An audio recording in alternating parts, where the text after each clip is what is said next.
Court call 20 CR 1358, People versus Letecia Stauch. Record should reflect the jury is not present in the courtroom. I've received a question that is directed to me, and I will read it to the lawyers. You can think about a response, but it says, I have observed the defendant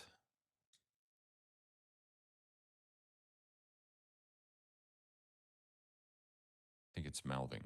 I have observed the defendant mouthing occasional words or physical gestures like agreeing or disagreeing. Do we ignore this behavior? My initial thought, and I've had this question come up before in various different cases, and my initial thought is to tell them that the only evidence that they are to consider is the evidence that comes from the witness stand. We don't have to answer it right away, so you can think about it or tell me what your thoughts are now.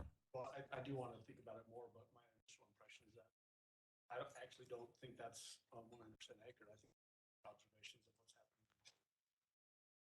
happening. Okay, Mr. Tellini? And I'm just, again, this is just off the top of my head. I know there is case law regarding like forced medication of people with insanity pleas, and part of the reasoning against it is because the observations by the jury of the defendant can be important for that determination. And so if I could just have over lunch to look at it. Oh yeah, no. Because like I said, I think that observations of the defendant may be something that I don't want to issue something. I just want to do some research on that. And I think that's fair. I've had this issue come up before with probably a half a dozen times, and because of various different behaviors of defendants at various different times. And I've not had a question about it. I did have an attorney one time ask me to give an instruction that it is something that they can consider, and I denied doing that, and I was upheld on that. But it's something to think about. I don't think it's anything that we have to give an answer to right now. So, and where are we starting this morning, Mr. Allen? We're just picking back up with Mr. Stauch and listening to those phone calls that we Okay, so we're going to finish the phone calls before you call the other people that you had discussed yesterday. Okay, that's fine. Ms. Gratiano? There are a number of stipulations that I'd like. Go ahead. Parties have stipulated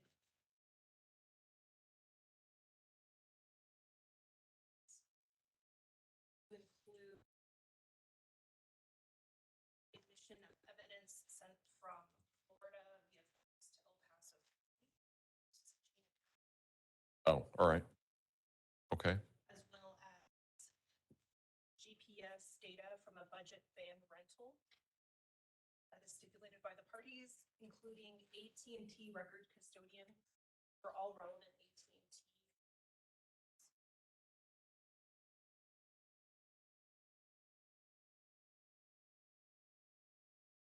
So it's not just some AT&T, it's all AT&T. That stipulated all relevant AT&T phones.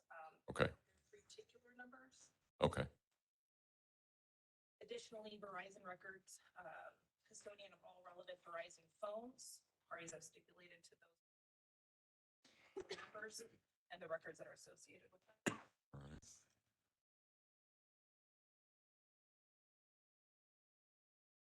As well as American Express financial records. Records AA.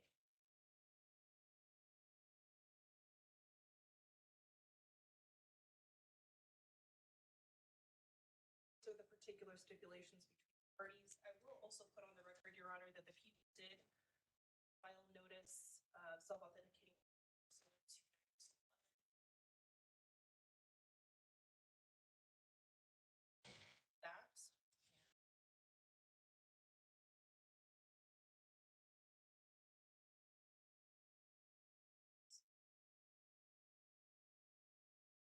Okay. And I assume that when we get to whatever exhibit numbers those have to deal with, it's going to be, we're still going to go through the same foundational elements for admission of those exhibits. And then it will just be that this part is, sounds like what you're really stipulating to is records custodian type issues. And so, but you still have to lay the foundation for that it is a business record or something like that. Do I have that right? Yes, sir. Okay, all right. And Mr. Tellini, do you agree? I do. Okay.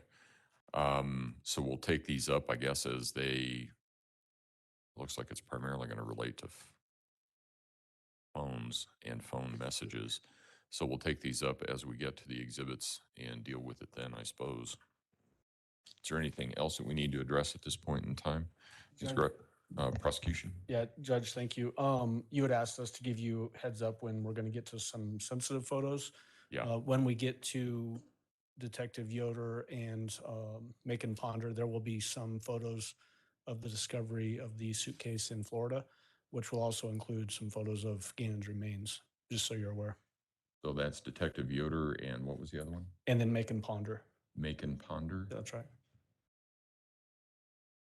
Is that going to be today? Those are the two people that we anticipate, depending on how long Mr. Stauch takes today, that we would get to at some Oh, point. these are the two people from Florida? Exactly. Got it. Okay. Okay. All right. Is there anything else that we need to address? Prosecution? No, Your Honor. Defense? Yes, sir. All right, let's go ahead and bring the jury in.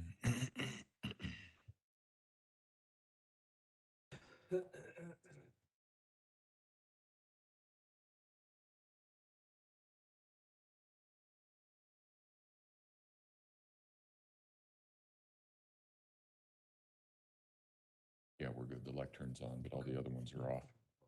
Right.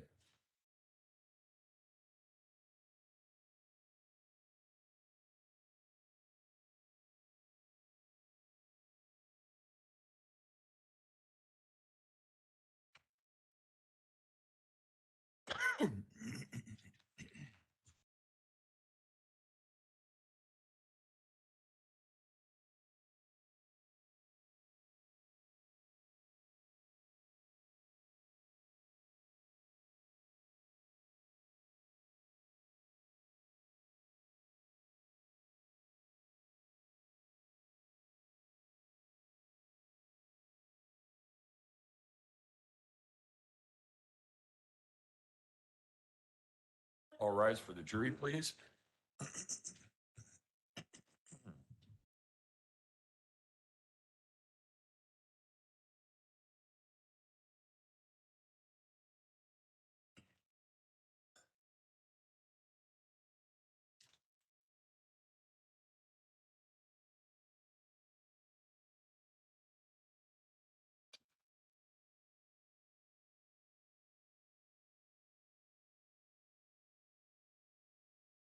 Thank you. You may all be seated. Court will recall 20 CR 1358, People versus Letecia Stauch. Record should reflect the jury has returned to the courtroom. Good morning, ladies and gentlemen. Excuse me. We're going to start the day the same way that we did yesterday, and that is with the same question. Has anything occurred since we were last together that causes any of you to believe you could not continue to serve as a fair and impartial juror in this case? If so, please raise your hand. No response. All right. Yesterday, when we took our break, we were in the midst of some recorded phone calls. I think that's where we're resuming today with that. Mr. Allen? Judge, I assume that we should probably bring Mr. Stauch back up and then start the next call, and then he can step back down again, if that's okay with you. They've all been admitted. It's up to you. If you're fine with me just playing it, we can just jump into it. If there are different voices that he has to identify, then maybe you need his testimony. If not, it's up to you. Okay, well, let's just jump into it. So this Okay. will be, just for record purposes, People's Exhibit number 36, which is another recorded phone call from February 15th, 2020 at 10:58 a.m. All right. Thank you. Go for it. Hello. Hey, Hey, what's wrong? I'm tired. Hmm? I'm tired of crying. Well, happy Valentine's Day. Thank you. You're welcome. Where's Lena? Lena's at school right now. So, why? What's up? I can't ask you where our kids are at. Yeah, I think that's a fair question. Where's Harley at? She had to go to the doctor last night because she had a bad chest pain and the recruiter, she was 12 pounds overweight. What hospital did she go to? Because someone could be listening and know where we're at. Tisha, I mean, No, I don't know. You talk crap about me. You treated me wrong. where did I talk crap about you? I haven't said nothing to nobody. In your school or posting all this stuff messages you sent them how horrible of a person I was. When did these messages come from? Years ago, maybe? I mean, Don't know when. but you know what? Posted them to everybody. But what have I always said about social media? I don't give a crap what people say. People are just looking for a headline, okay? We've I'm tired of doing this, Albert. You should have talked to me about all the other stuff. I'm not. oh, what other stuff, Tisha? I've asked you for help. I said, hey, me and Harley needed something. I've asked you for help. You turned me down. You know good and well. Anytime you've ever needed help, I've been there for you. Tisha, let's walk back through this now. Just to be straight up, okay? You took over $2,000 out of the bank account at the beginning of the month, and I didn't say a word to you about it, okay? All right, that's like 1/3 of what I get every month. So you got 1/3 of my monthly income. All right, so that being said, I've also offered help and safety and teamwork the whole time, and you guys decided to, step out on your own. And I haven't bothered you, but I've never looked back in there. I've never told you no for anything. And I've been. Okay, well, first of all, I didn't pay $2,000. It was $1,500 because I had to have a place to stay. When I kept begging you and asking you that people should not have been in the home. Okay, well, hold. It should have been nobody but your family. You're right. My family in your home. Okay, I understand your opinion. So I want to clarify because you took however much. I'm not going to fight over the dollar amount. You took over $1,500 in that one lump sum, not to mention the other ones, but that one lump sum you did take $1,500 and some dollars, and you can't get. But you've told me from like almost the first minute you don't have a place to stay. So do you or don't you? It was it cost $125 a night for a hotel, and then I had to pay a pet fee. Add that up, how many nights I get. Plus, we had to have food. We didn't have a way around. We had to Uber. Add that up. Were you Ubering yesterday when we were talking? Because I heard you get in and out of a car. I'm just trying to piece all this together, Tisha. I don't know what's going on. I've heard so many stories here. I'm just trying to, as I've always said, I'm just trying to find the truth, and I keep getting a different version of it. There's this little guy that stays at the hotel. He has an old white car, and he let me drive it to the store. You know how bad it is for me to ask somebody to drive their car to the store?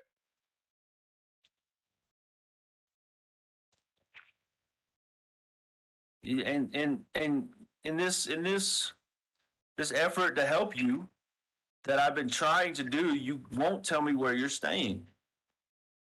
Because you're not on my side.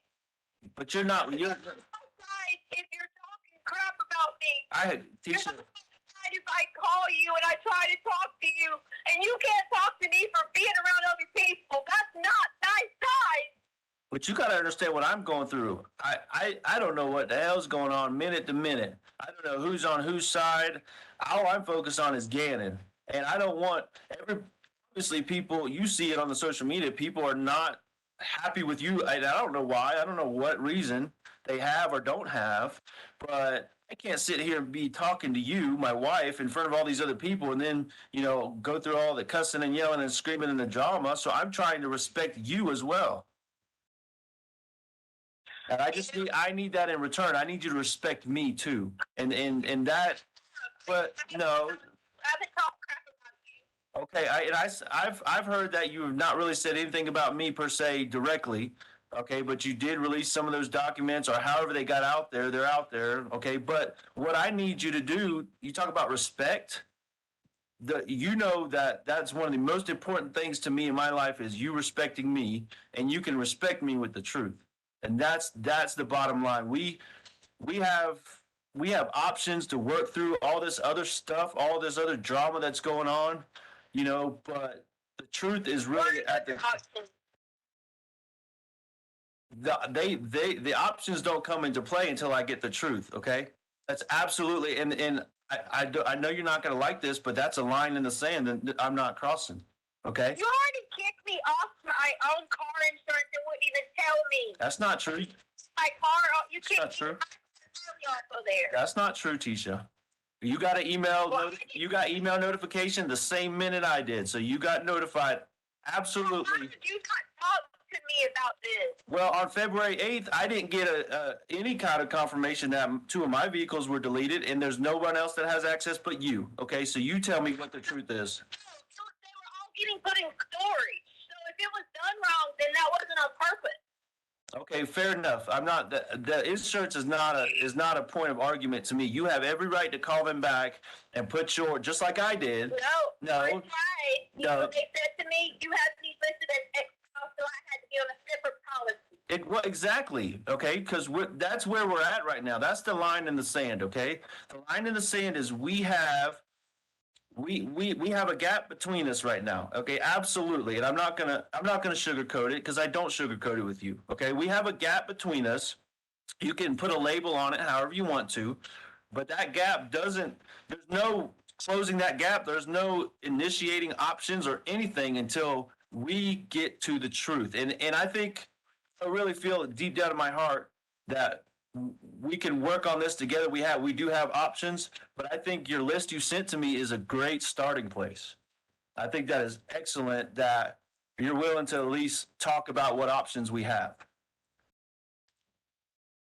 Did you talk to an attorney? Huh? Did you talk to an attorney and file for divorce? I have not filed anything yet. And the fact that Talk to an attorney.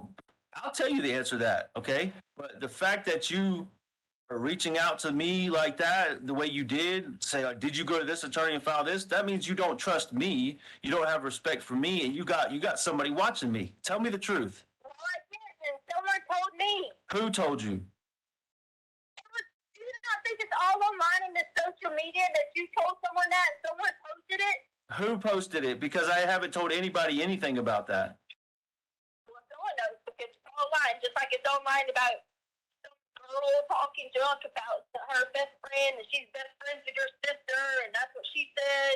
I mean, come on. Yeah, but once again, Out there. well, yeah, you're right. I fully agree with you. Once again, that's why I've told you forever that I don't get into that crap because it's just you're getting torn every direction by people's stupidity. Okay. So, anyways, let's not worry about that. About how you know what you know. Okay. Go ahead. The basic thing is, I reached out to that lady. She doesn't write me back. This is how I've been treated. I've been treated like a criminal when I told them exactly that Gannon left with someone. Which lady? What lady are you talking about? The Amber lady? No, Bethel, because she's the lead investigator.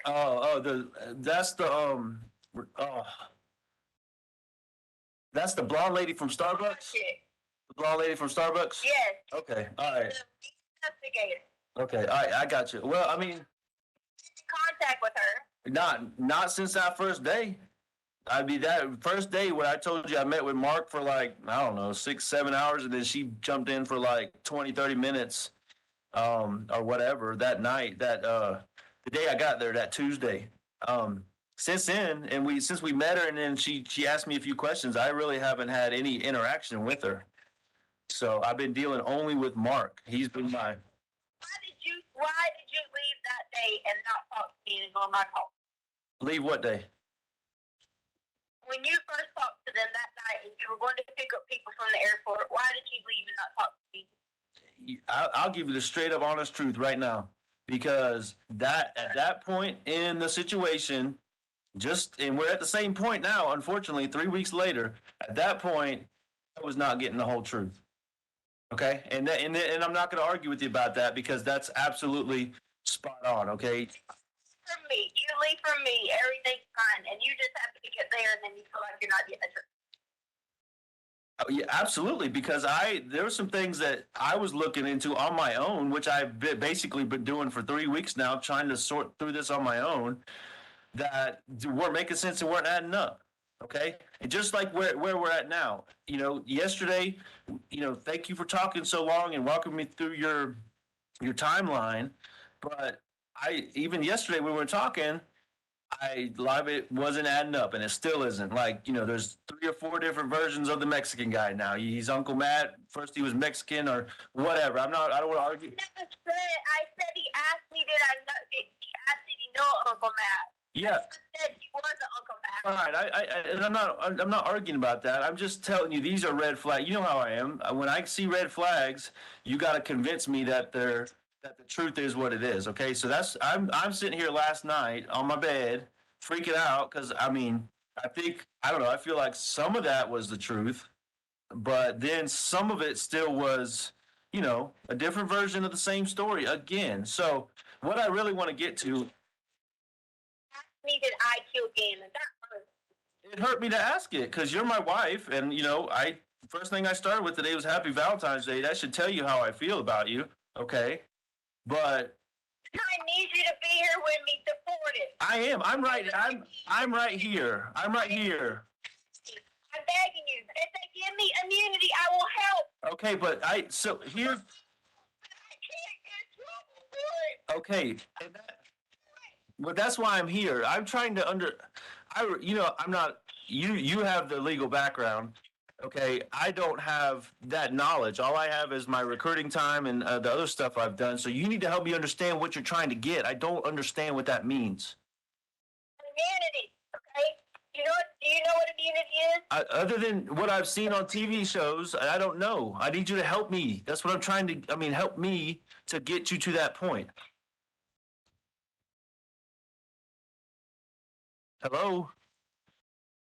Immunity is they're going to grant as a judge that I would not be charged anything in this, because I didn't have anything to do with it.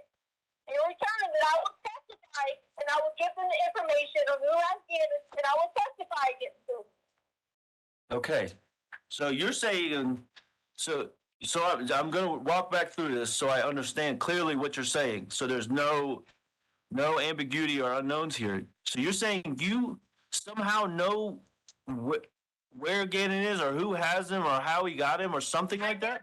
Ho, Dean. That's why you're not going to put words in my mouth. I'm not. I'm trying to understand, Tisha. I'm explain to me, okay? Walk me through it so I understand what you're saying. No, why would I record you? This is me and you. Why would I say Happy Valentine's Day on a recording? That's something personal between us. It's just you and me on this phone call and in your room. Absolutely. Okay. Immunity is where I'm telling you, I told you the truth about who took Gannon. There's more details about how that went on. There's more details that I can't discuss that would incriminate myself, because they're going to say, why did you say this? But he has all our information. He was threatening to go to work and get massaged and have these people go there. If I said anything in the meeting with the cops, I was late to the meeting. But I need immunity. So you. I get him. So why? What I don't understand is why, babe. Is this not something you would tell me from the get-go? I just. Everything. Everybody's killed my daughter, and everybody killed me. They knew where you were at. Everybody. They would do everything. Yeah, but Tisha, but look. look at what you look at what you just said.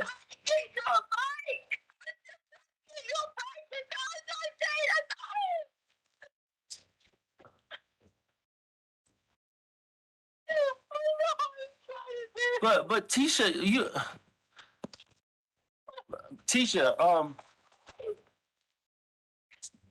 What? I'm trying to understand. The only thing is surprising you. I need immunity, please. If you were, Me. no, why would I record you? What I'm trying to figure out is why your first thought, your first thought is what they may do to you and Harley, but something was already done to Gannon, and we're not worried about that. That should be the priority. They do to me and Harley. It was also Lena. She was there too. So the guy was there and was threatening you in the moment? The guy was there when the police was there. The guy was still there when the police searched the home? Yes. Where was he at? Where was he at when they searched our house? Until anything until I get immunity. Well, babe, I can't promise you immunity. I can't give that to you. But I mean, Well, you can ask. yes, I can reach out to Mark and let him know that's what you're looking for and that you're willing to work with somebody. And you can also tell, what's her name again? Bethel. You can tell Bethel. Just saying. Sir, she won't like that. Okay, but you got to you. They're gonna treat me like a criminal. No, I'm not a criminal. I don't kill people. Okay, I never said you did. You're tired of what? I get that. I just got it yesterday from him. Yesterday I got a message. What, did you send that to anybody? What? Where's the message? Can you send me the message so I can see it? Just if you email it to me or email it or text it to me so I can see it. I need immunity. They're gonna try to incriminate me. Tisha, Tisha, who is this? Who is the person? Do I know this guy? Do you understand? Is he there? Is he there with you? What? Listen to me. He thought there was gonna be a big reward for us. I'll get back and get a big reward.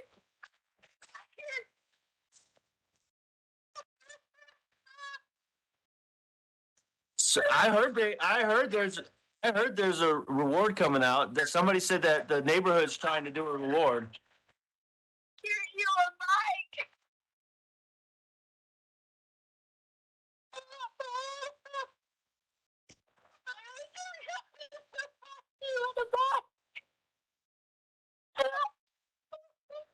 So but what happened with the bike situation? I don't think we ever. Okay, well, I told you I cannot promise that. Okay, that's not something I can promise you. I can promise you help or, whatever, but I can't promise immunity. That's something that the investigators got to reach back out to you. They're on your side, and this is where you can go to them, and you can say, I know, my wife wants to know, she is breaking down, and she's telling the truth. Yes, I can advocate for you. I can give an opinion, but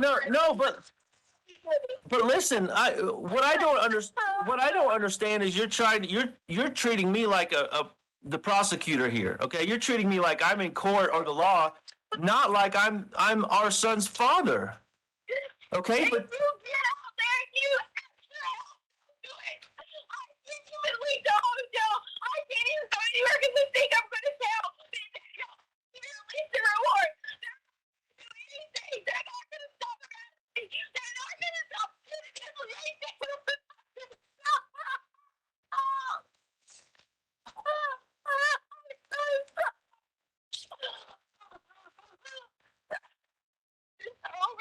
I do too. But these. I fought. Please, Here's what I need you to do for me. Okay, I understand and I respect that you don't feel safe telling me certain things. Okay, I'm not going to press you on certain things, but I need to know something about my son. I need to know something about Gannon. Do you know if he's safe? Do you know? I mean, I asked you some questions yesterday, and I had to ask those questions because that's been on my mind since day one. But is he safe? Where is he at? Do you have anything? And if I kill Gannon, really? Yes, I had to ask that because there was. Well, I would never not tell you the truth over and over and over again. So.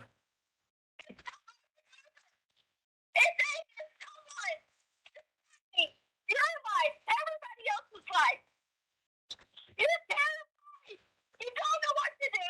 You're scared to death. You don't know how you would act. Tisha, Because people are going to say, why did you do this? Why did you do that? listen. What about the? Incriminate me on it.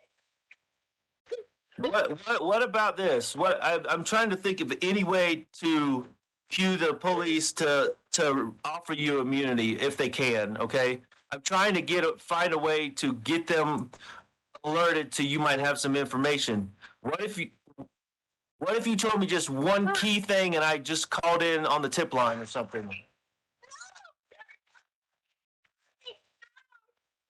No, but no, because it'll be anonymous. But they won't ever know because I'll call it. I'll do it. I'll be just some man calling in an anonymous tip. And I mean, the key here is to get Gannon in the investigation and then protect you if they're able. So there's some big reward. But why won't they? Who is they? Why won't they budge? What is it about the money that's the key? No, just they keep asking. I got messages. We're going to be on board. You better not say anything. I know you got some everything on my mom. I sure Tisha, don't listen.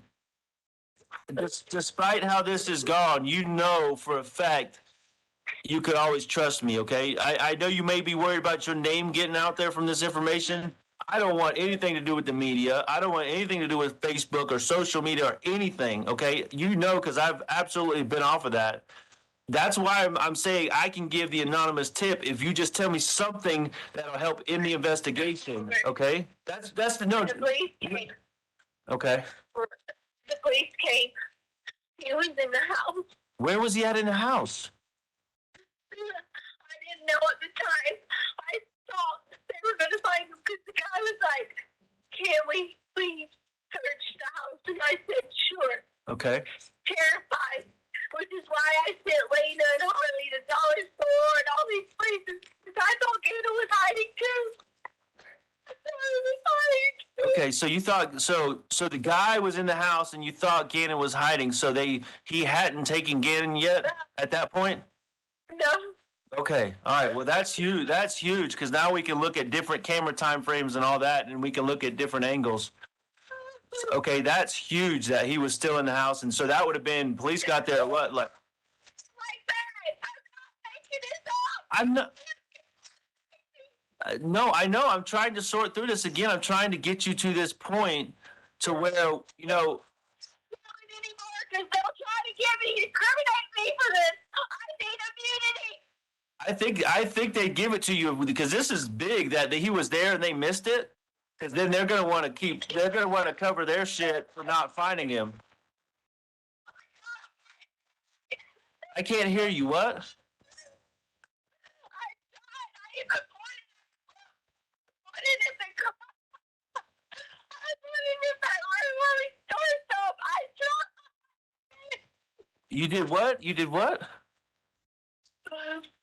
Oh, Well, you said what? What did you do? I tried to point to the cops and hey, check this area. Hey, check this area. I was even trying to show them any other extra areas that I saw. I said I didn't know if Gannon was with him or I didn't know if Gannon was still fighting.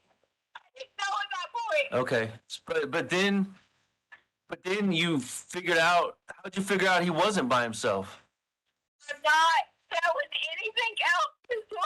community. I mean, I'm trying to figure out, I'm trying to put all this together. You said you pointed them in the direction, but where in the storage room were you? Directions. I said I was just giving all the big areas of the house. I got you. So but you told them storage room? I walked through the storage room when the guy was in there. I was trying to tell him, hey, check behind boxes and all this stuff. Okay, so I didn't want to make it mistake. They were trying to put my cops right here. okay, so what happened next? So the cops searched and missed it, or what? Tell me I'm trying to figure out what happened now. What you're telling me, okay? What happened after they didn't find him?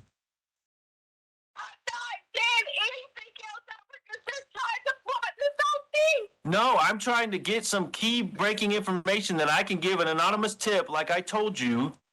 Okay, that's what I want to do. That's how. Never mind. You're not trying to help. I am trying. He's not trying to help. He's not trying to help. I am. So what you said was Gannon. You thought Gannon was hiding. Is that right? I didn't know if he was hiding quicker. If the guy had him, or if he was hiding myself. I was scared to keep. If I would have left him a note, be like, please check out. He's fine. I didn't know if they had went out the back door. I didn't know where he was at the time. I know he was there. I thought he was gone. And after I waited for 4 hours, kept walking, checking myself, I realized that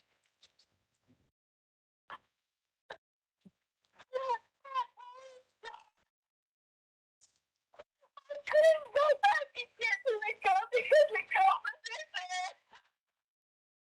I hate myself. But I couldn't get your big gun to work. So let me back up. So when you let the cops in the door, wherever you last saw Gannon, you left him somewhere, or you thought he was safe? Yeah. Like you thought he was safe hiding, or you thought he was with the other person, or what? When I woke up, Albert, and I hit my head. I didn't know what it was. I already told you this story. I waited. I was like, I thought Bruno was hiding somewhere in the house. He would come out. And when the police got there, he would come out. And even when I called for him, I thought maybe he would come out and go. Do you think he might have crawled in one of the totes or something, or maybe the box? 'Cause After the police left, he was doing the guy or Gannon? the guy was at first, and I said, like, I thought he was back into it. I was telling him to shut the door and don't come out. What, did they already come back? I was just trying to get your son to work. I couldn't find the shotgun. But so you said my gun. You trying to get my gun to work? Tisha, calm down for a second. You said try to get my gun to work. I thought the guy had my gun. Oh, that one. Okay. So you put Harley and Lena in our room? Tisha, is that what you said? You put. So you already had the assault rifle out of the closet at this point, and you. I just couldn't get it to work. Okay, I know you always had trouble getting that thing to pull it back and get it loaded and all that, so that makes sense.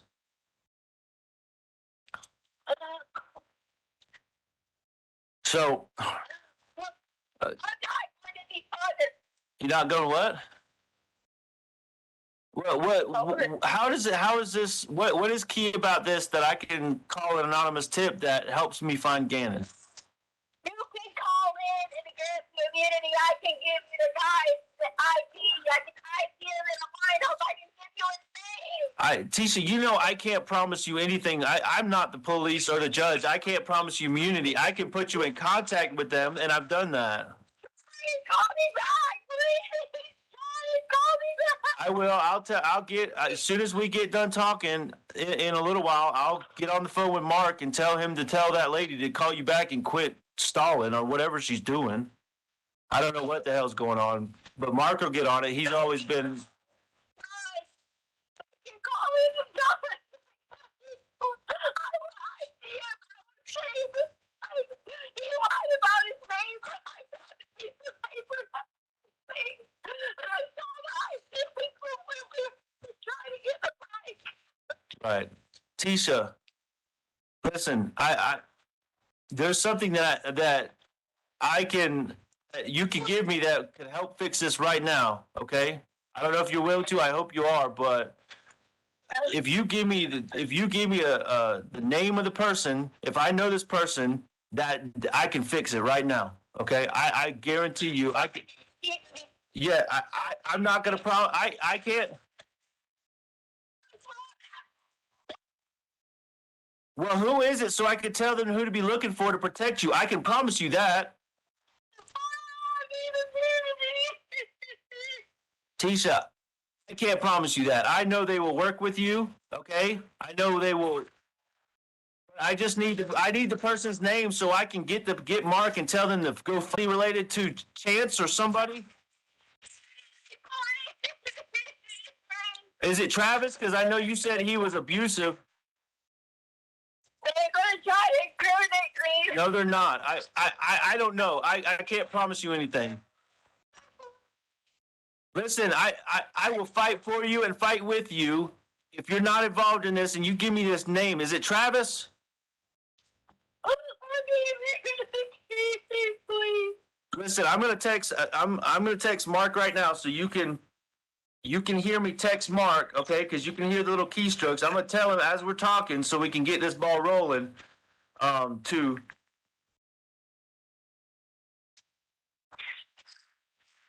Listening to me, I hear nobody. That's me texting Mark right now to tell him to get Bethel to call you. I hear somebody hollering. Nobody's crying or hollering. Just like the other day when you said that, nobody's here. I'm standing here trying to figure this out and get a name. Where's everybody else at? What, like Uncle Jeff? He's getting on a plane and Landon and Aunt Veronica, they hit the road back to Dallas, and I think they're going to take Landon for the weekend because it's a 4-day weekend. So I'm here by myself, like I told you. They're getting Lena after lunch because she had a little lunch program going on. Okay, but that only matters if we can get this ball rolling. You could tell me this name, and then you can reach out to the police for immunity or help or whatever they can offer you. Okay. Anything so I get immunity. They're not tricking me. They took everything I have. These people know where I'm at. They're in a gang. I will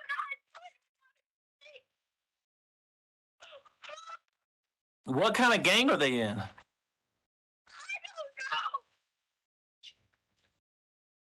don't know. Oh, Tisha.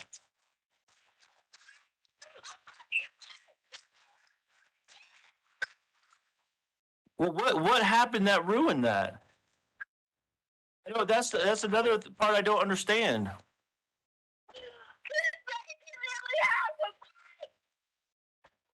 Cause what?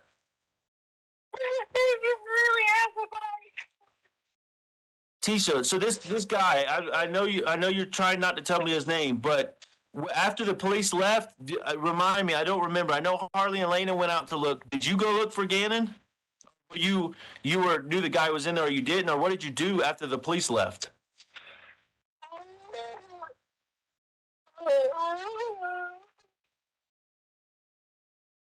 Tisha, did this guy kill Gannon? Did he kill him in the house, or did he kill him or hurt him? What happened? It's my son, and I need to know this.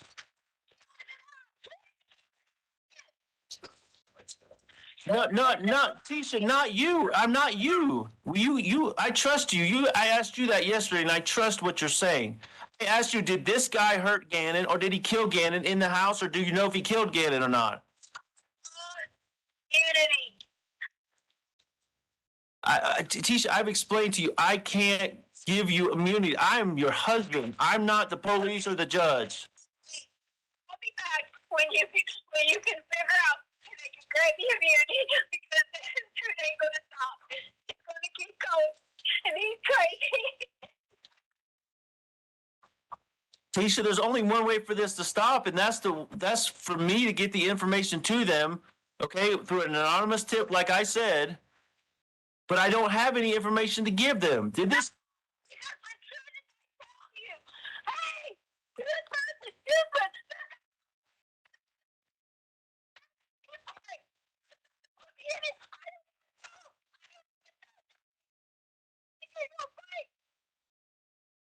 Yeah, and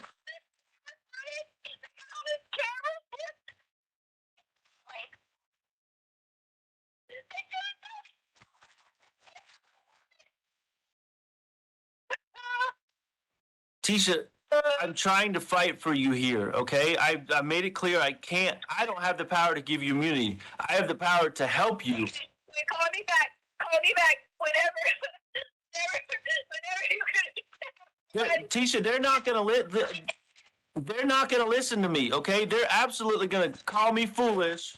I am trying to help you. I am trying to help you. They're gonna look at me like a fool. Tisha.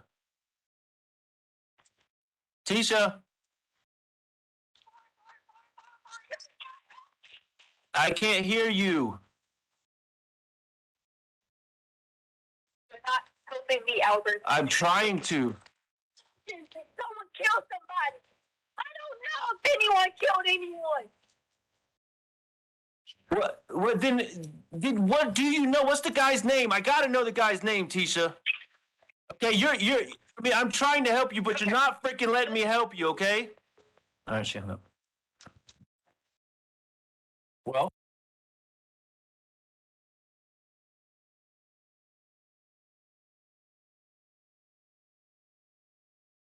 Mr. Allen? Yeah, so we would just want to have Mr. Stout come back on the stand and ask him some follow-up questions, Judge. Okay, all right, Mr. Stauch, if you would resume your seat in the witness stand, I remind you, sir, that you're still under oath.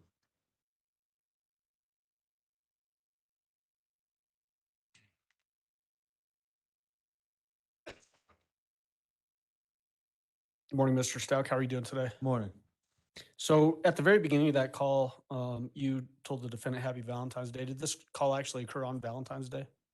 I believe so. If I would have said that, I don't know the date you quoted when we started, but Okay. The date of the call was February 14th Okay. of 2020. so absolutely then. There's a question in that beginning portion where the defendant was asking you questions about where you were and where Lena was, and then you responded with, "Where's Harley?" Similar to the phone call that we talked about yesterday, at this time of this call, did you know where the defendant was anywhere? I did not, nor did I know where Harley was.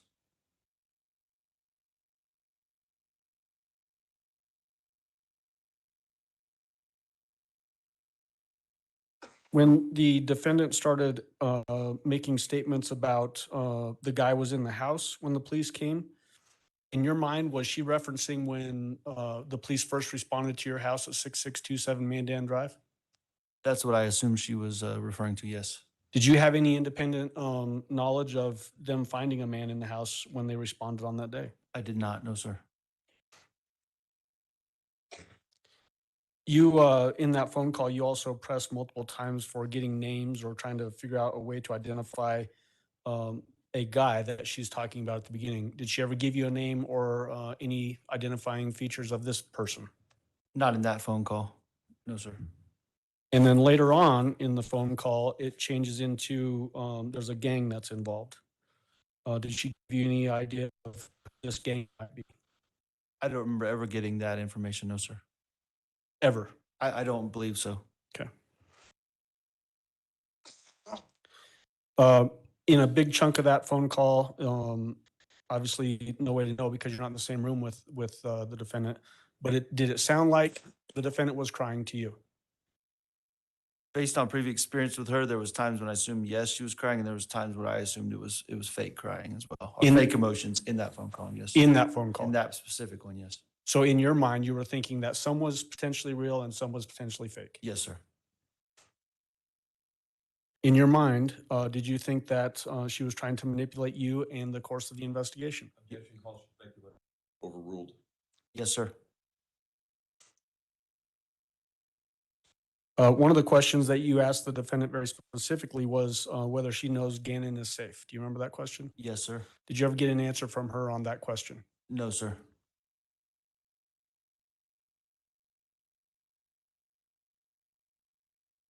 You mentioned in the phone call too about you're going to give information to the detectives so they'll quit stalling. Similar to the phone call yesterday, were you actually with law enforcement when this call occurred I was. and they were listening? Yes, sir. Was you saying, hoping that they would quit stalling, I guess, was that a tactic to keep her talking? Absolutely. Two names that you gave in that phone call were Travis and Chance. Who are those people just in general? Travis would have been an ex-boyfriend of the defendant, and Chance would have been an ex-husband of the defendant, also Harley's father.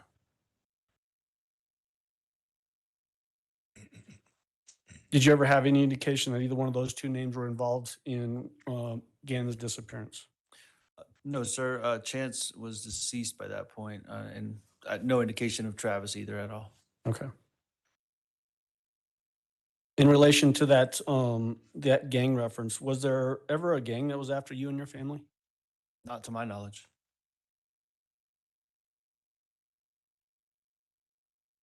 And then similar questions to what I asked you yesterday, the sound of the defendant's voice in that phone call, was that consistent with her personality as you knew it?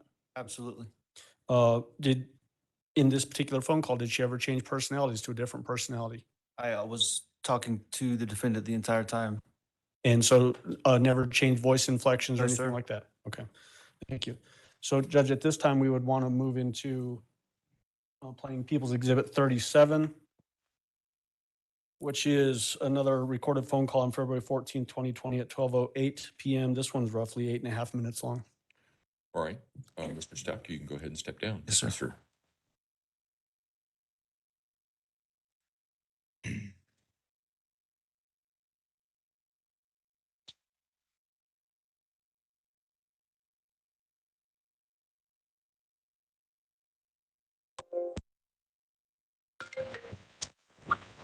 Hello?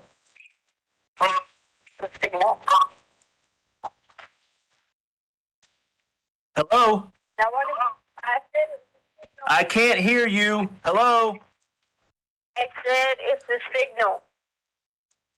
Okay, well, what? Because you hung up on me and I'm not really feeling this right now. So what? What do you got for me? I can't help the service goes in and out. Fine, whatever. You were being all nice, caring, listening, everything. Then all of a sudden you started being hateful. Yeah, because you got information I need for my son that everybody needs to get this boy back. Okay? Okay, so now you're saying I got information, but then just a minute ago you told me I made it up and it was a figment of my imagination. Okay, so it's on you to pick which one it is. It's not on me to sort through it. It's on you to tell me the truth or keep feeding me bullshit. Beginning. Listen to me. Yes. No. Let's start over. Let's get a new beginning here. Okay? Let's start over. Because if you keep going back this same path we've been on, I'm just going to keep getting more pissed off and more hurt and more worried about my son because you've told me 17 different stories now. Start over and tell me who the fuck had my boy. Okay? Tell me a name. That's the beginning. I don't care about Saturday. I don't care about Sunday. I don't care about the fucking truck on Monday. I don't care. Who has Gannon? That's what I care about. Who? Then I want immunity. What the fuck does that have to do with who has Gannon? I can't give you immunity. You call the police. You do what you got to do to get yourself protected from whatever you're worried about. I mean, it keeps... Anyways, I'm not dealing with that. Okay, the beginning is who has Gannon? Did you even call the guy to ask him about immunity to talk to me, did you? No, because I figured you'd call me back. I thought you was hanging up on me, call me back. What is he? What can I... I'm not your lawyer. Okay? But you're my husband. Right, and I'm telling you right now, you want immunity. You want this fucking immunity because there's no dude. It's all a fucking lie, Tisha. Prove me otherwise. Just like I told you with the rape, I'll get on my knees and beg for forgiveness if it's true. If it really happened, if there is this fucking guy out there, I'll on the media, I'll go out to the world and say I was wrong, my wife was right this whole time. But there's no fucking dude, Tisha. Prove me wrong. Prove me wrong. Yeah, prove me wrong. Was this an accident? Did something happen? Did you accidentally hurt him? Did you give him too much medicine? What happened? So what do you think happened then? Since you think everything I have to say is wrong, since I offered help, then what do you think happened? Well, I'm gonna tell you first of all, like I told you already, I was not home. That's what the problem number one. Okay, something bad happened and I wasn't there to take care of it. All right. So for the rest of my life, no matter what happens, I'm going to blame myself for this because I wasn't there, because I was trying to progress in my career, be successful, and all these things. Okay. I just wasn't there. That's number one. That's the first thing that happened. Number two, I mean, you told me a lot of things that happened in like a 12, 13, 24-hour period. You talk about blood, you talk about Gannon's foot, you talk about the burns. All this happened in a short time, and they were all accidents. Nobody's to blame. Okay? Nobody. And you just panicked. Okay, that's what I think. I think all this stuff had, and then maybe, I don't know, maybe there was a big accident. Gannon took too much medicine, or Gannon hit his head, or Gannon's nose was bleeding, or I don't know. Okay, I'm sitting here trying to make all these theories up, but all these things are running through my head. He hit his head on the ground. He hit his head on the wall. You picked his fingers too much, and he was bleeding. Whatever the truth is, Gannon did something and it was an accident. And then I just feel like because I wasn't there to keep it all together, you panicked. And then I don't even have a theory on the rest of it. Okay. That's what I think. I think there's absolutely no guy there. And I understand why that would be on your mind. I understand that. Okay. I'm not discounting that. I'm not making you feel bad if that's something you're trying to get through this and you made that up. Okay. You've told nobody that but me. Okay, so if that's not okay, screw the police right now. This is me and you. Screw the freaking police. They're not listening anyways. You know that they're looking all these places, and you know they're not shouldn't be looking there. Okay, so they're not listening to you. I'm listening to you. I just need to know what happened. I gave you my theory up until the one point where you panicked. Okay, whether it was too much blood, Gannon hurt himself, and you didn't know how to handle it, and you didn't want to call me because you were scared I might be upset at you, and I understand that. I understand that you've got this. You want to do so good for the kids and provide for them, and food and clothes, and you do a great job at all that stuff. Okay, you do a great job at all that stuff, and I tell you that all the time. And you really want me to feel like you're better than Landon. And I tell you all the time that you are. Okay? I feel like all that factors into this, that something bad happened accidentally. Nobody's fault. Accidents happen. And that's what we would have told Gannon, the candle or whatever it was. Accidents happen. We could get new carpet. We can't get new children though. Okay? I tell you that all the time. We can't replace our children. We can replace clothes and carpet and couches. Who gives a fuck about that stuff? And you know I've told you that. We smash the TV. Who cares about the TV? Okay? An accident happened here of some sort. You panicked and freaked out, and then I just need the rest of the story. I just need to know where Gannon is, okay? I just need to know what has happened with Gannon. Is he safe? Is he hurt? Is he alive? Is he somewhere? Okay? I don't want to hear no more about this dude unless you give me a name, okay? So I don't believe it until you give me concrete information. My theory is this. That accident happened. You panicked. Now tell me the rest. I was there, Albert. I'll give you his name. I swear to you. Give me his When name. I tell you this part, this is why I want immunity. Okay. Okay? Okay. Okay? The whole thing happened. The cops were there. Yada, yada, yada. All that was true. You keep saying I said all these stories is not what happened. I really was truly thought that Gannon was going out every day. I had been talking to somebody because he was asking me weird questions or whatever. This dude was trying to get your bike, he followed me. So I get the Petco. That's why I was looking in and out the door of the Petco. Oh, so you weren't, Right. so it wasn't about Gannon getting out. And I'm not talking junk. Okay, You jump in there. okay, I'm sorry, I'm just trying to Make understand. sure he didn't get out, because if someone was following me, I didn't want him to know someone was in the car. Okay, So yes, that's why. okay. All I was trying to do was go get you a bike. Then I leave because I was going to go to this place to be looking at free to get a bike, and I realized that this dude was following us again. So I tried to make some turns around Palmer Lake area, in and out of that area up there, which is where they're searching, because I'm sure they got my GPS, searching for nothing.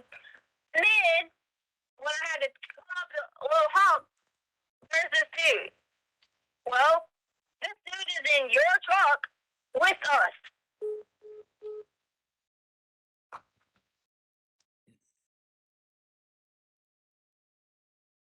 And just so that I'm clear, Mr. Allen, that was Exhibit 37, right? 37. That's Okay, all right, go ahead. Mr. Stout, can you come back? Mr. Stauch, I remind you, sir, that you're still under oath.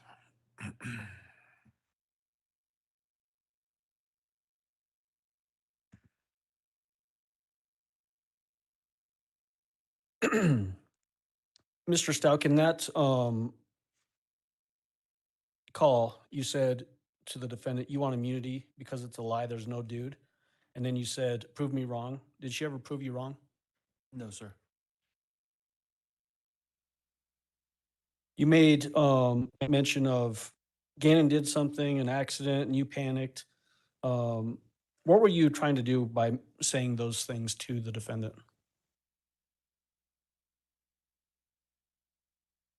Trying to, in a way, take the initial blame off of her that and confirm her story about an accident with the candle or whatever she had claimed from the night before or whatever, and give her a freedom to talk about what happened next in her mind. Basically give her an out so that you could try to maybe get more information? Absolutely, yes, sir.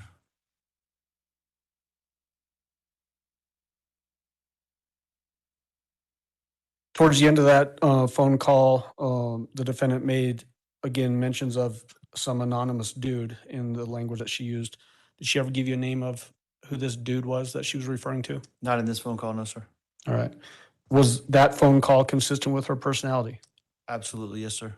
During that phone call, did she ever change personalities or talk with any other odd voice inflections? No, sir. All right, thank you. Judge, at this time, we're going to move on to People's 38, which is a call on February 14th at 12:17 p.m. All right. Mr. Stauch, you can go ahead and step down. Thank you, sir. And Judge, this call is about a little over 21 minutes. All right.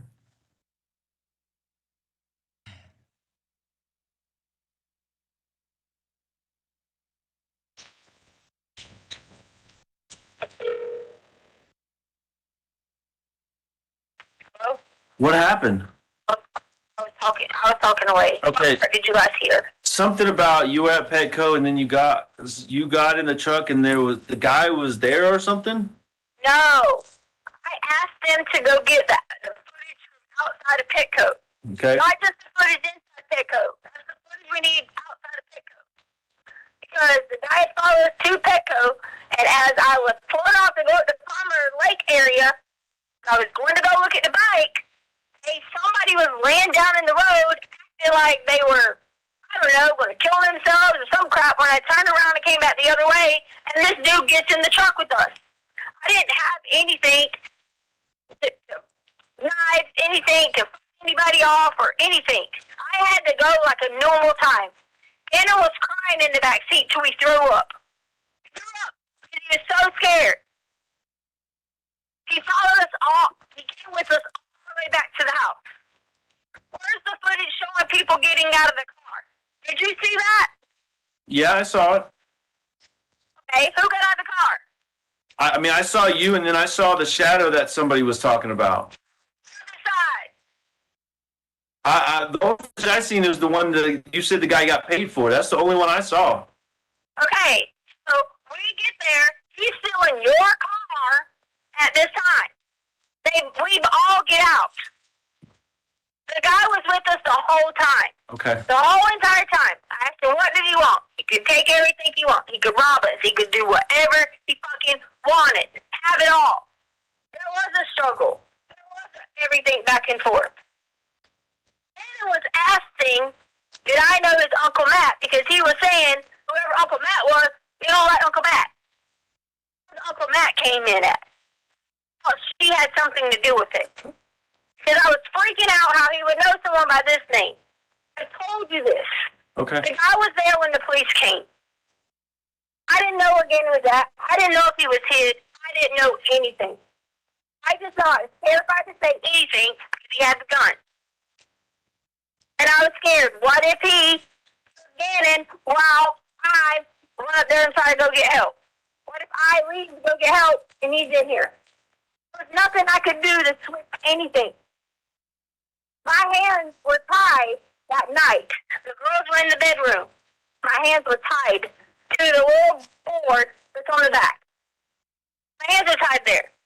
Tied completely. Remember those same headphones I had on? I told you I was listening to music? Yeah, I had to do that, and that little bandana that was down there, that's where that came from. I couldn't scream, couldn't get help. Harley and Lena were asleep. It was just terrifying.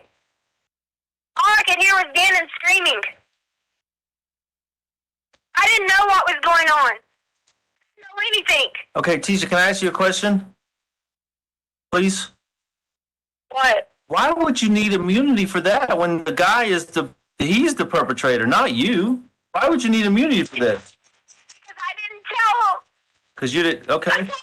Okay, I mean, I don't know how bad he hurt Gannon. I don't know. There's no accident where I hurt him. There's nothing like that. Immunity because people keep saying that. No, because he was in Gannon's room. I just kept crying. I just fight this dude off. He is Mexican. He was mixed with black. Dark. 5'7". I gave him the facial features that was on him. okay, hold on. All right, so let me just bear with me here while I sort through this. Okay, so you have Petco, you pull out, and you're at the stoplight. Dude's laying in the middle of the road, or are you in the parking lot? We drove up to look at the night towards. Oh, so the guy was at Palmer Lake laying in the middle of the road. He followed us. I made a turn. I thought the turn was going to take me back to 25. Instead, it wraps you back around in a circle to come back the same direction up these hills. Okay. All right, so, yeah, let's stop for a second because, all right, listen, I'm going to be straight up again because I'm getting frustrated again because this is even more bullshit than the original 17 stories, okay? I mean, no guy fucking jumps in your truck. The car is locked when you're driving unless you stop and open the doors. Anyway, I'm not going to pick it apart. It's bullshit, okay? Yes. God. Tisha, no, it's not why. I want you to tell me why you panicked. Why did you panic when the accident happened? When Gannon did whatever he did, I mean, he made a mistake. Whatever happened, why did you panic?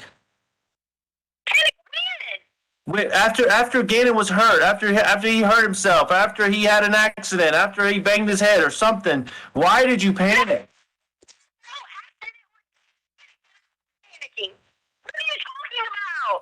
So, wait, well, you know what? So back to this Palmer, I'm all over the place here. Yeah, because you're trying to make it out to be me and it's not me. No, I'm trying to make it out to be, where's my son, okay? If you were in Palmer Lake and then Douglas County and whatever, you did all these turns and turned around and this guy was out there laying in the road, he got in a truck, why do they have your GPS in your car? You were in my truck. My phone. No, but I thought you told me yesterday you left your phone at Petco because you had to go back to get it. No, that was Gannon's phone. Gannon's phone was left at Petco. You told me, yes, Tisha, I'm not stupid now. Okay, listen, you know I'm better than that. You told me yesterday, you said it almost verbatim, almost quoting you now. You said I set my phone on the counter, okay, because I had these 2 or 3 doggy sweaters or whatever, okay, and then Oh, no, you told me yesterday it was your phone, and then you said it and you forgot it because you kept going and looking at him to make sure he wasn't getting out the truck. Now it's you. Tisha, but how is it all true when you've told me 7 different versions of the same thing? It can't all be true. He can't be a Mexican named Uncle Matt, but he wasn't there until he got in the. See how you keep doing? No, what I keep doing is not being stupid and letting you get me with bullshit, okay? I need the truth. Really? Yeah, really. Really? Really. I mean, you can smirk all you want to, you can roll your eyes, you can hit the steering wheel. That doesn't change the fact that you have the truth and I don't. I mean, because, yeah, so yesterday, it wasn't a Mexican, it was the guy riding around in the Aubrey Holmes vehicle or whatever it's called, okay? And you gave him the garage code and then he came in. Easy things. But that's what I do understand. You're spinning me in 12 different directions to help. Need immunity because they made me tell all this. If I don't keep saying different things, you get the right person. You don't care about that. You don't care about the ability if I say anything. No, Tisha, what I care about is you, and I care about our relationship and that the fact that we're talking together. No, you're not talking to the Albert, police. I'm not making you say anything. Okay, listen. I understand. I understand what you're trying to do. I understand you feel like they're making you all these things, and I understand making you say all these things. Sorry. Okay, and the fact that you're having to say all these different stories because they're pressuring you, and I blame them completely. Okay, I understand that you're just in a bad situation because everybody's after you and you feel attacked and all these things. Okay, I understand that. But if you have any faith or respect in me, you got to understand that, I believe the truth is always easier than having to go 27 different directions, okay? And that's what I'm trying to work out with you here is just the freaking truth. You. He hurt me. I was tied with my arms. Okay, well, who is he? Who tied you up? Who did this? You didn't do it. Who did it? Who hurt Gannon? Who has Gannon? Who wants the money? Who hurt you? They're gonna kill me. Who is they? And how did he hurt Gannon? These are the questions I need to know. Who is he and who are they? He first told me his name was but it's not. It's Quincy Brown. Quincy Brown. So,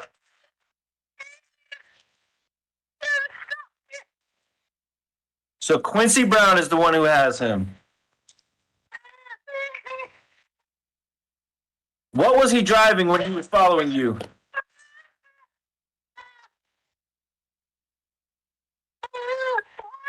What was he driving when he was following you?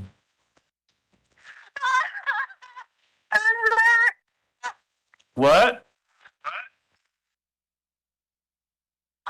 A red car.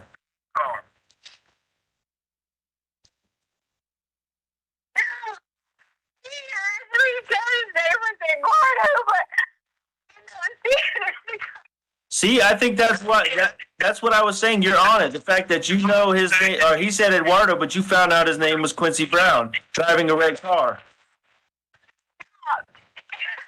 What? Wait, listen. Wait. How did he hurt Gannon, and how bad was Gannon hurt?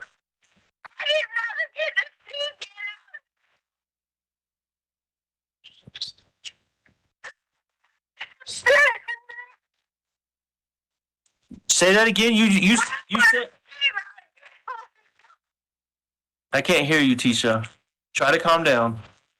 When I came out, Nana was gone. I just could hear him screaming. I couldn't do anything. So Gannon was screaming, and you heard him. You heard. I heard. Right. No, I said heard. I said you heard, like you heard him screaming. The guy heard Gannon. So you know the guy heard him, Quincy Brown. Huh? Do you know what he heard him with? Was he hitting him? Was he?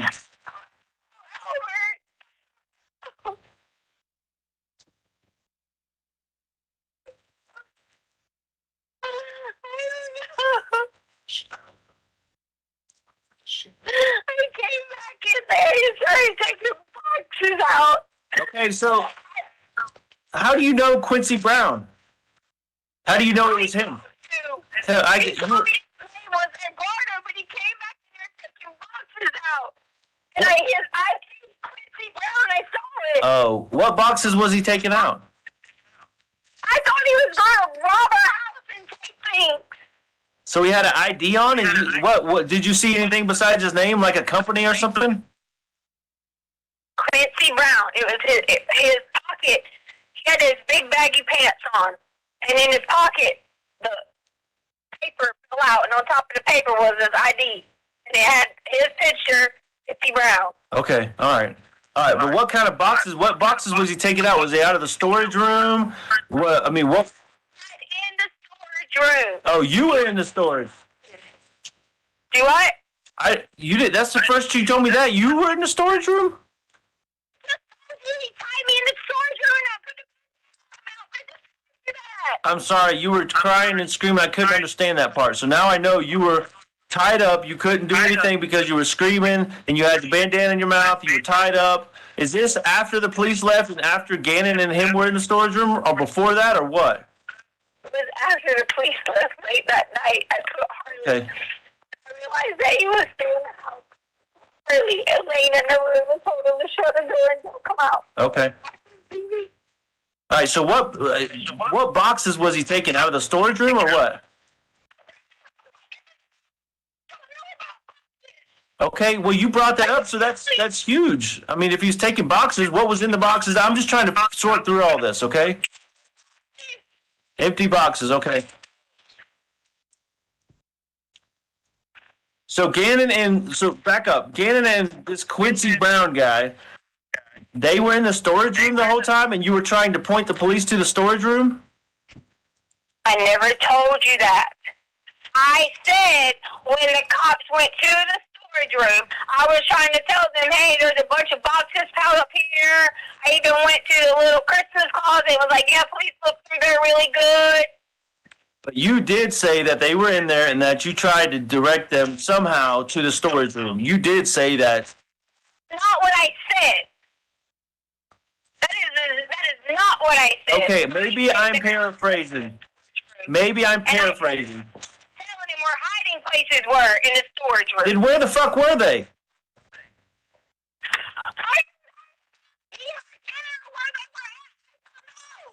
It all is relevant. Where were they at? You said earlier you heard him scream from the storage room.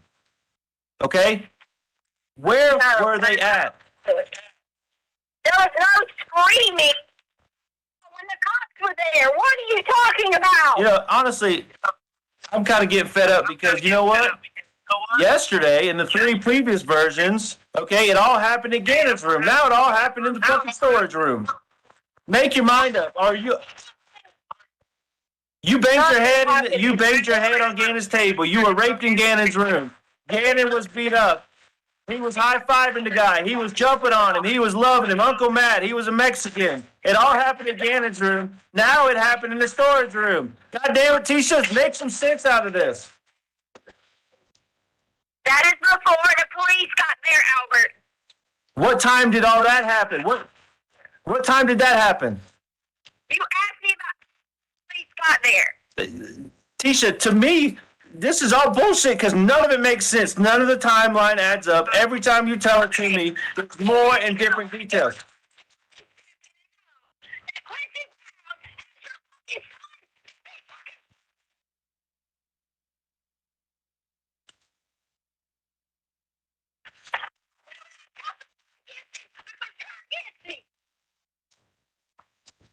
So okay.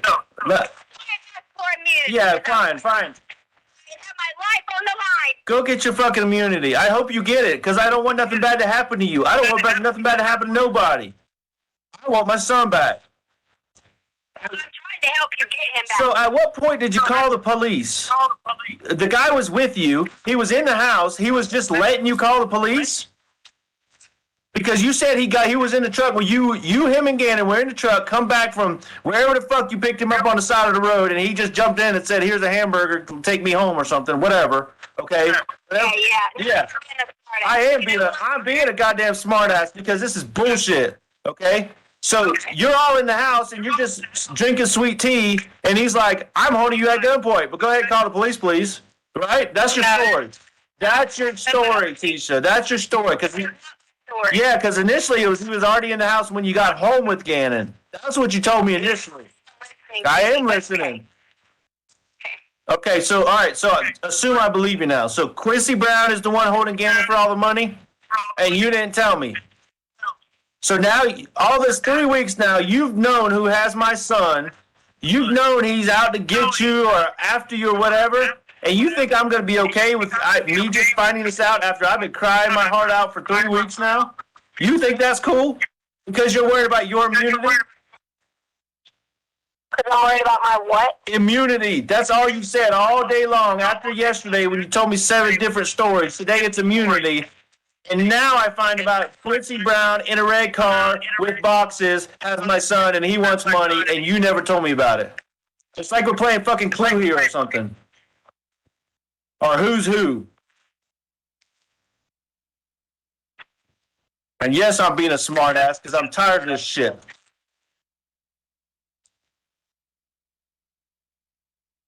I don't want nothing but my family and everything and Gannon to be there. I begged you to help me for days. I can tell you this. I begged you. But you would never have to not be around everybody and call me. Never. You know, it's funny. I'm going to stop you right there because it's funny. You started that statement again with, "I just want my family and Gannon." So that's why you keep saying shit like that. No, Gannon is part of your family. He's not an and, he's part of it. That's why I don't believe that shit, because you keep saying that. Go ahead. I am agreeing to testify against this. I am agreeing to even myself to walk out wherever money, risking a chance to fucking shoot me just to get Gannon. Hey, I'm going to tell you, listen, I know enough about immunity that you're not going to get immunity if you keep lying about this fucking Quincy guy. There's no fucking Quincy guy. There's no Eduardo. There's no Uncle Matt. There's nobody. Whatever. Yeah, whatever me all you want to, but there's no fucking Quincy. Yeah. Should have freaking told me about Quincy Brown from the get-go. That's why there's no fucking Quincy Brown. Really? Yeah, really, Tisha. Yeah, this is just blowing my mind here that you sit here and you want to be a family, the 4 of us in Gannon, like you say. You want us to get back together and be all intimate and, blah, blah, blah, blah, blah. But you keep fucking lying to me. 5 years of lies, and now my son's gone.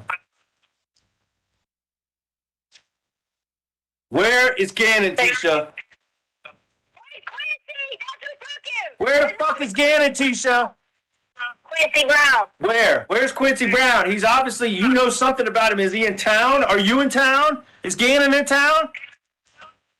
Who's anywhere? Nobody knows where anybody is except for you. Earlier, you wanted to help.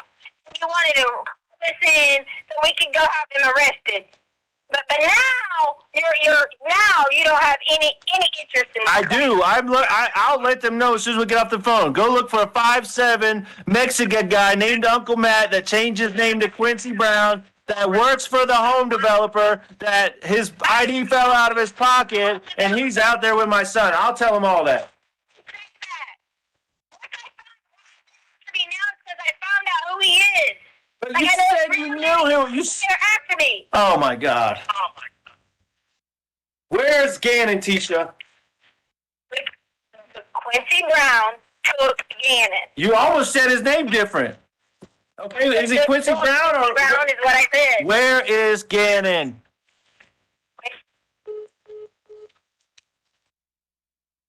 All right, I think now would be a good time for a break. So we will take our break until 10:45. Again, don't discuss case among yourselves. Don't discuss case with anyone else.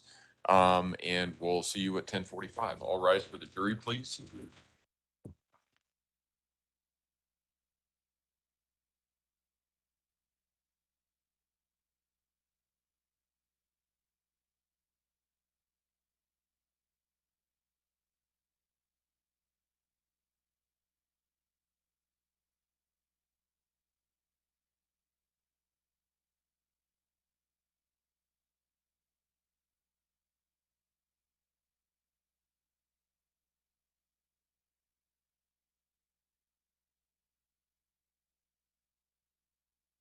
Thank you, Mel. Seated. Record should reflect the jury has left the courtroom. I wanted to pass on, you guys will need a pen for this. The issue that we were talking about earlier, take a look, and I'm still not asking for an answer. I want you guys to, you'll have some time to look at this, but I also want you to look at these cases. People versus Boykins, 140 Pacific 3rd, 87, and Riggins versus Nevada, 504 US. Riggins was the case that I was thinking of. Okay. It's, actually, I have the Supreme Court citation. It's 112 SCT 1810 1810, decided 1992. So take a look at those. I plan to, and then we'll see if we have some further discussion. Okay. Thank you, Judge. All right, then. Court will be in recess. How long did you say, Your Honor? 10:45.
All right, court will recall 20 CR 1358, People versus Letecia Stauch. Record should reflect the jury's not present in the courtroom. Is there anything we need to take up outside the presence of the jury at this point in time? Prosecution? Not from us right now, Judge. Defense? No, sir. So are we going to start with Mr. Stauch back on the stand, or are we moving to, I think it would be Exhibit 39? Start with Mr. Stauch on the stand, ask the follow-up questions, and then Okay. jump into that exhibit. All right, Mr. Stauch, if you'd resume your seat on the witness stand. I remind you, sir, that you're still under oath. Let's go ahead and bring the jury in.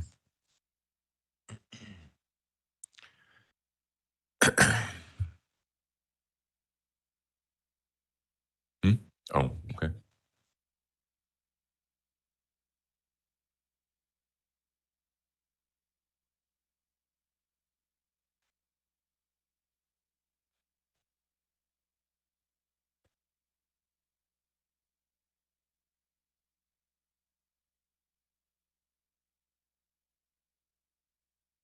All rise for the jury, please.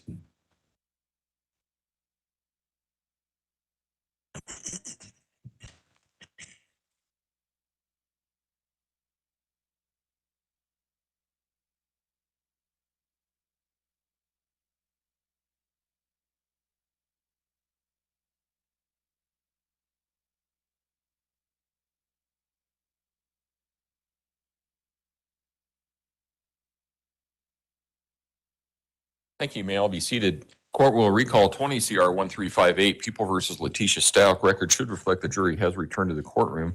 And we are resuming with testimony of Mr. Stauch. Mr. Allen? Thank you, Your Honor. Mr. Stauch, in that last phone call that we just heard, February 14th, 2020, this is roughly about a little over 2 weeks after Gannon's missing, is that right? Yeah, I mean, January 27th, so almost 3 weeks, yeah. Yep. In the beginning portion of that phone call, sounded like the defendant was suggesting that some guy laid down on a road and then got in the truck and Gannon threw up in the back of your truck. Yes, sir. When you got back from Oklahoma, did you drive your truck? I did a few times in those early couple days of searching. Was there any puke in your truck? I don't remember there being even the smell of puke in my truck. No, sir.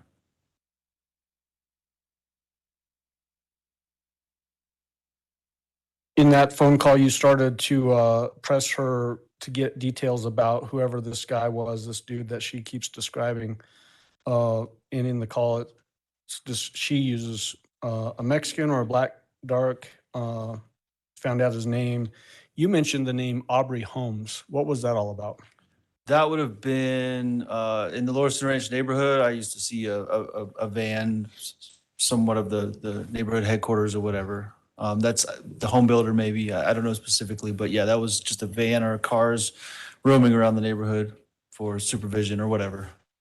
Was that also a reference back to the story the defendant gave that she let one of the guys from the building area come into the house? Possibly, yes. Okay.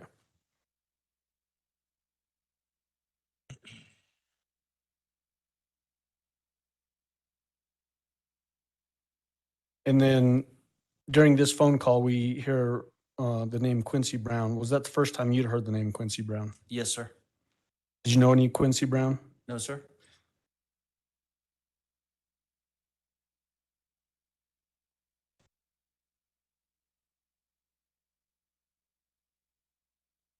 Again, similar questions to before. During this particular phone call, did the defendant's personality, was it consistent with the way you knew her personality to be? Absolutely. Did she change into any other different personalities during this phone call? No, sir. During this phone call, did you know where she was located? No, sir. And then there's a lot of reference to immunity from the defendant in this phone call. It's similar to the last call. In your mind, was she asking for immunity because Quincy Brown did something? That made absolutely no sense to me, so no. But was that what she was sort of relaying to you in your mind? I don't know. In my mind, she was asking for immunity because she did something or knew something that would incriminate her, but she was claiming to know more that would afford her the opportunity to ask for immunity. Did she ever, during this particular phone call, give you any actual information that you could pass on to law enforcement that could help the investigation? No, sir, it seemed like more spin to me. More spin, you said? More spin or more trying to send myself or the investigation in opposite directions. Okay, thank you. Judge, at this time, we would move on to playing People's Exhibit number 39, which is another recorded phone call, again from February 14th, 2020 at 12:41 p.m. All right, Mr. Stauch, you can step down. Thank you, sir. And this call is just a little under 18 minutes. All right.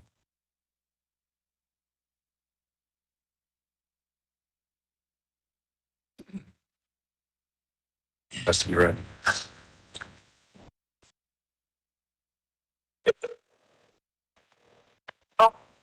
Hey. Hey. Are you ready now? Are you ready to talk to me? I have been talking to you. Okay. Yes, you have. Okay. Where's Gannon? I didn't see children. Where's Gannon, Tisha? I just told you. No, don't tell me fucking Quincy Brown. Tell me where Gannon is. There's no Quincy Brown. There's no Quincy Brown. Where is Gannon? Where did you take Gannon? He took it. Why don't you put me in a lineup and let me look for it? Where did you take Gannon? Where is Gannon? Gannon anywhere. Yeah, but you told me you did. You told me you took him to Petco and to Douglas County and to back home. Where is Gannon? To me, it's something I didn't do. What's wrong with you? Where is Gannon, Tisha? I've already told you. You think you can be this interrogator all you want? No, I'm not. You're my wife and I'm trying to talk to you. Hey, you're not trying to talk to me. You're trying to put me 6 feet under what you're trying to do. Why are you so afraid to just tell me the fucking truth, the real story, just for once, okay? You can That's tell me the truth. You can tell me a bullshit 20 more times. Just right now, tell me the truth. Where is Gannon? You did not tell me where he is. I know where he is. Quincy Brown took him. What's the guy's name? Listen, fuck Quincy Brown. Don't ever say that name to me again because it's bullshit. Eduardo is bullshit, okay? The carpet guy is bullshit. Quincy Brown took him. Well, tomorrow it's going to be somebody different because yesterday it was the 3 other different guys. I'll go after him. My dumb ass won't go after him. Yeah, my dumb ass won't go after him. Where's Gannon, Tisha? You told me to tell you who had him and you would be supportive. And you still are doing this. Listen, I'm not going to sit here and pick this thing apart anymore because it's bullshit. You said this guy had something on you, something blah, blah, blah. Excuse me, blah, blah, blah, blah, blah. You didn't want to tell me his name. Why would you not want to tell me Quincy Brown? Who the fuck is Quincy Brown? Right. He is going. I send you some lineup. The police department has to have lineup for Quincy Brown in the area. Did you tell Quincy Brown your name? Okay, did you give him your information? Did he take your phone? How is he messaging you? Is Quincy Brown messaging you? I do. I'm trying to find it. How is he messaging you when he never... Did you tell him, hey, my name's Tisha, my email is TishaLynn2006? What the fuck, Tisha? Did you care that he has your son? Yeah, see, you ain't answer my question. You ain't answer my question because you know it's bullshit. How is he messaging you? Like I said, it's probably some Inspector Gadget. This message will self-destruct in 30 seconds, right? Some bullshit like that. Because he didn't... What are you talking about? Likewise. I don't know what the fuck you're talking about. This guy messaging you? What the fuck? He don't have your information? Okay, so he hasn't been outside of the hotel? Nope.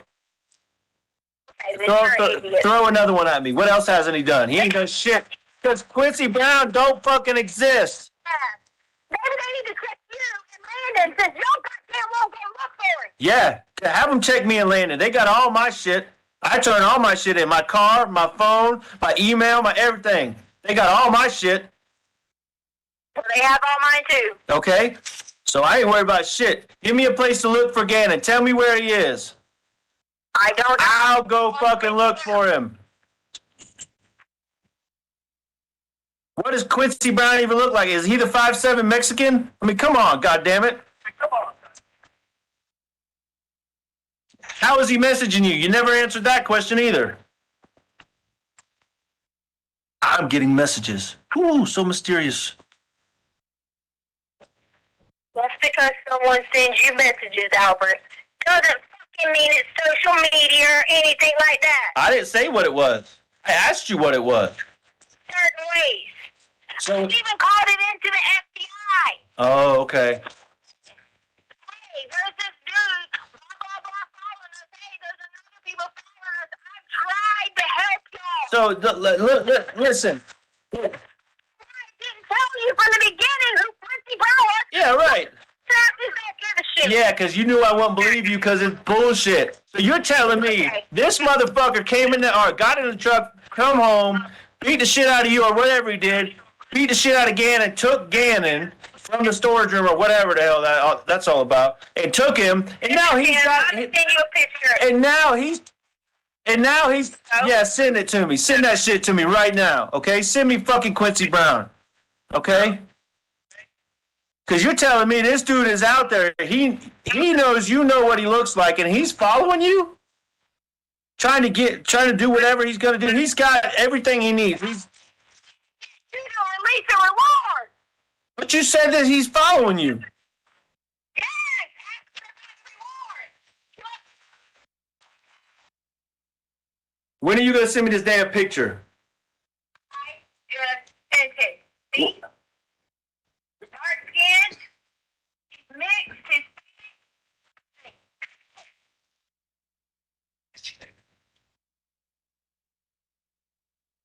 Are you freaking serious, Tisha? That's Quincy Brown right there. He's dark and Hispanic. what? He's dark and Hispanic. His name's Quincy Brown, right? A Hispanic guy named Quincy, like he's from South Carolina or something. Puerto Rican, mixed, All right, listen, Quincy. Oh my God, this is great. How did you fucking get a picture of Quincy Brown? You Googled him? That is who he is. Okay, listen, send me, screenshot your Google search. Let me see it. Screenshot me where you pulled that. Yeah, however you got Quincy. Guess what? Quincy probably sent you that picture in one of his messages, right? He said, hey, just in case they're looking for me, here's my latest photo. You're a fucking dumbass. I am a dumbass, and I need my son, and you got him. Your son. Who's got him then? It ain't fucking Quincy Brown. You gonna be a fucking some balls and find him with his. I bet you ain't doing that shit though, are you? Cause you're I am a punk. You're right. I just want my son. You can call me a punk. You can say whatever you want to say to me. Okay? I just want. Quincy then. Where, Question him then. where can I find Quincy to question him? I don't fucking know. Your best friends in the police department can do it.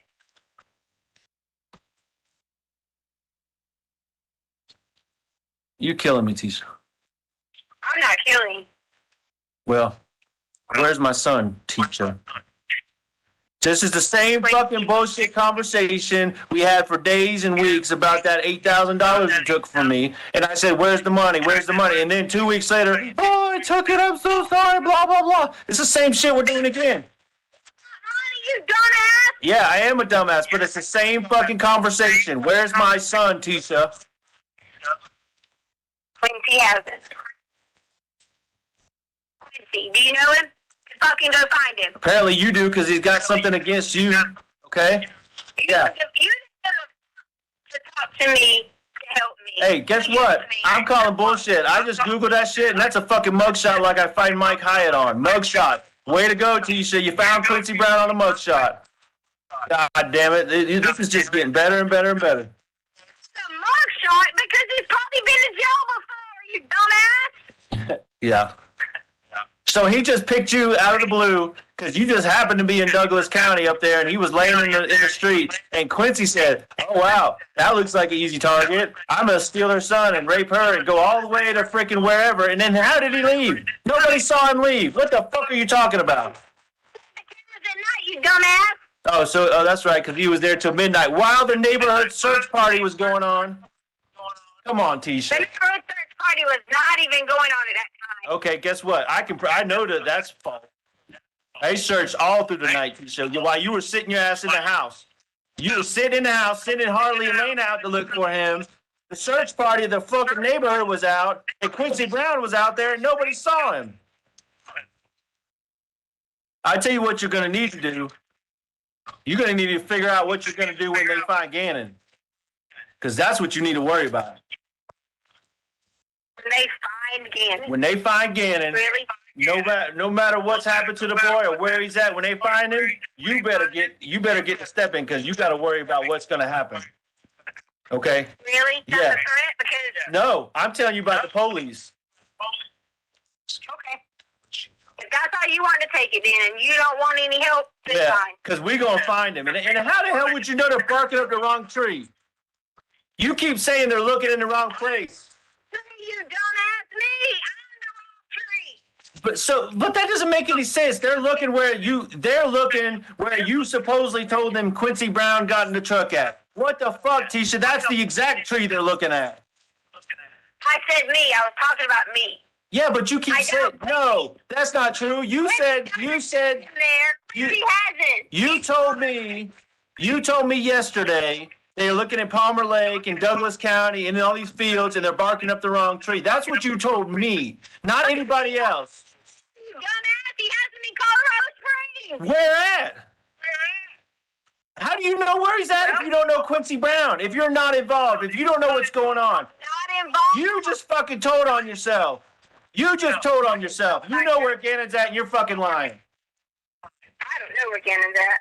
You just said he's in Colorado Springs. I said Quincy Brown lives in Colorado Springs, apparently. Now you're fucking twisting the words again, Tisha. Okay, where's Gannon?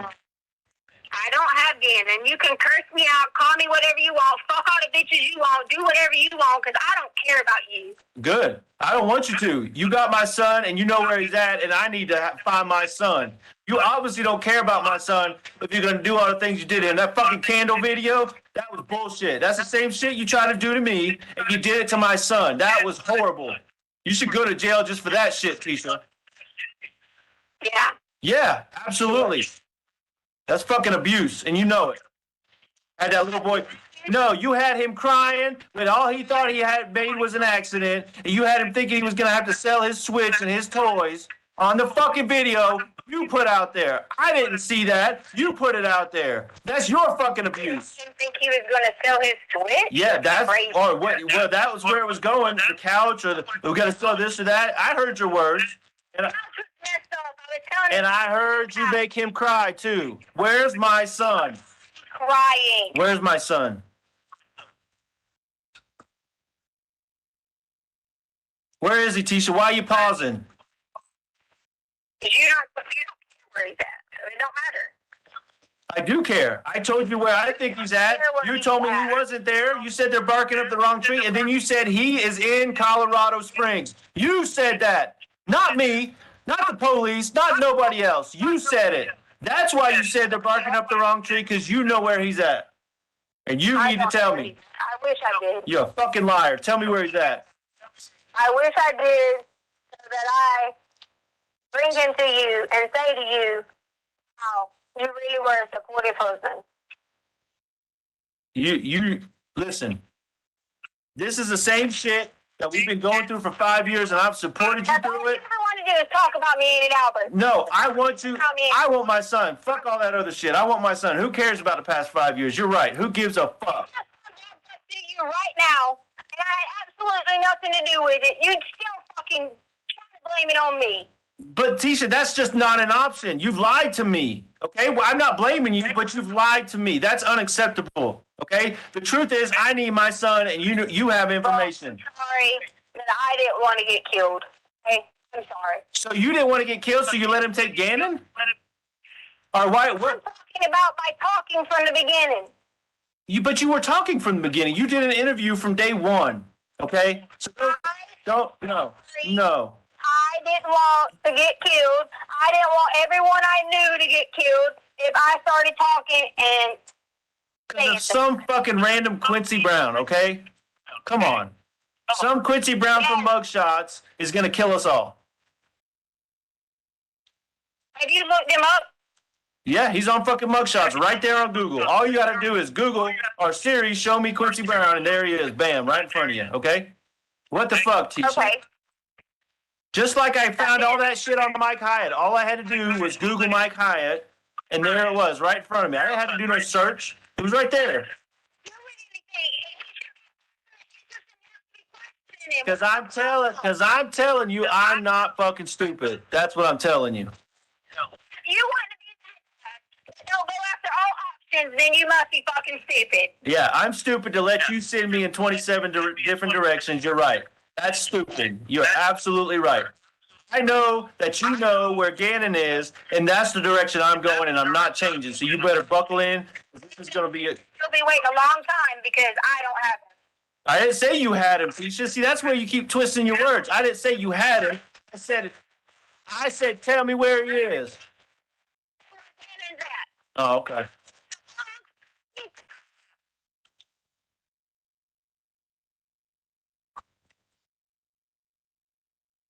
Damn time. Okay. Because I don't him. And I don't know where he's at. That every day. But you just said he's in Colorado Springs, so make your mind up. The Quincy guy So, at me, what about be a man, be a husband, and freaking go there and say, hey, listen, can we detain this Quincy guy and ask him some questions? yeah, fine, we'll do that. But my manhood's not in question here. The truth is in question here. Okay? You say Quincy Brown is in Colorado Springs, and you say Quincy Brown has Gannon because he's messaging you and wants a reward. Okay? So if you put... Message me. I said he left messages. That's a message. You Okay, said okay. messages. I'm not gonna split hairs with you about stupid shit now. He got word to you somehow. He said something to you somehow, okay? But you told me he has him. He's let you know he had him, and he's in Colorado Springs, and he wants money, okay? But then you say, I don't know where Gannon's at. Which one is it? He says he has Gannon. He says he has Gannon, and he's in Colorado Springs. But I would even be willing to put my life on the line to freaking go out and carry to wherever the meat's gotta be, knowing that somebody might shoot me. All right, listen, I'm about to end my rope here, okay? You're fucking lying, and I'm done with it. Okay? Okay. You haven't even told me where you're at. I mean, there's so many freaking lies. You say help me protect me. God damn it, you're not in Colorado Springs, Tisha. Send me your location right now. Then send me your location right now. Quit fucking playing. Send it to me on my phone. Take a pic. So you want me to send you my location? I've offered. Share your family. Yeah. You'll be doing. Yep. All right, listen. Obviously, this gap between us ain't getting no closer because you won't tell me where my son is. So I'm done. You got anything else to say before I hang up on you? Good. Don't email me. Don't call me. Don't message me. Don't use my name in the media. Don't say shit about me until you tell me where my son is.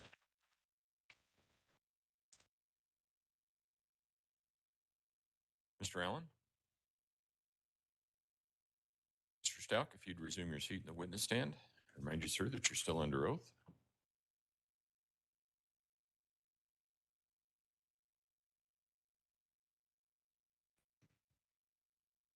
Mr. Stauch, in that particular phone call, you made a comment about the candle incident and that the defendant was doing the same thing to Gannon that she did to you. What were you talking about there? Manipulation. Meaning the defendant manipulating situations? The defendant manipulating situations, as I witnessed in that video, her doing to Gannon. Sounds like potentially the defendant sent you a text message to tell you who this Quincy Brown was. Did that happen? In that phone During call? that phone call, yes, sir. Did you then do a Google search for a Quincy Brown? I believe I did on the spot, yes, sir. And what did you find when you Googled Quincy Brown? Exactly what I referenced. I call it mugshots, but lineup.com or mugshots.com, whatever it was specifically. But his face next to a bunch of other people that have been arrested. Was that essentially a sex offender that was wanted in the Colorado Springs area? Yes, sir. Did you ever have any independent knowledge that Quincy Brown was somehow involved in Gannon's disappearance? No, sir. You asked the defendant in there, or actually the defendant, I'm sorry, said that she was in Colorado Springs. Did you know where she was at that time? No, sir. Did you think she was in Colorado Springs? No, sir. And then similar to the other calls, her personality that she was using in that phone call, was it consistent with the way you know her? Absolutely. Did she ever change into a different personality? No, sir. All right, thank you.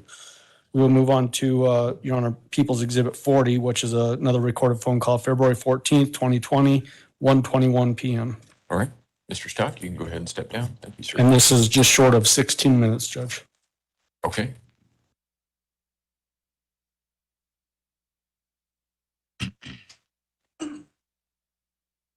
Got my peanut butter sandwich. I ate mine too.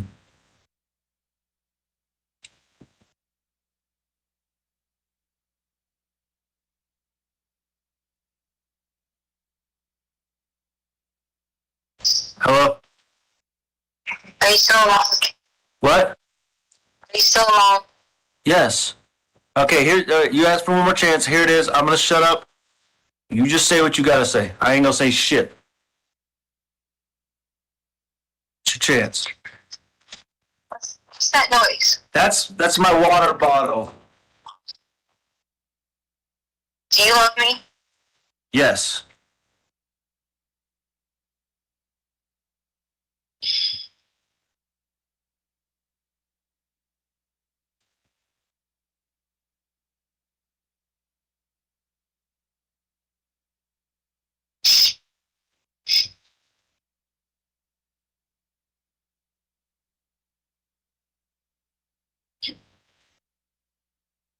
Oh.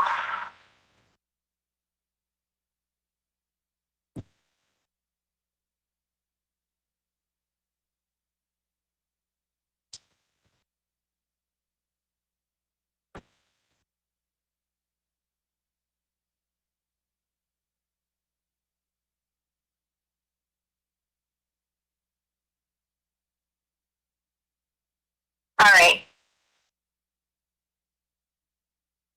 If you know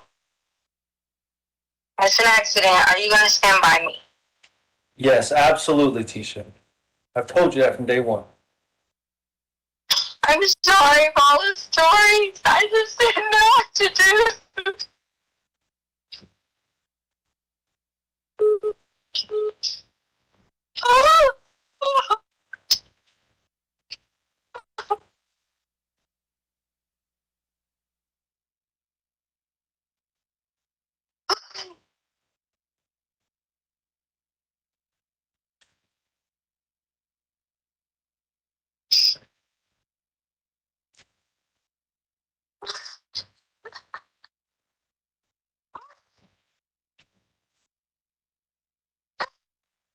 So we were going to get your bike.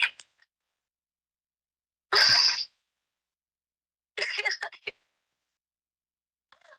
was like, get it right. It was really big, so I got it pink.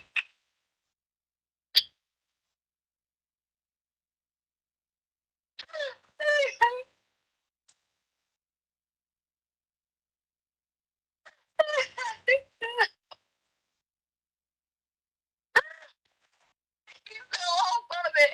It hurt bad.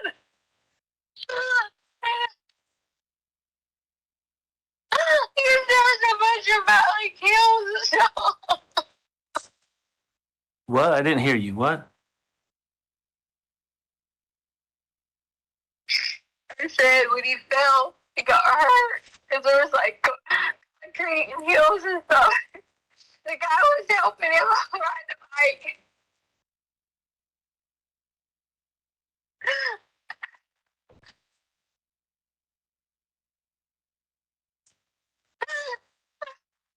Tisha, babe, what?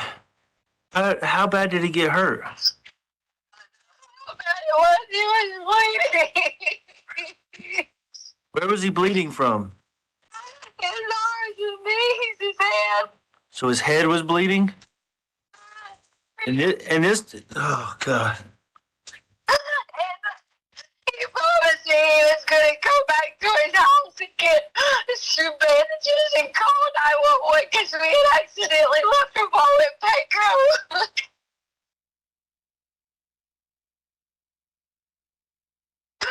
I swear to God, Quincy's real. So what happened, baby?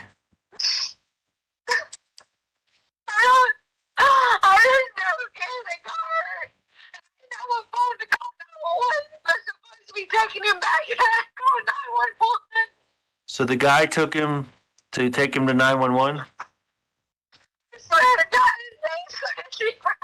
That's the guy was supposed to be meeting again. The Craigslist guy? And you met him where? Like up in wherever that Those messages. My actual phone was my gosh. I was scared he didn't come back with it. so keep going. I'm sorry. I thought if I was like, I'll go back and I'll just go keep searching. And I did. I spent the whole night driving to find him. In my truck?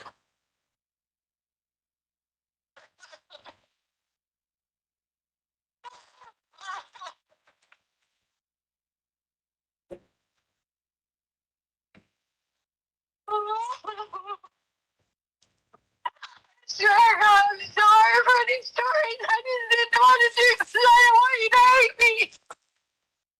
Why would I hate you if it wasn't your fault? I couldn't get to him. And I was bleeding from his hands and knees. It was an accident. Okay.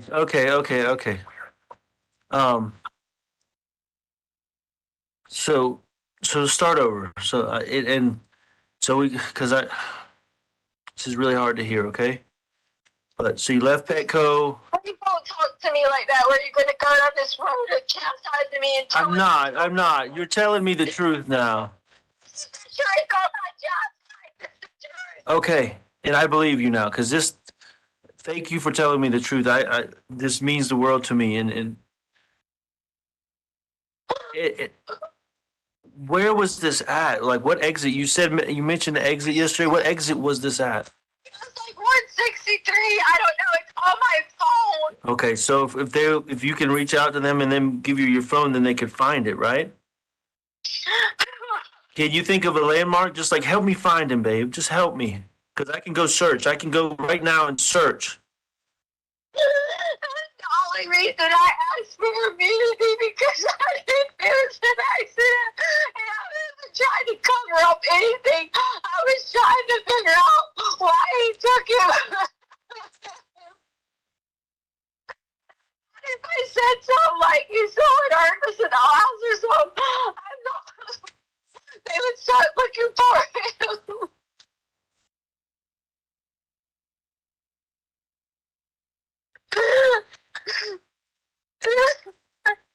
When the guy, I wanted to try to bike out and he needed help because the bike was too big.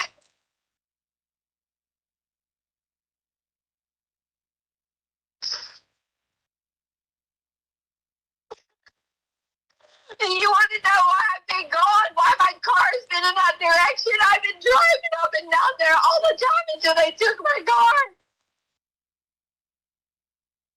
Driving to do anything I can find, anything. Driving to find this dude. I even called into the police department. They were like, yeah, because he's wanted. If you know where he's at, let me know. So nobody tried to help me. Because before I would do anything, I made him show me his ID. Because I was making sure.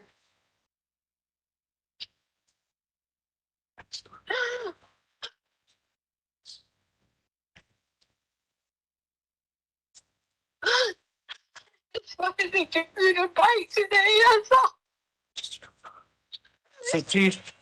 so Tisha, hold on. You went to his house, or where did you meet this guy at? Quincy Brown or whatever. Because if you went to his house, they can absolutely. Please, please. I'm listening. I need to tell you. Okay. He said to me that he would be off that exit. When I turn off the exit, you can look. Okay. I turned off the exit left because I thought that was direction, but he thought I was coming from south, coming from north. So I turned off right and went towards the other direction, and I didn't see anyone with a bike in a store. Okay. So there was a store. He said there was a store. I said I didn't see Oh. anyone with a bike in the store. Oh, So I went the other direction. I got you. When I went the other direction, I see him with the bike. And I said, hey, there's the guy with the bike. And I made him show me his ID. And legit, we talked with some kind of biking. And this was a tour bike. And I got a little nervous because I said, why would he have some tour bike and he's trying to sell it? You know, like, I was asking him questions like, did you not ride anymore? Did you get hurt? You know, like these stories I was asking him. Then I realized I didn't have the phone because I had left it at Petco. So then, Gannon was like high-fiving him and talking to him and stuff like that. So I assumed, you know, nice guy. Until he was taking Gannon, just helping him get on the bike to ride it. I was holding on to it just so he could see. And he was like, do you think your daddy will like this bike? Then the next thing you know, whenever they like both slid, he slid with Gannon in the bike, and Gannon like went like not necessarily tumbling, but sliding down, and he hit his head, and I ran over there. I was just crying out because I didn't have my phone.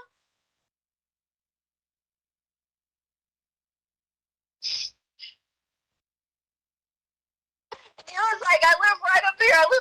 I'm going to take him and we'll go. And I'm just still sitting there crying and crying. They got to see me get off the exit.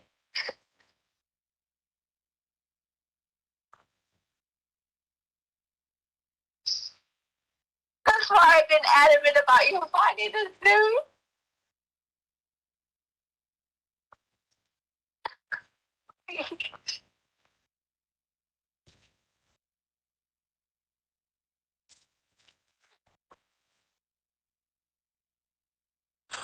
All right. So so you got off exit 163. No, if it was whatever county line or some shit like that was Oh, called. that County Line Road or whatever we always take. It was on that road. No, you had to turn off of that road. I went the wrong way to start with, so I turned right. Because he thought I was coming from that direction. I was supposed to turn right. But this was the exit off 25 that you turned the wrong way, or off of County Line Road? Off of 25, you can get off and go both directions. Okay. All right. I'm trying to narrow it down so I can go look, but So was there anything else besides you said he scraped his knees, he scraped his elbows, he busted his head, and he had the burns on his arms. Well, there was some bad burns, Albert. The burns were just little bubbles from the fire. That had nothing to do with it. Now maybe it could have like scraped them open some because he already had them, but Anna was fine. He was talking to me. He wasn't complaining with any kind of pain. I would have took him straight to the doctor if the burns would have had any kind of pain to him. Okay.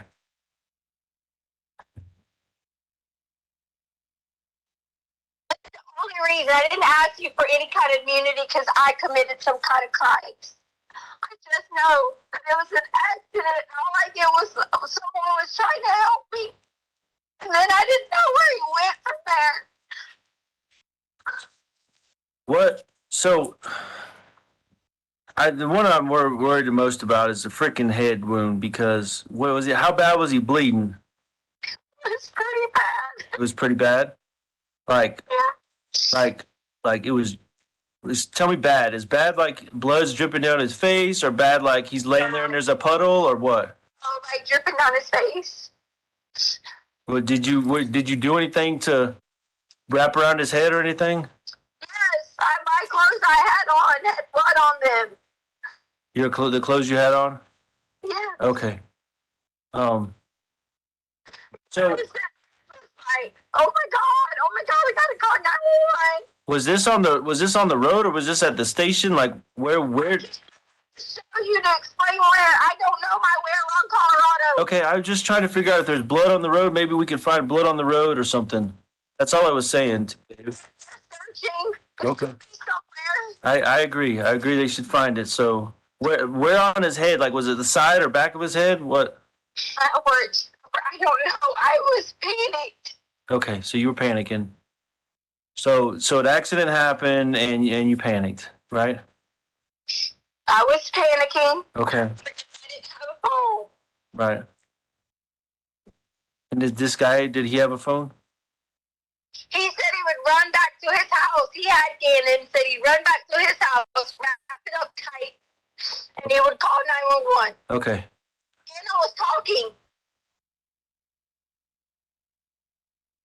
Okay. So he took Gannon to his house is what he told you, right? And you did you stay where you were or did you follow him or what?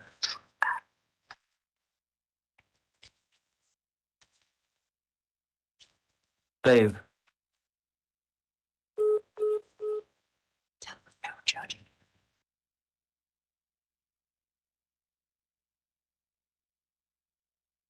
Mr. Allen? Karen, we would just have Mr. Stout come back to the stand. Mr. Stauch, if you'd resume your seat in the witness stand, I remind you, sir, that you're still under oath. Judge, I'm not sure if I said it, but that was actually exhibit number 40 that we played, which was that February 14th. Thank you. Yep.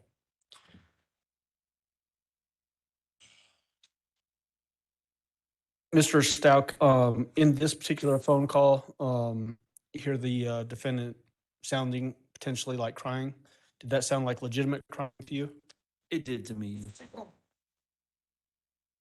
You made a comment that you're telling me the truth now. Was that an honest statement to you or from you, or was this you trying to get her to just keep talking? Yeah, more of a tactic to keep her going. The as you're talking to the defendant in that particular phone call, was her personality consistent with the way you knew her personality? Yes, sir. Did she change it to any different personalities during that phone call? No, sir. All right.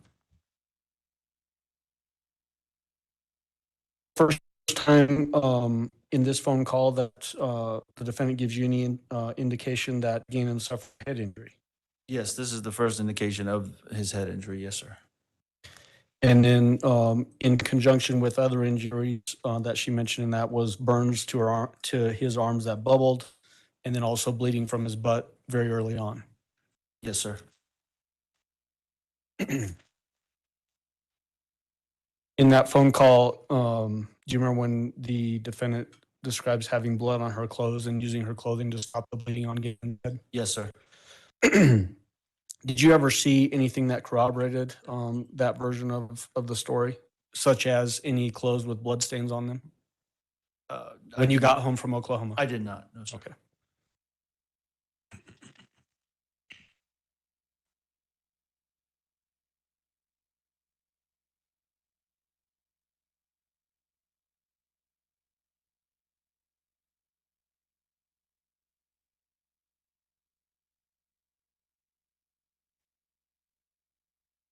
May I approach with People's Exhibit 49?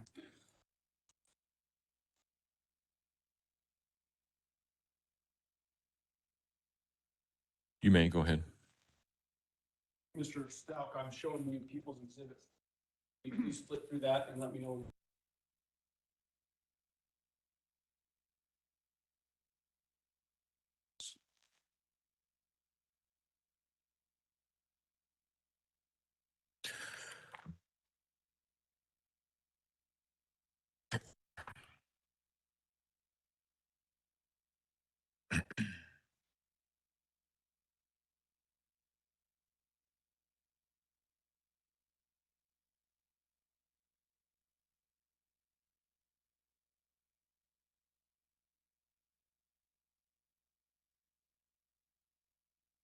Okay, I'm finished. Do you recognize what is marked as People's Exhibit 49? Yes, sir. What is it? It's a book full of text messages between myself and the defendant. Is the date range for this particular group of text messages basically February 29th through March 1st of 2020? If you look at the timestamps on them? Yes, it is. Are those fair and accurate representations of the text messages that she sent, or at least came from her phone and that you responded with? Yes, sir. Your Honor, I'd move for admission of People's Exhibit 49. Defense, Exhibit 49 will be admitted. Go ahead. May I approach the witness with People's Exhibit 206?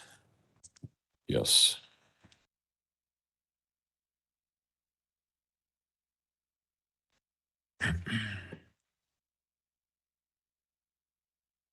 Judge, for the record, as Mr. Stout first, before I start that, flip through that and then let me know when you're done.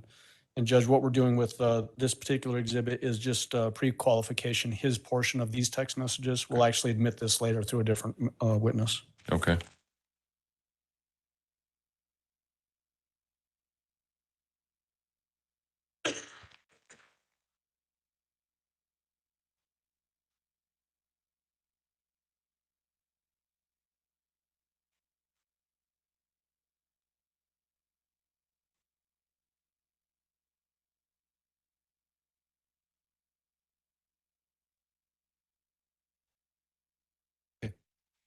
Do you recognize that item? Yes, sir. What do you recognize that as? It's communications between myself and Harley's phone. Harley Hunt? Harley Hunt, Okay. between her phone. And what I'm asking you specifically for your portion of this exhibit, the text messages that came from you or from your phone, do those appear to be fair and accurate representations of your communications? Yes, sir. Okay, thank you. Or may I retrieve that? Yes.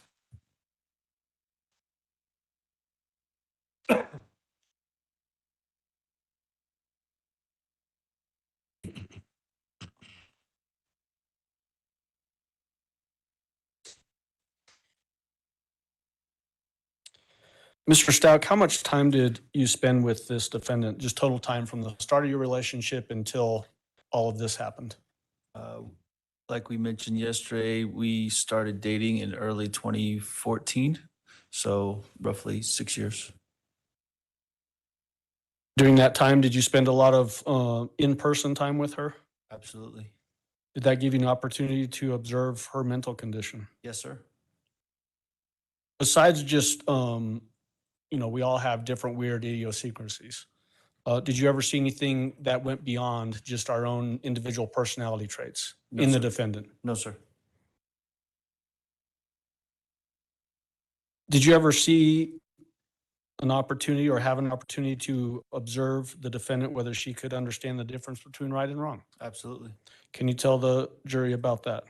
Obviously, throughout our relationship, I think to some moments immediately preceding January 27th. I mean, she took the kids the defendant took the kids on a hike. She made it there safely. Kids made it home safely. Obviously from my knowledge, didn't get a ticket, so obeyed all of the traffic laws on the way there and the way back. Even that morning of the 27th, we talked about Gannon and the switch, as we've seen with some text messages. Some right and wrong issues there about how we disciplined him with taking the switch away for whatever his offense was in that moment.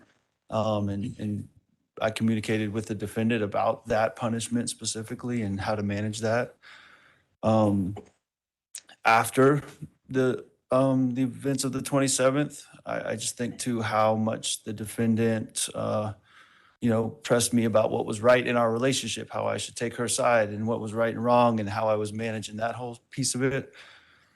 Something that stands out more than anything is, as the defendant said to me in one of these phone calls, I think one we heard yesterday, that she didn't allow Lena back in the house when Lena got home from school. I don't know any reason why she would have not allowed Lena back in the house.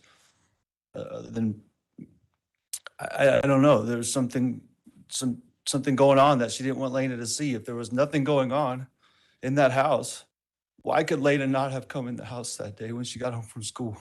Okay, and we're going to get more into that in just Sure. a minute, but I appreciate you bringing that up. You lived with her in South Carolina, correct? Yes, sir. Do you need a cup of water or anything? I'm okay. Okay. You lived with the defendant in South Carolina, Colorado, also spent time with her in Alaska. Yes, sir. Did the defendant follow the laws in all of those places? Yes, sir. You went on trips.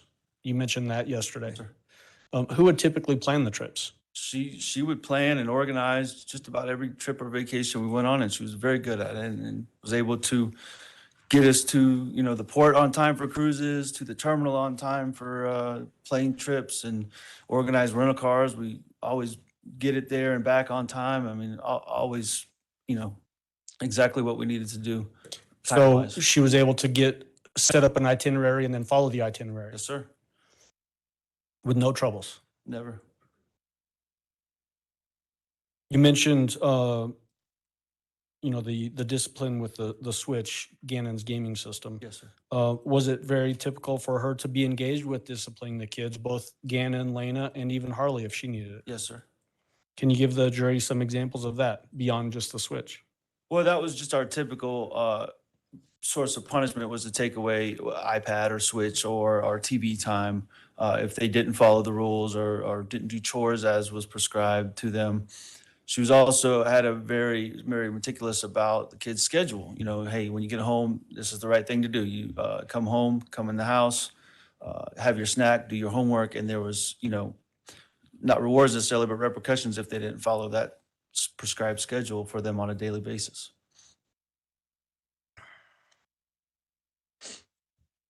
What about during the time frame so if we're going to narrow the scope of what we're talking about here, Mr. Stauch, the time frame as we get to January 2020, and especially that Saturday night when you left up to DIA, did you ever have any concerns that she was having this crack in her mental health? No, sir. What would you have done if you had observed some major crack in her mental health? I would not have gone on that trip. I did have the flexibility to cancel my training and move it to another time if need be. I would not have left the house and not left the kids there if I had any concern or she showed signs of a mental crack approaching.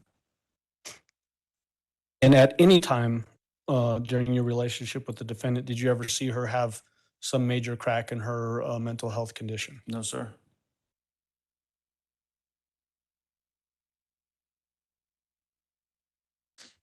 Did you know her to have any severe mental illnesses? No, sir.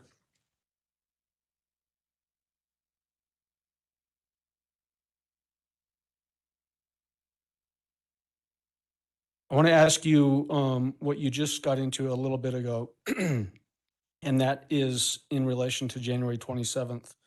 Was there a period of time in the afternoon of that day when you were trying to get a hold of the defendant? Yes, sir. How were you trying to get a hold of her? I remember making a phone call or two. I don't remember how many specifically, but that was just not answered. And also text messages? Yes, sir. Did you ever get an answer during that window of time from mid-afternoon of the 27th? I don't remember specifically when. I know at some point in that afternoon, we had a conversation about, I wanted some new headphones, and we talked about what an appropriate price range would be, and where is a good place for me to go look, whether I was on base or at the PX or the Apple Store or whatever. So once again, another conversation about what is right, wrong, appropriate. But I don't remember specifically when that happened. I just remember it was that afternoon after I got out of class. When you look back on it now, does that seem significant to you? It was as soon as all this started happening, that was a very significant moment. Does that coincide with your understanding of what you just described, that the defendant would not let Lena in the house after getting home from school? Is that the same time frame? Is the same. I don't know exactly when that conversation happened. I'd have to see a timestamp on that. Okay. But generally in the same time frame, Monday afternoon, January 27th, 2020. Okay. All right, may I have just a moment? You may.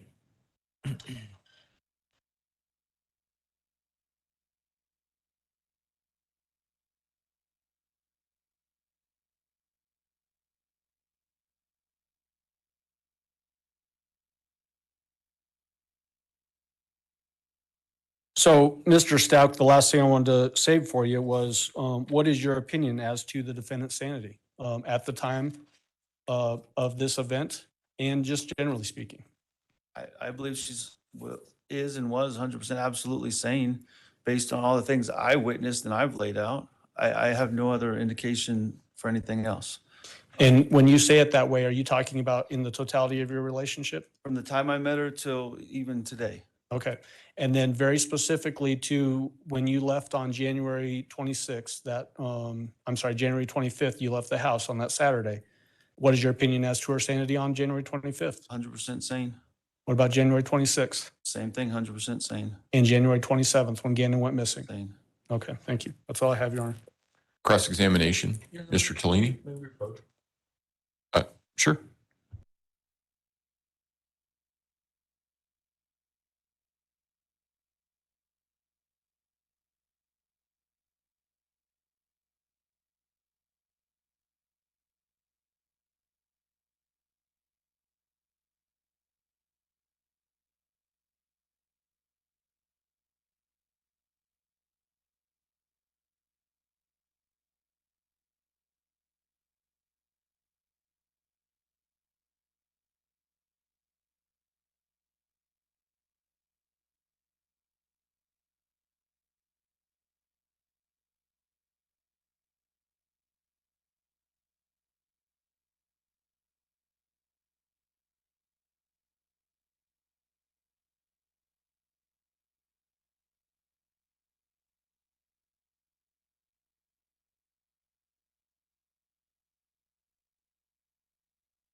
Okay, here's what we're going to do. We're going to take our lunch break early, and then we will come back for cross-examination. So if I can have everyone back in the jury room a little bit before 1 o'clock, we should be able to start on time at 1 o'clock.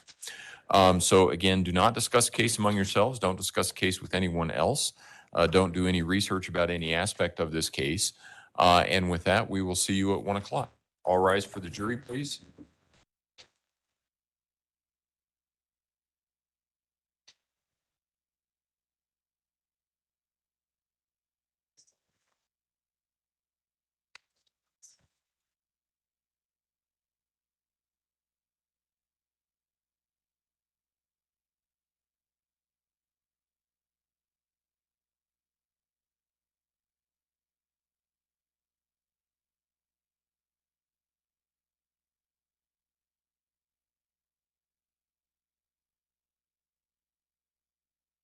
Thank you. You may be seated. Record should reflect the jury has left the courtroom. With that, we will take our noon recess and we'll be back at 1 o'clock. Thank you. All right.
Mr. Stauch, if you would resume your seat on the witness stand, sir. And I remind you, sir, that you're still under oath. Let's go ahead and bring the jury in.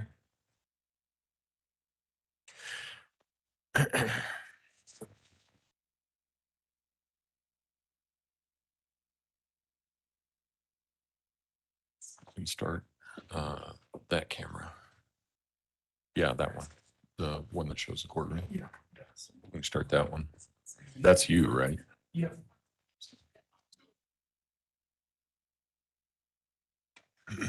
Yeah. Yep. There we go.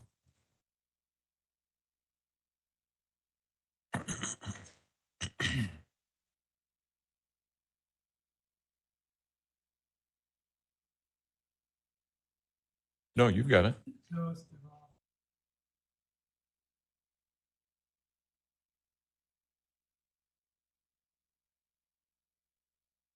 Oh, you're right. Got to take that back in, though.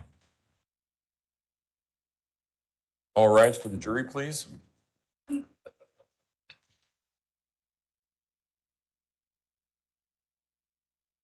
that automatically resets on and out. Yeah. That's helpful.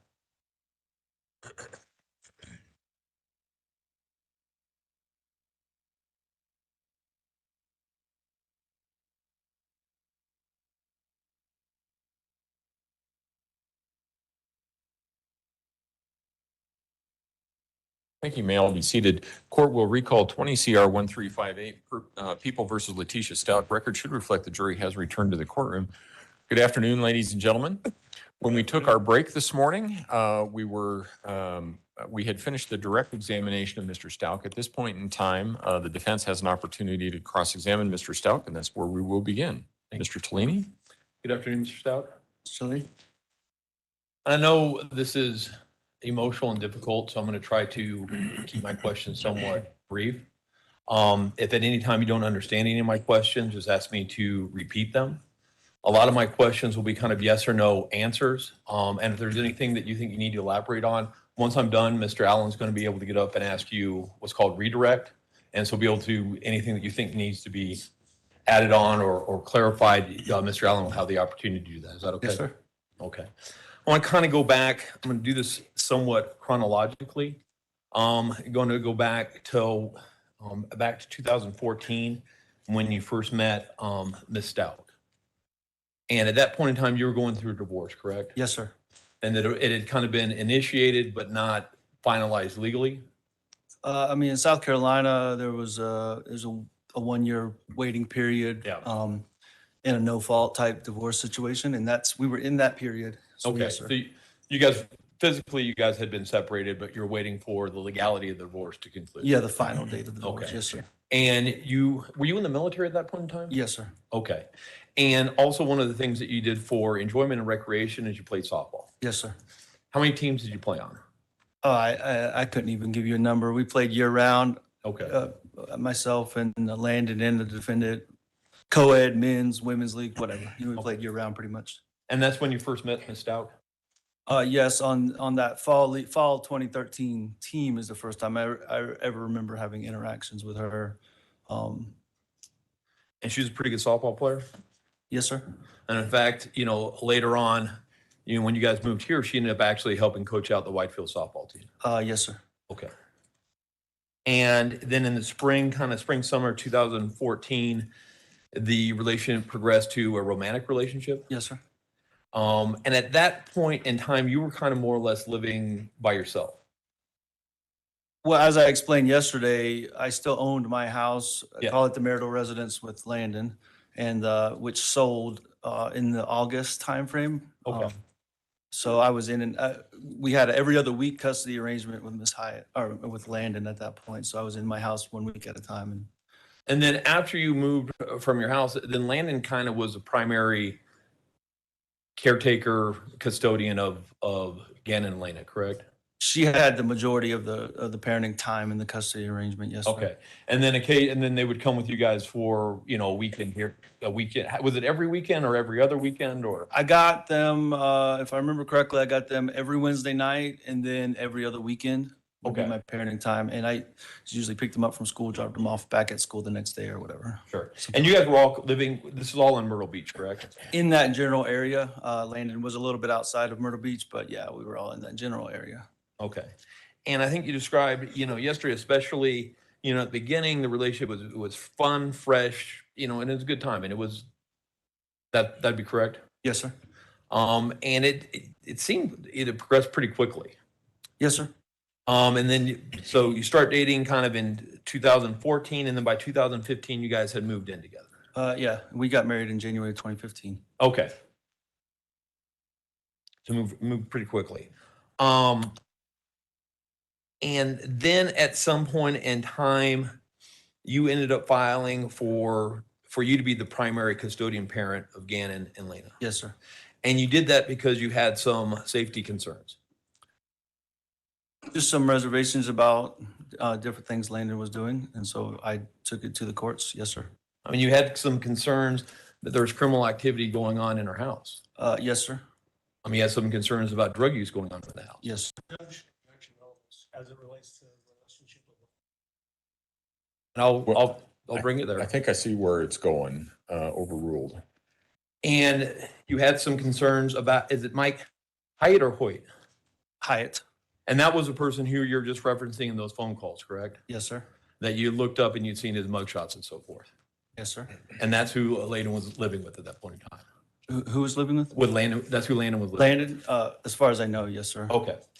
And you thought it would be, because of those safety concerns, you wanted Gannon and Lena to come live with you and Miss Stauch. Yes, sir. Because you thought that would be a safer environment for your two children. Yes, sir. And when you filed for custody, it wasn't just custody for you, but also Miss Stauch was given custody as well. When I filed for it, or when I filed for it, it was between me and Landon. Okay. So that's just to clarify. Okay, but then she was eventually legally granted custody. There was an arrangement where the kids in 2018, in the fall semester of 2018, we owned a house in Myrtle Beach, as I referenced yesterday. Because the defendant did not want to permanently move to Alaska, we kept that other residence as well. And the kids did stay there with the defendant for a few, most of that first semester, or that fall semester. So for the entire fall semester while you were in Alaska, Miss Stauch was a primary caregiver and custodian of the two kids. In Myrtle Beach, yes, sir. Myrtle Beach, Yes. yes. And part of that also was so they could also be in proximity with their mother as well. Yeah, it's more complicated than the defendant just got custody of the kids. There's No. just a whole. A lot of factors. were Yes, in a lot of place. variables there. Yes, sir. Okay, but you felt comfortable and you felt that was a safer environment for them to be with Miss Stauch as opposed to being with Landon At that time, yes, sir. at that point in time, based upon your dealing with her, based upon what you knew of her, and based upon what you knew was going on with Landon. Yes, sir. And also, right at that point in time, when this kind of custody, shifted from Landon to you and Miss Stauch, that's initially when you enrolled Gannon in counseling. No, sir, that would have been after we moved to Colorado.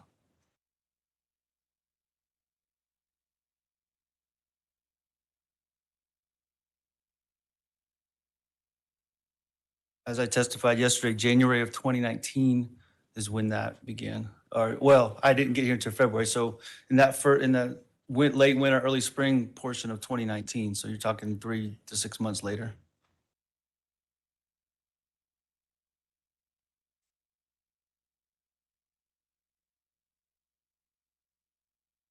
Second.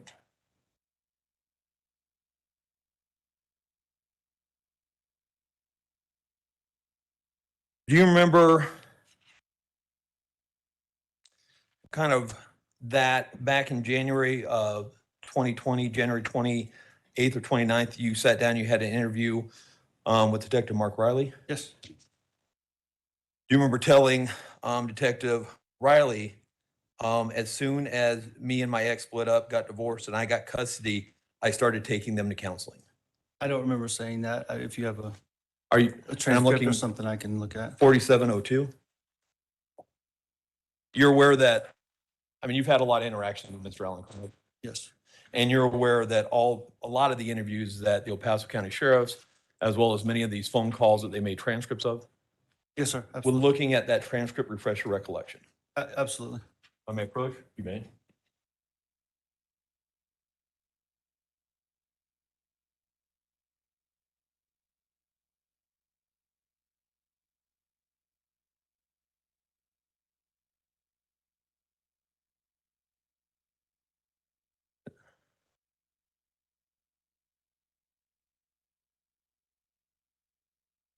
Does that refresh your recollection? I mean, if that's a transcript of it, then yes, that's what I said. So that indicates to you that you told the detective back then that you got Gannon in counseling right after the custody split, and you did that primarily because of the custody issue. Yeah, and I don't know why I said that specifically, but the Dr. Burtek I referenced in this, that did not begin until, as I already stated, late winter, early spring 2019. Okay. So- Time approach? Sure. You may, yes.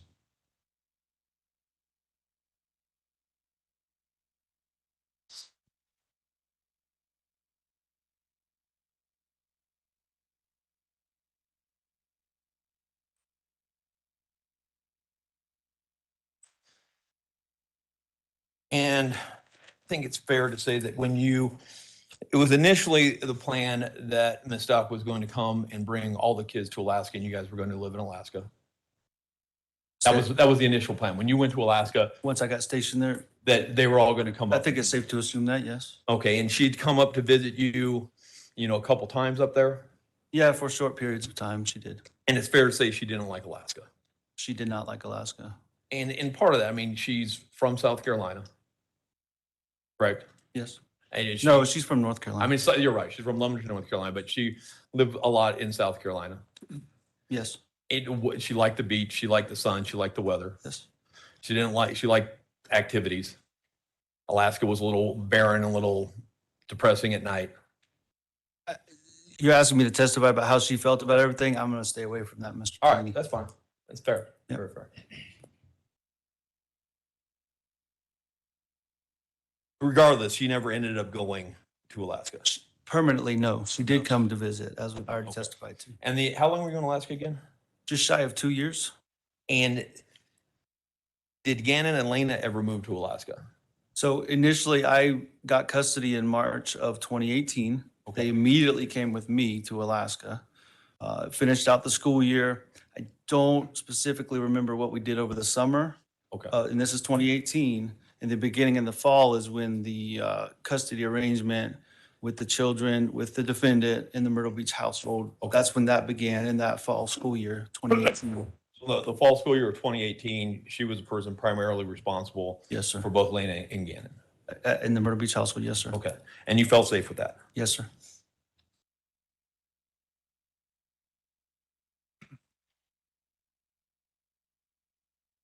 And overall, at least what you observed, it appeared, that she had a fairly good relationship with Gannon, Ms. Stauch did. From what I observed, yes, sir. I mean, I think you've indicated in some of these prior interviews that she appeared to care for him and he loved her. Yeah, absolutely. I testified to that yesterday. I felt like he had some love and trust in he had some love in his heart, and he definitely had trust for her. And you remember, was it in Mother's Day of 2018, he actually did a Mother's Day card for Ms. Stauch? I don't remember that specifically, unless you had a picture or something. I do, of if it. I may approach. You may. Approaching with what's been marked as Defense Exhibit B. B is in Bravo. B is in Bravo, yes. Thank you.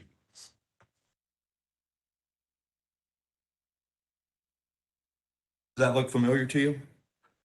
I've seen this picture before, yes. Okay, and that was written by Gannon to Ms. Stauch. I cannot attest to who was written by. I was shown this picture by the defendant, yes, sir. Okay, does that appear to be Gannon's handwriting? It's similar to his handwriting, yes, sir. I don't have anything else to compare it to right now, and I haven't seen his handwriting in 3 years, Mr. Delaney. Okay, that's So- fine. If I may approach.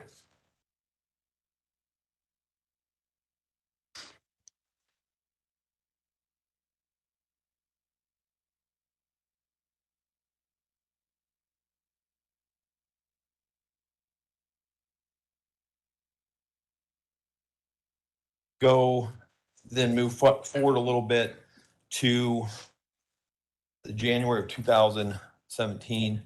You left on that Saturday? In January of 2020, January 2020. You Okay. left on that Saturday, correct? Saturday night, yes, sir, after work. And your mom had been there for a while? Roughly a week or so. I don't remember specifically. Okay. What does your mom do for a living? She is a nurse practitioner in the mental health field. Okay. Had you had conversations with your mom about Miss Stauch and her mental health? Yes. And you'd raised some concerns with your mom about Miss Stauch's mental health. Yes. And your mom thought she needed to be on medication. I don't remember that specifically. So Okay.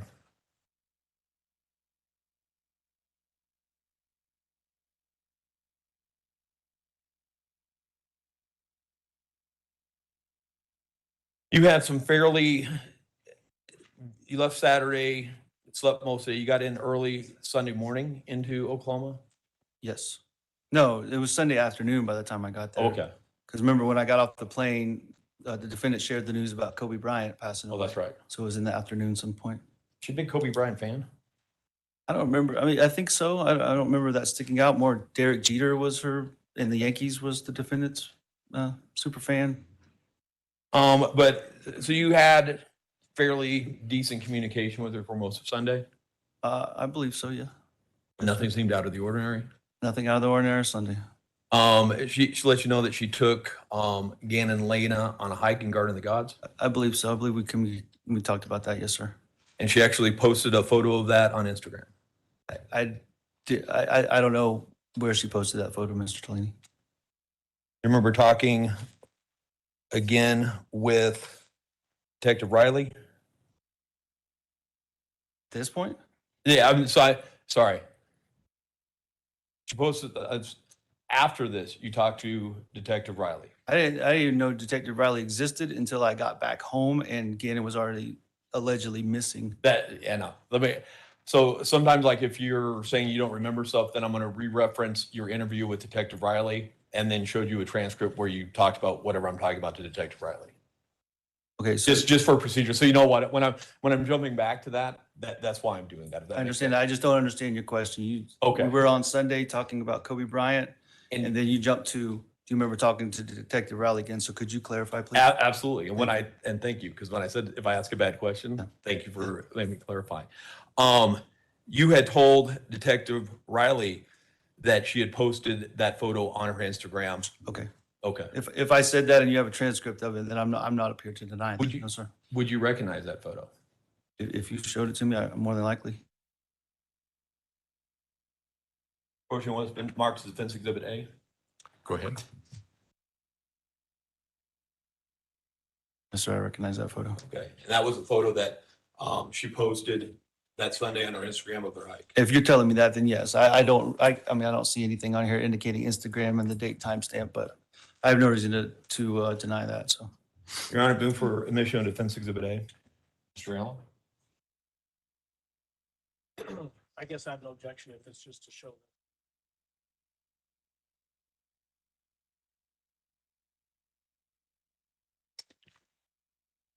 That limited purpose.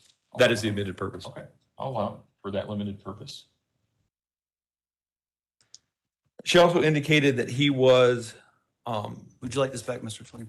we can, here, thank you. I don't want to sit right in front of me. Absolutely.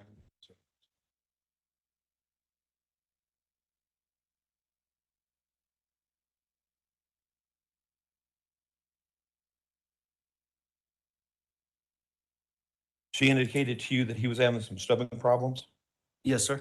and that wasn't unusual. Sometimes he would have stomach. That was common. Very good. She indicated to you that she was going to keep him home from school on Monday. Yes, sir. And at the point in time when she said that, that seemed somewhat normal to you.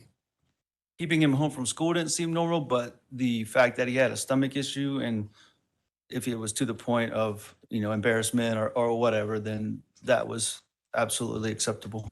Okay.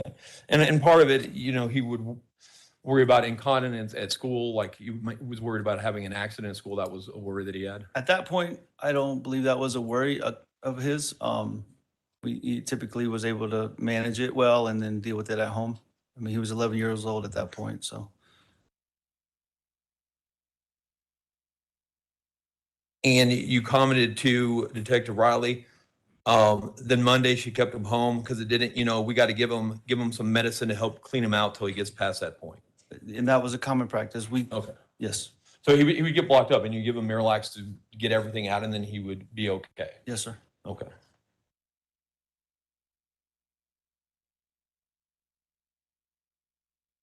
She had also let you know about the candle in the carpet that night on Sunday night. Sunday, January 26th. Yes. I believe that's when that conversation happened. Yes, sir. Okay. And Gannon was concerned. He was worried that he was going to get grounded for a year. All of that came from the defendant. I never spoke to Gannon about his grounding. I received messages from his phone about it, but I never spoke to him directly about that at that point. Okay. Now, that Monday comes and you don't have, there's some communication, but maybe not as much as normal. And then you get notified that Gannon hasn't come home. Right. And I imagine at some point, that sends you, into a panic. Well, I mean, to be clear, I was in military school and training. Sure. So when you say not normal, it was actually normal for what I was doing at the time. Okay. I mean, but I'm saying when Gannon doesn't come home, and it's getting to the point where it's much later than would be normally for him to Okay. come home, even being out late. You start getting very nervous. Absolutely, because my son's not home as he should be. No, absolutely. And then the next morning you got on a flight and you got back as quick as you can. Absolutely.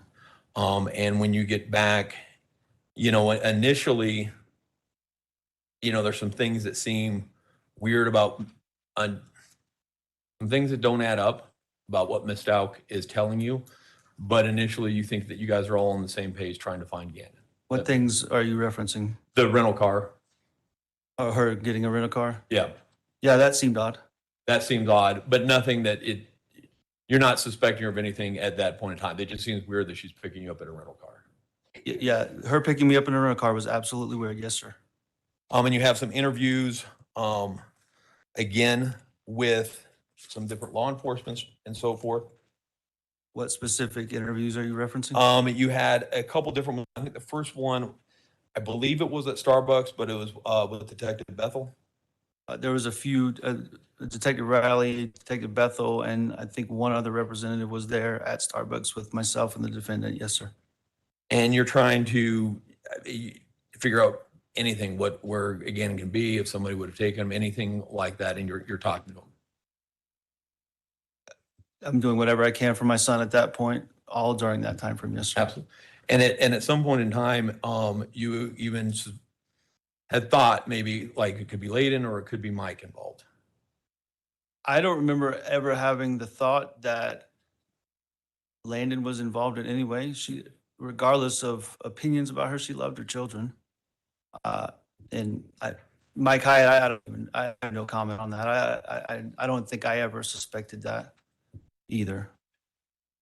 Do you remember telling Detective Bethel, the mom's married to a guy that's got a lot of trouble with the law? And that was one of my first instincts, was like when the come and go came up and they said that he would walk all nonchalant and everything was normal, like the dude was here or something, because he's got a lot of trouble in his background. So like it came to my mind. It was worth putting down. I don't know if anything is legit. And that's exactly what I said. It came to my mind and I didn't know if Okay. anything was legit. So that's exactly what I just said. Yeah. And then as that kind of goes on and everything like that, stuff just starts based upon what Ms. Stauch is telling you, it's not adding up. Repeat that, please, sir. As this kind of day goes on and the days are progressing, the things that Ms. Stauch is telling you about your son and where he might be, it's starting to not add up with you. Yeah, it's starting with the rental car, as we've already addressed, it starts to not add up. Yes, And sir. then when you see that her car is not at French Elementary, like I said, was kind of, I think what you testified yesterday, that was kind of the pivotal moment for you. Yes, sir. And then you go down to the police station, you want her to come down as well, and she won't come down to meet you at the sheriff's station. Just to clarify, she was supposed to be the one to go to the police station.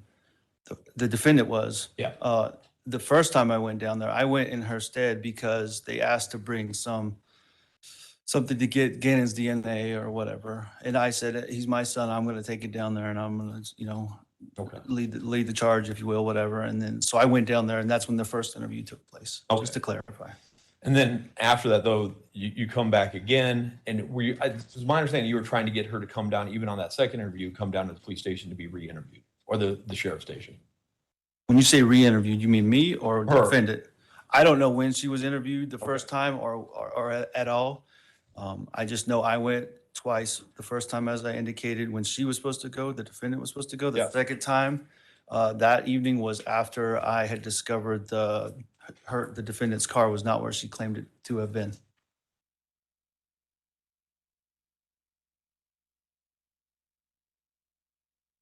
And then her family, she leaves the house. Initially, she doesn't take all her stuff, but she just goes to a hotel, correct? Mr. Chalina, I have no clue where she Okay. went. She doesn't, she's no longer coming to your house.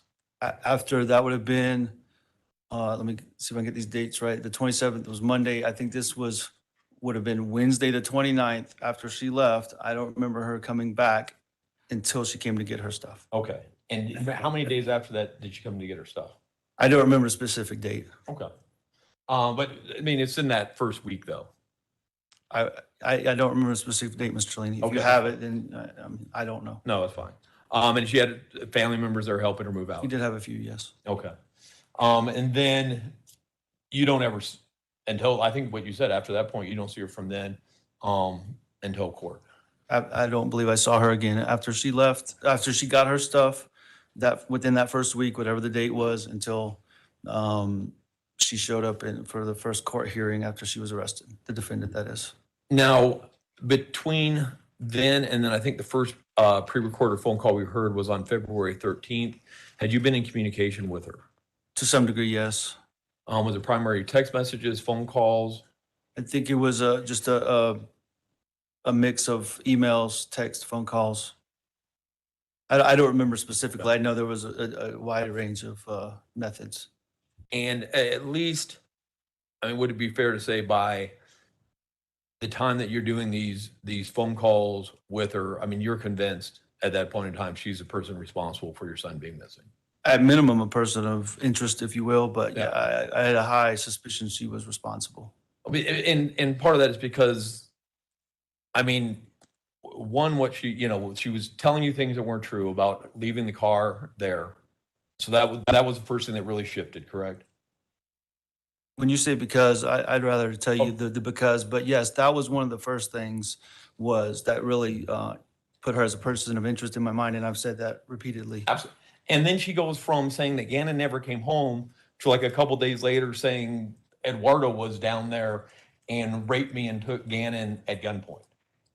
No, before she left the house, the Okay. defendant told me the first rape story. We covered that yesterday. Okay, and sorry, thank you for clarifying that. So Yes, sir. she's still in the house with you when she comes up, changes from he just doesn't come home to,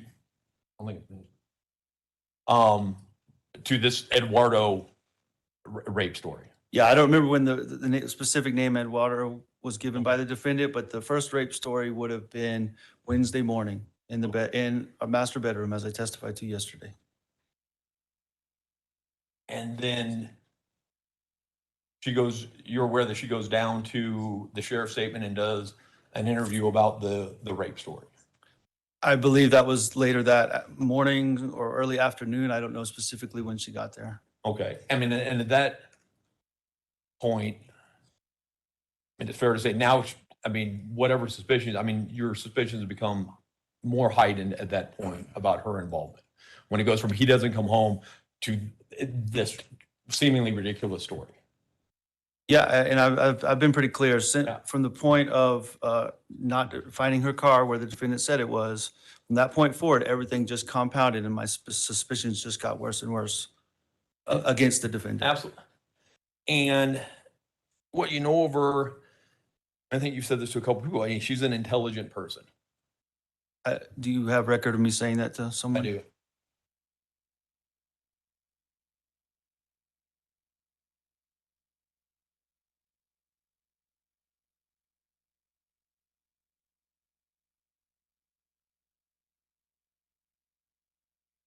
Sorry, we got a lot of transcripts here.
We're indicating that she had a stacked education.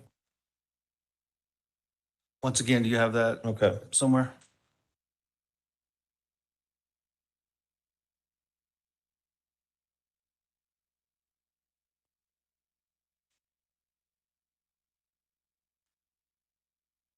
Yeah, this was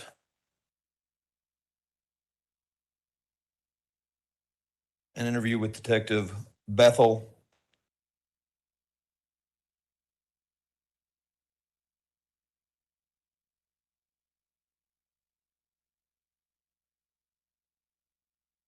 I mean, You may go ahead. Green highlighted with the little star.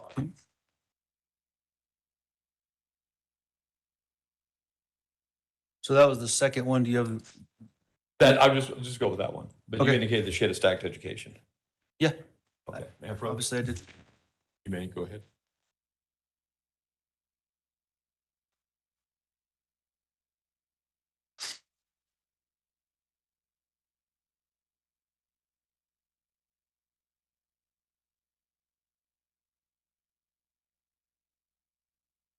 So it was it that Wednesday then after she goes down to the sheriff's station that then she doesn't come home at that point? So I don't know where she, so. Okay, she That left day, that morning. she left sometime Wednesday, middle of the day. I don't know specifically when. Okay. Detective Riley was at the house. I heard the conversation between them two. She left with the intent to follow him downtown to the sheriff's station. I don't know where she went from there. Did she ever come back home after that other than to get her stuff? Not while I was there. I never witnessed her coming back home after that.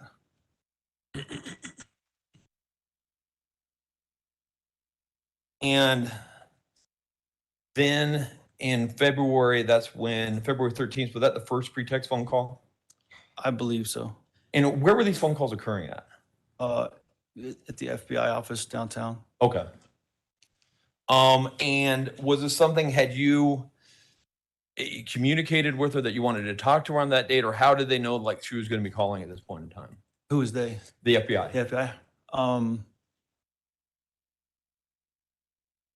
Leading up to that point, there was some attempts at communicating more thoroughly with the defendant. Yeah. The defendant reached out to me and said, hey, we would need to talk, as you heard in some of the phone calls. Yeah. And yeah, so I believe as of that, like I said this morning, I tried to keep her on the hook, if you will. No, absolutely. Through messages. And then, all of those would have been planned to some degree. So I could be there with the FBI agents and the sheriff's office agents. And they had kind of, or there was a plan. I mean, you were trying to get as much information out of her as you could. Me or the Both authorities? you and the FBI. I can't speak to what their plan or their intent was. My intent was to find my son, period. Absolutely. And I think you said before when you were, Mr. Allen was questioning, a lot of the things you were saying to her was to try to keep her talking, try to get any type of information, that you can about where your son is. Absolutely. And trying, hope against hope to bring him home safely at this point. Yes, sir. And if not, then find out what had happened and hold somebody accountable. My intent was never in that setting to hold somebody accountable. I wanted my son and I wanted to wrap my arms around him. That's it. Absolutely. And it appeared, maybe I'm wrong. So we had the one phone call that occurred on the 13th, and then all the other phone calls, if I'm not mistaken, occurred on February 14th. The ones that I testified about this morning, I think those were all February 13th and 14th. And how, just for, my clarification, how long of a gap was there between each of the phone calls? Do you remember? I don't, but I think Mr. Allen detailed that when he said phone call on this date at this time. What was there, just as far as your recollection, was there a long gap? Were you guys sitting around for like hours waiting in between calls, or were they fairly quick succession between each other? Mr. Lee, I don't remember. That was a I bet. grueling time period in my life to sit there and have to keep my cool, talking to her when I had a strong suspicion she had all the information. So I can't attest to that, Mr. Okay. Lee. I mean, and it's clear at least that you appear on February 13th to keep your cool very well. It appears, and if I'm wrong on this, your patience on February 14th starts to grow thin. Would that be fair to say? Let me rephrase. Yes, thank you. You become more and more frustrated with the cockamamie story she's telling you on February 14th. I don't know if, I think I'm frustrated, period. Absolutely. I think I'm at the end of my rope, period. But I did a good job keeping my cool. And if you listen to one of the phone calls, I was a little bit more aggressive verbally. And in a later phone call, I was more patient and letting her give me information. So more calculated than frustrated, Mr. Okay, Lee. so that was part of this. You're trying different tactics to try to get information. Would that be fair? I'm doing the best I can to find information about my son. Information. And was there frustration by the fact that she keeps changing these stories with no consistency between them? And I think you referred to them, these are garbage stories. Yeah, it was very frustrating. And that they don't make any sense. At one point in time, she says it's Eduardo, and then another point in time she says Quincy Brown's some type of paperwork fell out of his pants on that date, and that's how she knows he's Quincy Brown. I mean, none of this stuff, they were ridiculous. Is that your? I'm asking you, would you agree with that? Yeah, and you heard me say it. They're garbage stories, is what you quoted me as saying. And even on that, the first one, the one that we heard yesterday, on that phone call that she had yesterday, she's trying very hard to convince you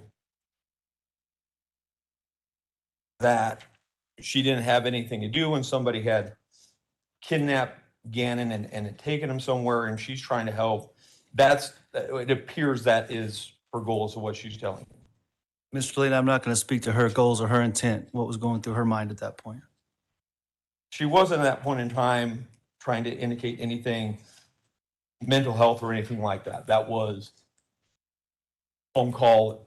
She's not telling you, hey, I'm crazy on the 13th, correct? I don't believe she said that in any of those phone calls. But in some of those phone calls,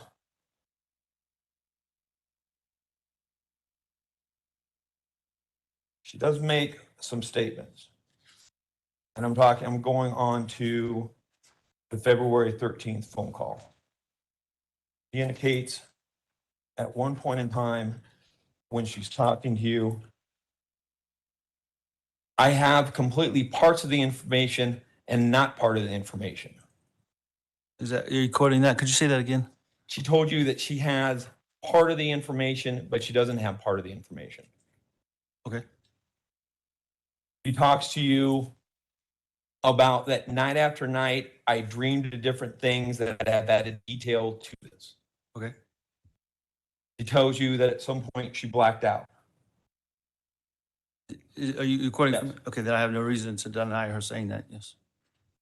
At one point, she says, I sit back and remember it, like play it in my mind, play it in my head again, play it in my head again, play it in my head again. Okay. She says, when I woke up and like out of the state of confusion, I was going crazy.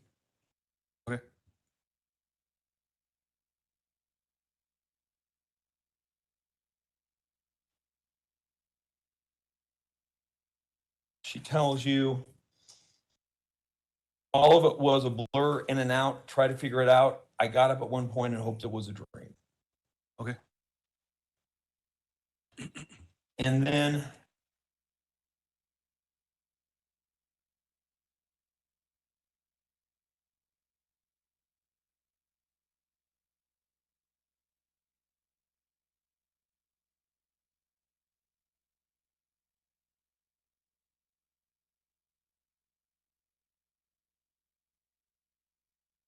on that next phone call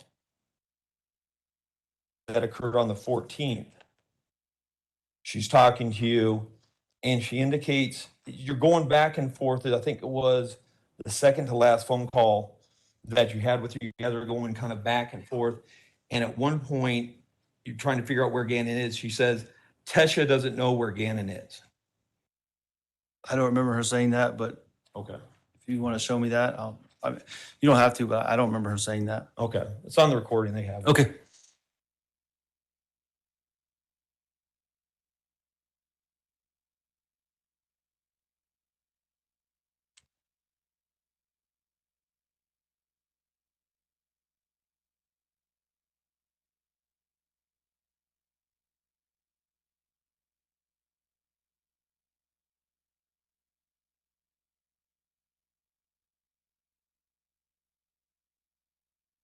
As far as, and now I'm going to kind of shift to more like just general things of your relationship with Miss Stauch.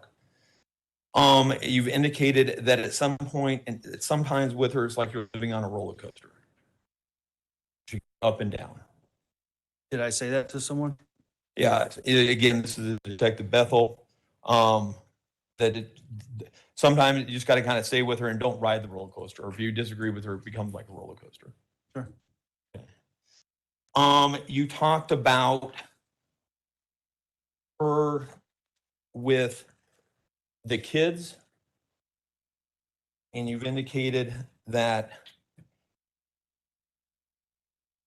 and this would be later in March, you did another interview, and you did this with the FBI, March 6th, 2020. I remember doing an interview with the FBI then.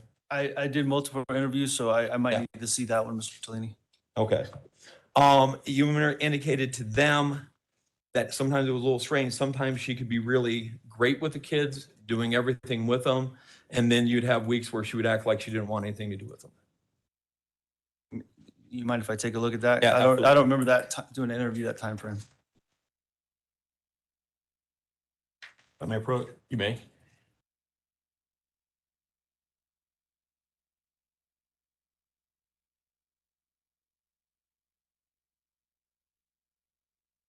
Okay.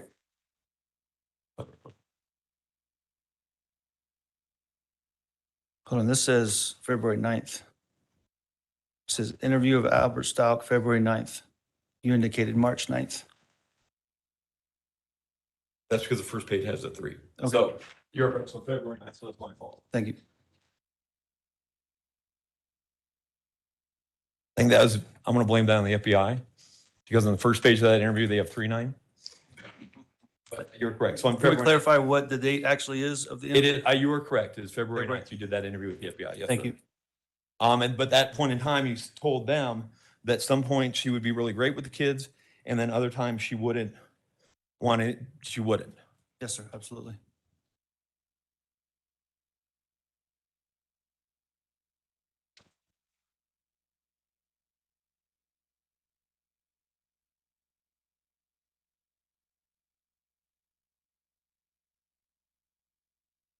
You also, in that interview, I think it was that Monday with Detective Riley, same type of thing. Like 1 minute, considering these moments of trust moments, like right now, I say, you should be all in, helping the kids, teach, doing homework, cooking, feeding and stuff. And then there'd be days and week, like it's like the kids were left to fend for themselves. What Monday are you referencing? The Monday where you had, not the Monday, this would have been Tuesday, when you had the interview with Detective Riley back, so January 28th. Okay. So this was the interview at With the the tech- sheriff's office? Yes, with Detective Riley. Okay. And you were telling him describing how Ms. Stauch was with the kids, and you indicate that there are moments and times when she's really good, she's helping the kids, doing everything like that, and then other times where it appears like she's just checked out. Yes, sir. You indicated that sometimes her and Layden seemed to work together to try to get you. Yeah, probably in jest, but Okay. yeah. And then other times they appeared to be at each other's throats. Who's they? Ms. Stauch and Layden. Lena? If I said that. Not Layden, Layden. Landon? Landon, I'm sorry. Okay, yeah, Landon. I okay, apologize. then I take back what I just said, yeah, can you start over with the Okay. Landon, because I thought you said Lena. And yeah, Landon, with your first ex-wife, you indicated that sometimes her and Ms. Stauch would work together like they were out to try to get you, and other times they were at their throats constantly. Yes, sir. You indicated, and again, if I'm jumping back and forth, that Ms. Stauch would take lots of trips out of the blue and you didn't know where she got the money to do it. Yes, sir. You indicated, when you talked to the district attorney's investigator, that sometimes Ms. Stauch likes to refer to herself as Taylor. Yes, sir.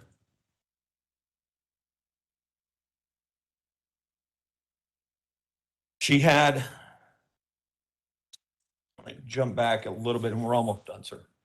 Take your time, Mr. Trelane. Okay, thank you. When you guys first started, when you and Ms. Stauch first started dating and the relationship was going well, she had talked to you about the abuse she suffered growing up. She mentioned that there was something with one of her stepfathers. I think his name would have been Mr. Lowry, and that I don't remember it being a pattern of abuse, but some isolated events is the way she described it to me. And she eventually moved out of that house and back with her grandparents in North Carolina. Okay, and that was James Lowry. Do you remember? I don't know his first name. I just remember the last name Lowry. And I don't want to get into this, but that was kind of a bond that you got, not a bond, but that was, you had in your family growing up, but I want to go into it, but not with you, but trauma growing up. And so that was something that, a basis that you guys could talk about initially in the relationship. We discussed it. I don't know if it's a foundational basis like you're describing it, but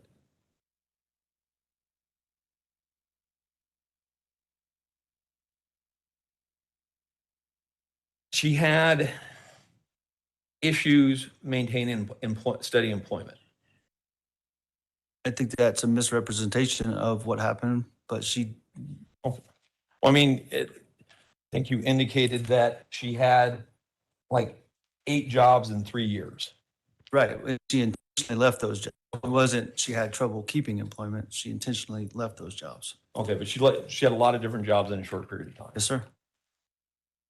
You're aware of, in the late fall of 2019, she was having mental health issues. I'm not aware of that. Are you aware that well, you guys have the same insurance, correct? Yes, sir. Are you aware that she was seeing a Dr. Rhonda Niederhauser at Fort Carson? We did. So let me clarify. We did have the same insurance while myself and the defendant were married. Obviously no longer do. But yes, I went with her on one occasion to see Dr. Niederhauser. Well, to Fort Carson. I did not go back into the room with her. With the defendant, I stayed in the lobby, but I was with her on that visit. And that and actually for most of your guys' relationship, she'd been prescribed lorazepam. I don't know for sure if most of our relationship, I know she at some point saw somebody for anxiety and got a prescription for something. That's all I remember, Mr. Tellini. Are you aware that Dr. Niederhauser advised her to quit her job because her mental health issues were becoming so severe? I am not aware of that. Okay.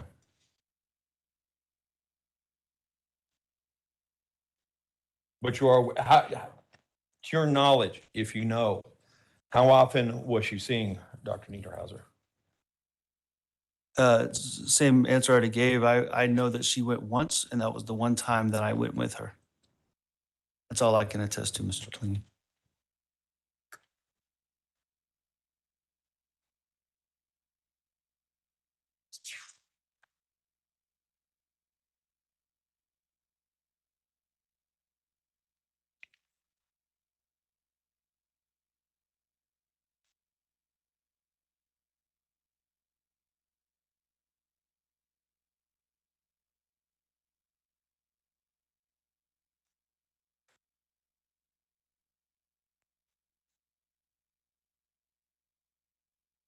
when you had, again, I'm jumping back to when you had that interview with Detective Riley.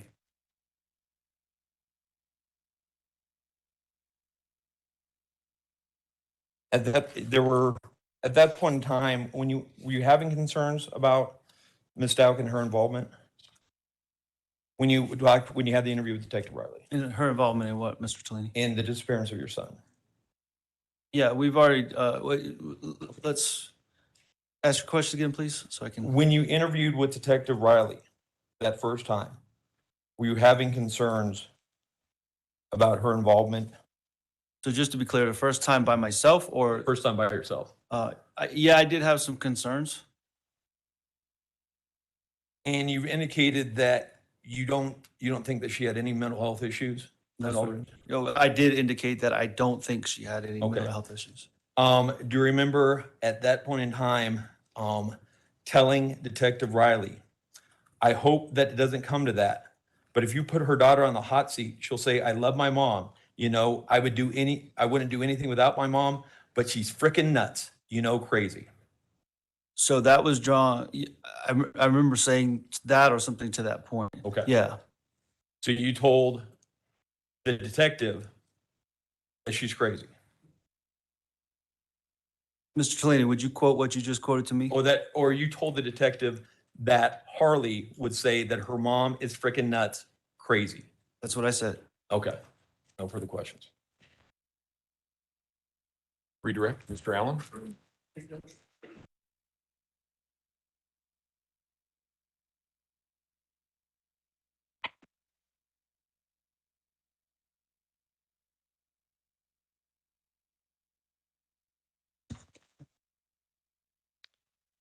There were some questions, Mr. Stauch, about the defendant being a good softball player. Do you remember those? Yes, sir.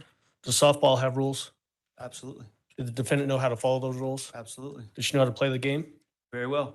Did she know how to use specific techniques and strategies in playing softball? I would say her being a coach at the high school softball level would indicate all those things are yes. You jumped to my next question. Yeah. Did she also go through efforts to teach other people how to play the Absolutely. all the rules of softball? Yes, sir. Is that an indication that she knew the difference between right and wrong? Yes, sir. You were asked at the very beginning too about when you got custody of your kiddos, Gannon and Lena, that it was a safer environment with the defendant than with Landon. Do you remember those questions? Yes, sir. Would you have thought that if the defendant had severe mental health disease or defect? Absolutely not. Did she have a severe mental health disease or defect back then? No, sir. You were asked in different points of the cross-examination about your interviews with Detective Riley. And I want to be a little bit more of a timeline here. Do you remember having an interview with Detective Riley and other people at Starbucks, and that being your first contact with law enforcement in this case in person? Yes, sir. And then you went to the El Paso County Sheriff's Office to deliver, I think you said some stuff for DNA. What did you deliver? I remember there being a toothbrush and maybe, I don't remember specifically, but some sort of article of clothing, a shoe or something that would have his, it wasn't spoken to me that way, but I assumed it was for DNA purposes. And then I think you said that you had an interview at the end of that. When you dropped the stuff off, then you did an interview. Yeah, absolutely. Do you remember what day that was? That would have been Tuesday, January 28th, 2020. The Starbucks thing, when did that occur? Was that also Tuesday, January? Tuesday, earlier in the day. Okay. And then you had a third interview in person at the sheriff's office when you came back. What day was that? Later in the evening, Tuesday, January 28th, 2020. You were asked about specifically shown a specific page of the interview, the first one at Starbucks, where Mr. Tellini was asking you about when you got Gannon into counseling. Yes. And there was some disagreement between you and Mr. Tellini about when that counseling may have started or when you said that the counseling had started. Who is Dr. Burtek? She was I don't know specifically, but she was some sort of family health counselor. that Gannon got assigned to at Fort Carson. So could you have signed Gannon up for counseling at Fort Carson before you got to Colorado? No, sir. So did that occur after you got to Colorado, Yes, sir. which was in when? I got here February 15th or thereabouts, 2019. When you were having that first contact with Detective Riley at Starbucks, did you have a lot on your mind? Absolutely.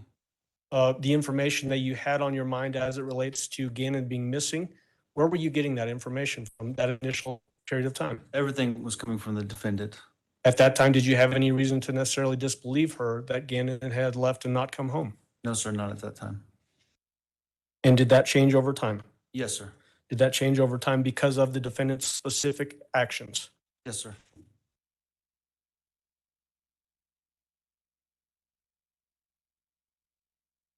You were asked about you having conversations with your mother about and Mr. Twinney said that your mother told you that she had concerns about the defendant's mental health. That's what Mr. Tellini said, yes. You remember that?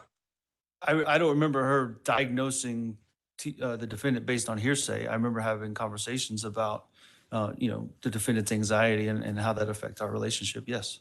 In your mind, did the defendant have anxiety? I'm not a medical professional, but I would say she had some form of it. She had, some anxiety here and there about different things. Even if she had that anxiety in your lay opinion, was she able to function? Absolutely. Could she make a meal? Absolutely. Could she make a Denver omelet if she wanted to? Maybe get some Chick-fil-A sandwiches, but yeah. Okay. Yes, absolutely. Could she scramble eggs? She could, yes. Put some cheese on the eggs Yes, sir. without burning herself? Yes, sir. What about cut up vegetables?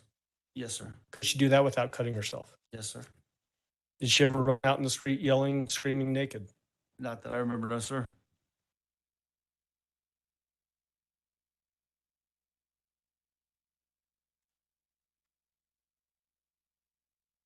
You were asked about the rental car and about that being odd. Do you remember that in the cross-examination? Yes, sir. Did that appear to you in your mind to be a way of manipulating what was happening with the investigation? It's hard for me to say. Once again, as you said already, that was a time period when I was just way down with worry. The reason she gave, I think we've talked about already, I'm not sure, but was about the mileage on her lease. And so she had to get a rental car, which was something the defendant had said repeatedly over time. So looking back, I can make an assessment, but in the moment, it was just a ridiculous thing that I just blew past. I was more worried about getting out there and doing what we could to find Gannon. Well, if in your mind, if your kid is missing, are you worried about the miles you're putting on your car? And I believe I've said that already. No, there's nothing more important than finding that little boy. And so the fact that her car was hidden somewhere, was that when you put two and two together, was that a form in your mind of her manipulating the investigation? Absolutely. That's why I freaked out and went back down to do another interview with the sheriff's office. You were asked about the, again, going back to the Starbucks interview with Mark Riley, the first one on January 28th, about you expressing some concerns about Landon's ex-husband, Mike Hyatt. Do you remember that? Yes, sir. And talking about the trouble that he had in his background. Yes, sir. Again, at that time, were you operating on limited information? Yes, sir. Were you racking your brain trying to figure out what might have happened with Gannon?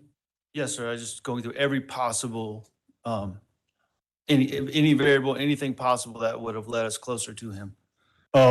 Would you characterize that as you were going through every known variable in your mind and then trying to cross them off to see whether there was any connection to Gannon being missing? Yeah, in conjunction with variables and information that was being fed from the defendant as well. Okay. You did 3 interviews on January 28th, Yes, sir. 1 at Starbucks and then 2 at the sheriff's office later that day. Yes, sir. Did it seem odd to you that the defendant was resisting going to the sheriff's office and giving an interview? Yes, sir. Why? Once again, if the feelings are true and honest about we need to work together to find Gannon, as the defendant said repeatedly, what is there to hide from? Why would you not go down there? What is keeping you, the defendant, from coming down there? Okay. And did that appear in your mind to be a conscious decision the defendant was making to resist going to the sheriff's office and give an interview? Absolutely. You talked about getting text messages and phone calls during this time that these recorded phone calls were happening. Yes, sir. Did the defendant change I guess, the source of those phone calls over time? And let me be more clear. You obviously gave us earlier her specific phone number that you knew you had with her at AT&T. Yes, sir. Did you start getting phone calls and texts from her that weren't from necessarily AT&T, the account that you knew about? Yes, sir. I got phone calls and text messages from multiple different phone numbers, and emails started coming from her email, which to me indicated it was no longer. I also got messages from her iCloud, is what I'm trying to say. So, which indicated me she no longer had her normal phone, and she was using some alternate method of communication, if that makes sense. It does. And so, again, did that indicate to you more conscious decision-making that she was still able to communicate with you, even though her phone might have been seized by law enforcement? Yes, sir. Able to navigate that sort of framework of figuring out other ways to text you or call you? Yes, sir.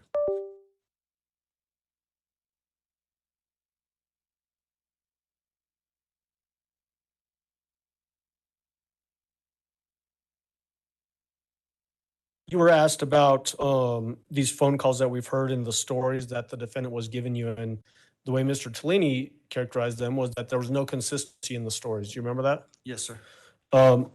Were there in fact actually consistencies with her stories and what was happening with the investigation? Yes, sir. For instance, once the search shifted to, say, northern El Paso, Douglas County area on that county line road area that the defendant indicated in the phone calls, I felt like she had to place herself there somehow, and that's what she did in that phone call. Are you suggesting in your mind that that was a way for her to explain away why her GPS would show her there? Yes, sir. Sustained. Jury will disregard the answer. She also gave you a description of blood being in the garage and in Gannon's room. Yes, sir. Are you aware that there was blood found in the garage and in his bedroom? Yes, sir.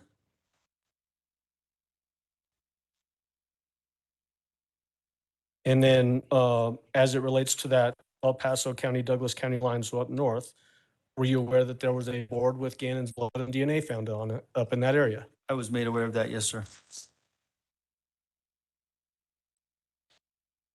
You got into some questions about your relationship with the defendant, and you were specifically asked about a statement you made about the relationship between the two of you was like riding a roller coaster. Do you remember that? Yes, sir. Why was it like riding a roller coaster? I think that's the normal ebb and flow of many relationships. I don't think that's uncommon. We had our ups and downs in our relationship. That's what that indicated. Well, let me ask you more specifically, based on your belief that she would manipulate you sometimes, did that add to the effect of riding a roller coaster Yeah, that would have been the extreme lows in our relationship. Yes, sir. when she would manipulate you? Yes, sir. Was it common for her to manipulate you? Yes, sir. You were asked about sometimes she would be great and sometimes not. Do you remember that? Yes, sir. When the sometimes not period of time, what was that a result of? Oftentimes a result of that manipulation that we just discussed, or lies or mistruths the defendant would tell that I would have to sort through, as you heard me do in these phone calls, that I have to sort through these lies and get to the truth. Was it ever those lows, the sometimes not part, were those ever a result of her suffering from a severe mental illness or disease? No, sir. Ever? No, sir.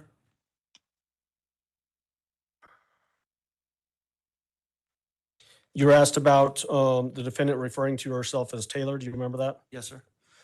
Tell the jury about that. What does that mean? So I believe when I met the defendant, her Facebook profile said Tisha Taylor Harden. And of course, I had questions about that because her middle name is Lynn, I believe, the defendant's middle name. The defendant would always say, I always wanted my middle name to be Taylor. I don't like the name Lynn. And that's where I left it at that.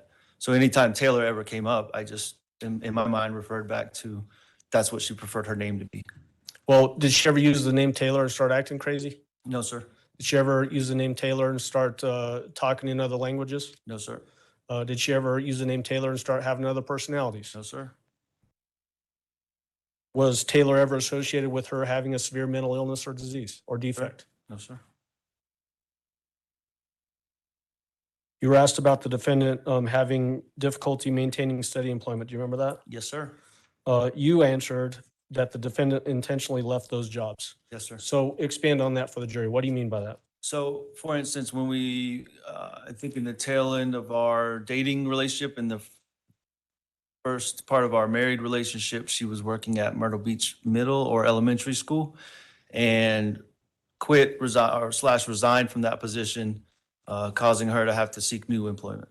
Okay. And why that's significant, because I disagreed with the decision. It was what I, outside looking in, a great place of employment for her, and she seemed fine there. Okay. And then you were asked about Dr. Niederhauser, right? You remember that? Yes, sir. And Mr. Tellini told you that the defendant was being seen for anxiety. You remember that? Yes, sir. Did you know whether she was being seen for anxiety or not? I did not. Once again, I only accompanied her as far as the waiting room, that one visit. And then she went to the back, was seen, and then the defendant, that is, came out, and we went home. To your knowledge, was the defendant ever seen for a severe mental disease or defect? No, sir. And then finally, do you remember the defendant in this investigation, whether she ever told you to not talk to the police? Let's do it, confirm that. So, And I'm talking about your interview that you did with Detective Riley at the sheriff. one at the sheriff's office, Second interview at the sheriff's office. Evening. so Let me the finish. third one total. Yes, Okay, let me okay. finish. The second at the sheriff's office. So you're right, it would be the third, but only the second one at the sheriff's office. Evening of January 28th. Yes, sir. I believe I did try to call her. Yes, sir. Were you able to get a hold of her? No, sir. You know why you were not able to get a hold of her? No, sir. Okay, thank you. That's all I got. Do any of the jurors have any questions for Mr. Stauch? No? All right. Thank you. You may step down. Prosecution, call your next witness, please. Make and ponder to the stand, Your Honor. And did you just fly in from Florida? Yes, sir. I flew in yesterday. Did you pack a coat? I did. I left, it was 80 degrees and got here and it was about 20. So, I was worried in Florida. yes, sir. And did you have an opportunity to be inspecting a bridge by the name of Escambia Bridge? Yes, sir. And what's the name of that bridge? Did I get that right? Yes, sir. Just Escambia River Bridge. And can you describe this bridge for the jury? Yes, it's just a concrete bridge, rather long. Basically the environment out there is the river is closer to what we would call the near end of it. And after you get over the river, the bridge actually continues on for a lot further, just due to the marshy area. There's marsh on both sides. It's really inaccessible to any vehicles. And what city is this bridge close to? Pensacola, Florida. And how close is this bridge to the actual ocean, the Gulf of Mexico? Several miles, as the crow flies, maybe 7 or 8 miles. And I'm assuming, does the bridge go over the Escambia River? Yes, sir. And does the river go into the Gulf of Mexico? Eventually, the river actually dumps out into Escambia Bay, and then Escambia Bay goes out to the pass and then into the Gulf of Mexico. And how often, was this another 2 years you would inspect this particular bridge, every 2 years? Yes, sir. Our department for the state of Florida, we inspect bridges every 2 years on interstate systems and any state roads. They have some different stipulations on our county bridges, but our office only handles state highways and the interstate. So it would have been March of 2018 or approximately then when this bridge was inspected last. Is that fair?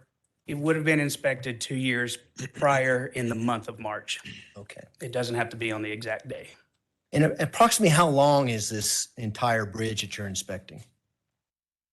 I would say roughly 12 to 1,300 feet. Okay. Is that the only part that covers the river, or does it when you talk about this marsh area, does a bridge extend over a marsh area as well? Yes, sir. And so would that be miles or?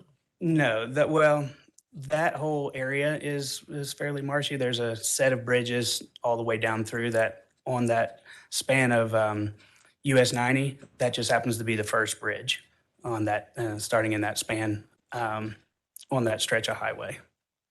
So what are you doing when you go out to this particular bridge to inspect it? What are you looking for? Our job as bridge inspectors to find any kind of defects, any kind of issues that would harm the traveling public. We look for cracks in the deck, cracks in the underside of the deck. As a diver, we look at the piles underwater, look at any kind of cracks and spalls, spalls being any kind of missing concrete on those piles or columns. And if it was a steel structure, it'd be the same thing. You'd look for cracks and welds and stuff. And so do you have someone, particularly on March 17th, 2020, with you as you're doing this inspection? Yes, sir. We always go out as a team, primarily for safety, but also, we're always on the interstate or on busy roads. So we're always having somebody watch our back when we're taking the notes and watching out for traffic or operating a piece of equipment if need be while somebody else is taking notes. And so do you inspect the surface area of the bridge as well as the side of the bridge and below the bridge? And you indicated you even get in the water and look at the pillars. Absolutely. Yes, sir. We try to do the best we can to look at 100% of the bridge every inspection.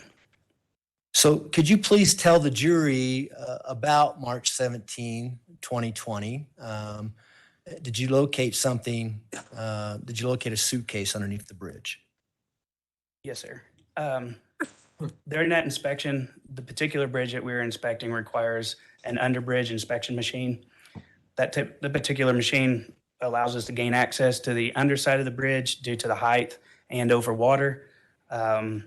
As we were inspecting the underside of the bridge and we're coming to the end of it, my partner and I that were in the basket noticed a suitcase towards the end of the bridge, close to, it's kind of laying in a marshy area and a little bit of woods right next to the edge of the bridge.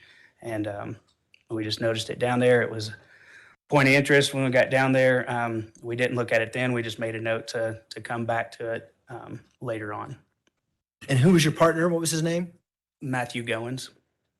And so when you first notice this suitcase, where are you and Mr. Goins at? When we first noticed it, to back up before getting into the piece of equipment, we also walk across the deck and take soundings at each pier on both sides of the bridge, and that gives us any indication of any settlement or anything that might be failing on the bridge. And that requires dropping down a measuring tape essentially with a weight on it and measuring the height up to the edge of the bridge to the top of the barrier wall. And when we looked over, the suitcase was right next to the edge of a bent where we were taking the measurement. Had it been in the middle of a bent or in the middle of a span, we may have not even noticed it. But because of its location, it was right next to where we dropped our profile tape, is what we call it, to take the measurement. We immediately saw it as soon as we dropped it. And so I'm not a Navy guy. When you say deck, are you talking about the road area of the bridge where the vehicles go? Yes, that's what we call the deck. We take our measurements at the top of the barrier wall. Anybody that's driven over a bridge, the concrete walls on the outside is where we take our measurements from. And so are you and Mr. Goins looking over the edge of the bridge and you see a suitcase directly down below? Yes, sir. What side of the bridge are you on, the eastbound lanes or the westbound lanes? We're on the eastbound lane and we were on the east or the right side of the structure. And so you note that there's a suitcase there, but then you go on with the inspection? Yes, sir. And tell us about that. Do you go all the way across the bridge and then work your way back, or how does that work? Well, generally when we're taking a profile, we'll start what we call the near end, which for our reference is we work from west to east or south to north. In this case, we were working west to east. We started on the right side of the bridge heading east. When we finished that profile, then yes, we do turn back around and we work from east to west back to where we started. And that's when we get into the truck and start our under bridge inspection. And when you start your under bridge inspection, is that when you get back to the area where the suitcase is? It wasn't for, no, sir, it wasn't for probably roughly an hour, hour and a half later, maybe even a little bit longer, because when we started the under inspection, we start back at the beginning of the bridge. Okay. And where we found the suitcase was almost at the very end of the bridge. And this goes east and west, is that right? Yes, sir. So you're starting the undercarriage portion on the east side, working your way west, is that right? No, sir. We're starting on the the west end, working towards the east. Okay. And so what happens when you get back to that area where the suitcase is? Because of the profile and the as the bridge, there's the hump in the bridge. When we got towards the end of the structure, the bridge starts to become lower, closer to the ground. And at that point, we didn't need the truck anymore. So we were able to lower the basket down to the ground line and get out, and was going to finish our inspection from there. And that's when we lowered down to the ground, we've remembered that we had seen the suitcase. We finished up our inspection and then went back to the suitcase. And why did you go back to the suitcase? Pure curiosity. Okay. And again, is Mr. Goins with you at this point in time as well? Yes, sir. So what happens when you get back to the suitcase? We got back to the suitcase, and where it was lying at kind of an odd angle, but the handle was towards the underside of the bridge. So I reached out for the handle and immediately noticed it was very, very heavy. And I looked back and remember telling Matt, I said, I don't know what's in this. I said, but it's heavy. I said, and where it was at, it had a possibility of being waterlogged. We didn't know if there was clothing or something in it. We just noticed that whatever it was probably waterlogged and saturated, just due to how heavy it was. And I imagine you get a lot of rain in Florida. Yes, sir. Do you get a lot of rain in the months of February and March? We can. March normally is fairly rainy season, but again, where the suitcase was really right at the edge of the marsh, and depending on tide, you don't necessarily have to have a lot of rain for that area to be influenced by tide. Okay. So you, Mr. Goins, get up to the suitcase. You said it appeared to be heavy. What happened after that? Because of where it was at, it was very, very marshy and muddy. We, of course, didn't know what was in it, but underneath the bridge where it was at was very flat and sandy. And we kind of like made the decision, let's pull it out of the mud and pull it underneath the bridge where it was flat and sandy, and whatever it was in it, we'll just open it there rather than in the muddy marsh, just sticks and a lot of sticks and stuff there. So we pulled it underneath the bridge. And what did you open it? Yes, sir. Tell us about that. I was the first one to unzip it. And before we opened it, as soon as we unzipped it, we immediately noticed the smell. That's what hit us first. I remember looking up at Matt, who's quite a bit taller than me. And I said, Matt, I think there's something dead in here. And unfortunately, we do come across, sometimes somebody will throw out a litter of puppies or something in a bag, and that's not uncommon. And it smelled, but it was so strong. It was different that day. So I didn't initially open it, and we kind of thought about what we were going to do first. When we finally went ahead and unzipped the rest of it, the smell was so overpowering. We kind of took a step back. And the first thing I remember seeing was just 2 little feet, and that had little football socks on them. The best I remember, I remember there being little socks on them. And before anything else happened, I couldn't really make out what it was. Matt dumped the suitcase over, and of course, I initially immediately knew it was a body. But after looking at it, it was we tell, boy or girl, we didn't know. A lot of black hair. And then I turned away. What was the size of this suitcase? Do you remember? Roughly the size of a checked bag. It was too, it wouldn't have been it was too big to be a carry-on, but roughly the size of an older checked bag suitcase. And was there anything else in the suitcase besides the body? Lots of blankets.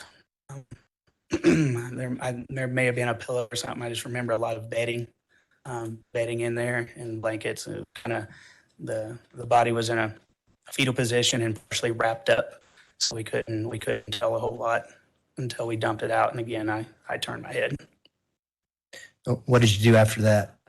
walked away. I immediately said we went ahead and called the inspection right there. I didn't have my cell phone with me. Matt did at the time. He's a volunteer firefighter and he's dealt with some of this stuff, and I was very thankful to have him there. We immediately dialed 911 and got them on their way. And then I walked up back to the top of the bridge and talked to our truck operator and told him kind of what was going on, that, they were shutting it down. And then just waited for authorities to get there. Okay. And did members of the Santa Rosa Sheriff's Office eventually show up? Yes, sir. And did they interview you and Mr. Goins and process that scene as it was theirs? Yes, sir. After we talked on the phone a few weeks ago, did you get an email from me of a Google Earth image of this bridge we've been talking about? Yes, sir. And did you yourself mark a red arrow on that Google image as to where the body was found back on March 17th, 2020? Sure. If I may approach the witness, Your Honor. You may. Mr. Ponder, I'm going to show you People's Exhibit 60 and 69. 61 and 62 are going to be larger. So I'm turning these around so you can see them.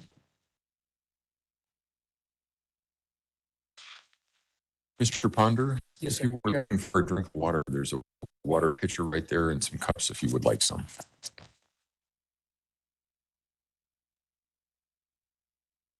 Be careful when you take the lid off, it comes out fast.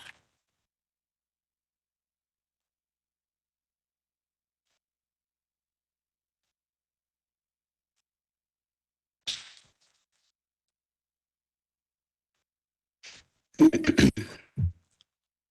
could just take a moment to look at those photographs and then I'll ask you questions about them.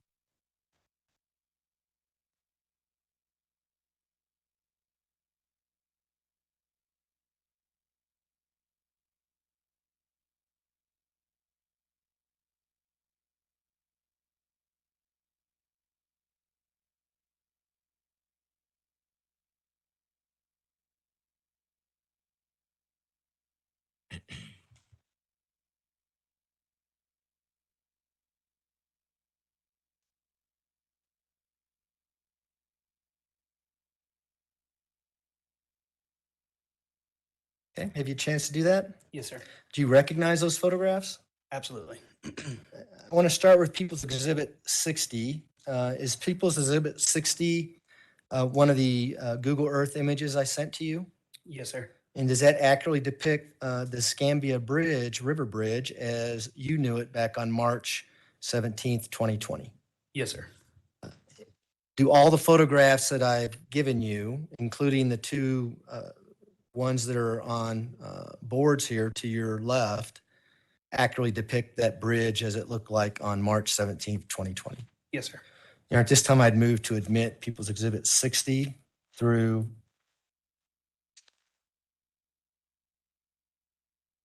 69. Defense? Exhibit 60 through 69 will be admitted. Go ahead. I'm going to publish People's Exhibit 60, which is going to be on that TV behind you and on this TV to my left.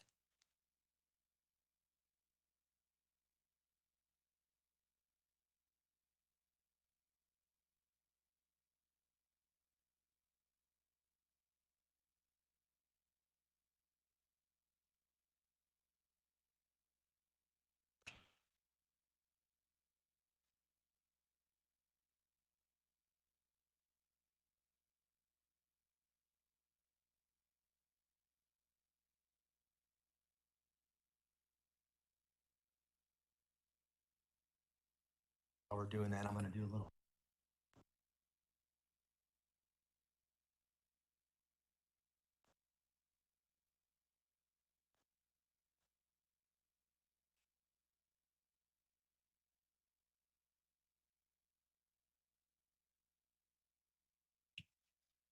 All right, let's look at People's Exhibit 60 here on the TV screen. Is that the Google Earth image we talked about earlier? Yes, sir. Could you just describe the bridge as we're looking at this television? In what way, sir? Well, let's see, if I can approach you already. You may. Used to be a pointer up here. We're old school. So we use these things. Okay. Can you just kind of point out the direction of the bridge, if we see the river in this image? So this is the Escambia River here. Our inspection would start on the west end here and work towards the east. Each of these concrete piers you can see here is what we call vents.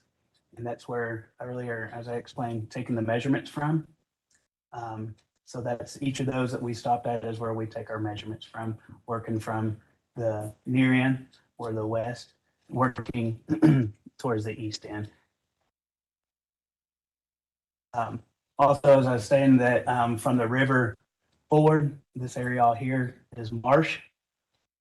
It is over here really is also, and actually it's just very inaccessible to, except for there's a little service road here. Doesn't really go anywhere, but there's even some boats and stuff still left out here from previous hurricanes that nobody can get to. And so I'm assuming that's not a populated area, No, sir. maybe some wildlife. Probably lots. Okay. Are there any lights on this bridge? I don't believe so. I don't remember. A lot of times the channel is lit. There is a fender system there that would have been lit in the evenings, but I can't remember if there's lights. I want to say there is. It's pretty dark out there, and I'm pretty sure there are light poles on there. Actually, now that I think of it, because as we use our machine, we have to come up and over each of those, which is kind of a pain. But yeah, actually, I do believe it is lit, sir. Okay. And as you're driving across this whole area, the marshy area here, if it's at night, would you know whether or not water would be underneath the bridge or not? If you were unfamiliar with the area, no. I would say somebody just driving across it that had never driven across it before and didn't know the area, you wouldn't think you were out of the water or over the water until you got back onto the pavement. Where this is a concrete bridge, and you can see where the concrete ends and the pavement begins. You're still actually elevated all the way up to the end of the bridge, elevated off the ground. And now below that TV that I put up, People's Exhibit 61, do you recognize that one? Yes, sir. And is that the exhibit that you emailed back to me with the red arrow on there? Yes, sir. And please tell the jury what we see in that exhibit using that pointer. The arrow marks approximately where Matt and I found the suitcase that day. It's a little hard to see in that in the picture. But you kind of see again where the vents are, the lines in the road. Those are one of the measurements right here. The suitcase was roughly just right over the bridge rail, right at the very edge of the marsh there. And we can go to People's Exhibit 62 at this time, or 63, I'm sorry. And now we have People's Exhibit 63 up. I'm going to place People's Exhibit 62 on the easel. What do we see here in People's Exhibit 63? Just a magnified image of the structure. Is this, again, an indication that you emailed to me with the red arrow saying where you and Mr. Goings found the suitcase? Yes, sir. And I want to talk to you about this concrete area, in particular bridge. Okay. Is there an area, what I would refer to as a shoulder area to park your vehicle if you stand out on the bridge? Yes, sir. The shoulder area would be indicated by the white hash marks on the right side of the bridge. in on that call?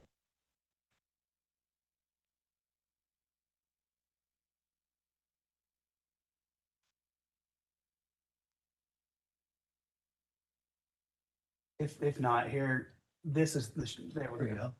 This is going to be your shoulder. The hash marks here would depict where you would be able to pull off the side of the road. Just very visible. You can see the center line here. This is a 2-lane bridge. And so there's almost room there for another lane, but that's just what we call a safety lane to be able to pull over and if you were having car troubles. So plenty of room to park a vehicle there if you need to. Yes, sir. And where this area is, and I know you may not be precise, but is that the general area where you and Mr. Goins were taking your measurements when you first saw the suitcase looking over the side of the bridge? Yes, sir. It was directly below what you called, was it the barrier? What we would call a bent, and that's basically just it's the just the space in between each span where the columns would hold up. Each column is what we call a bent, and it just in between those two is what we call the span. We can go to People's Exhibit 64 now. What do we see in People's Exhibit 64?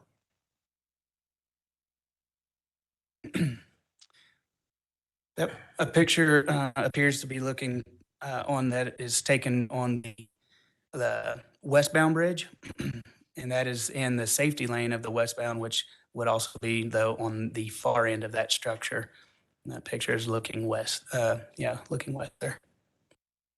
And so can you refer back to People's Exhibit 62 on the board here to your left? On the easel? Yes. And just kind of point out which lane to travel we're looking at.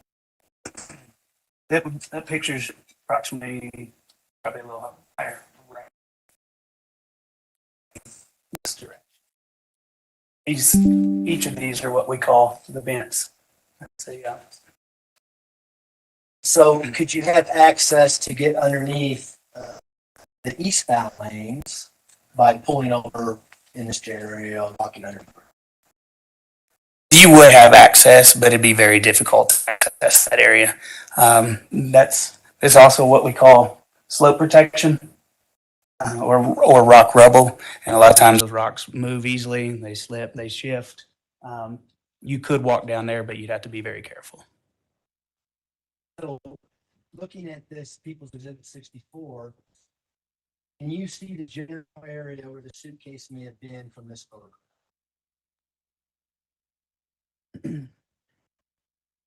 To the best of my knowledge, that's a little further past where we found it. The suitcase would have been further east. No problem. Let's go to People's Exhibit 5, please. Now, what do we see in People's Exhibit 65? Where the suitcase was found. Now, is this where you, Mr. Goins, pulled it out to and emptied the contents? Yes, sir. Could you use your pointer and point out where the suitcase is in this image?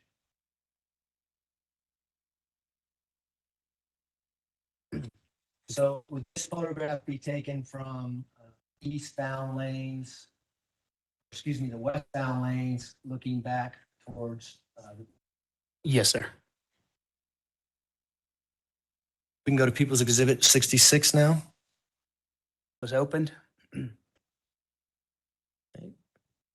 And can you point out the general area of where you and Mr. Goins, the bridge where those pillars are? Yes, sir. And the suitcase would have been located to the right of the pillars as you're looking down? Yes, sir. And about how many feet, again, estimate, did you guys pull that out of that marshy area to its right? I would say roughly 10 feet, maybe not even that far. It was almost directly below the barrier rail. And when you moved the suitcase, did it leave an indentation in the ground? I honestly can't remember. I didn't notice. The part I did notice was the suitcase was at an odd angle. It looks like it had fallen on a corner of the suitcase. It wasn't flat. But it was sitting at an odd angle. Did you point out to members of the sheriff's department exactly where the suitcase was at when you first saw it? Yes, sir. And were they able to take photographs of that area as far as you know? Yes, sir. We can go to People's Exhibit 67. What do we see in People's Exhibit 67?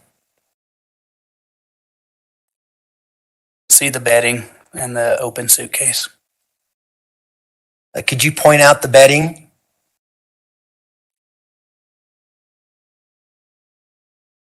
And was the body wrapped around this bedding? Yes, sir. And that's where you left it when you went to go call 911? Yes, sir. We go to People's Exhibit 68, please. What do we see in People's Exhibit 68? Just the edge of the marsh line. Is this area consistent where the suitcase may have been when you and Mr. Goins pulled it out? Yes, sir. And go to 69. You recognize this? Yes, sir. And what is this? Just again, right there where the suitcase was found. And you can see, and I don't know how long it had been there, but the bushes and stuff are pushed to the side.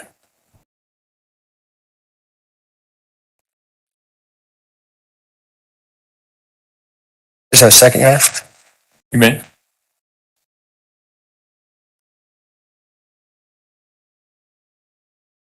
Those are my questions. Thank you, Mr. Ponder. Cross-examination, Mr. Cook.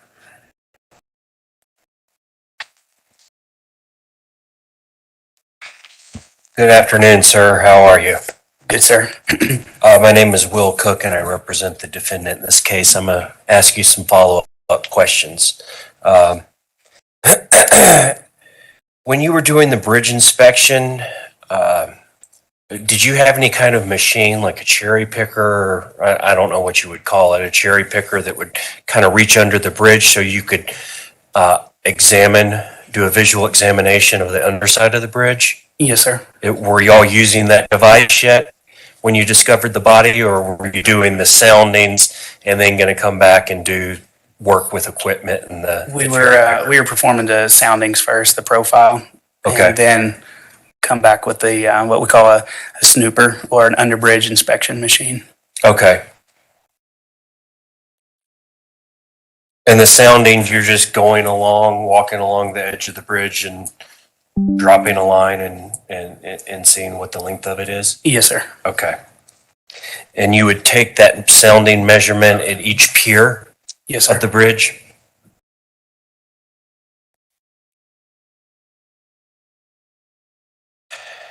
Does some of the areas where it looks like the bridge is elevated, I guess by definition a bridge is elevated, but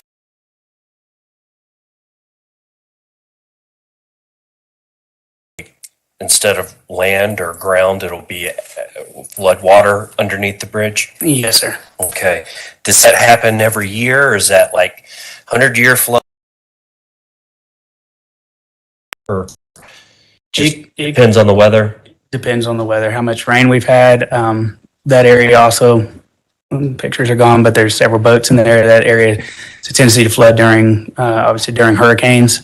And also during tides. That area is all tidal. Mhm. So during high tides, it has a tendency for the water to be higher or lower at different times of the year. Okay.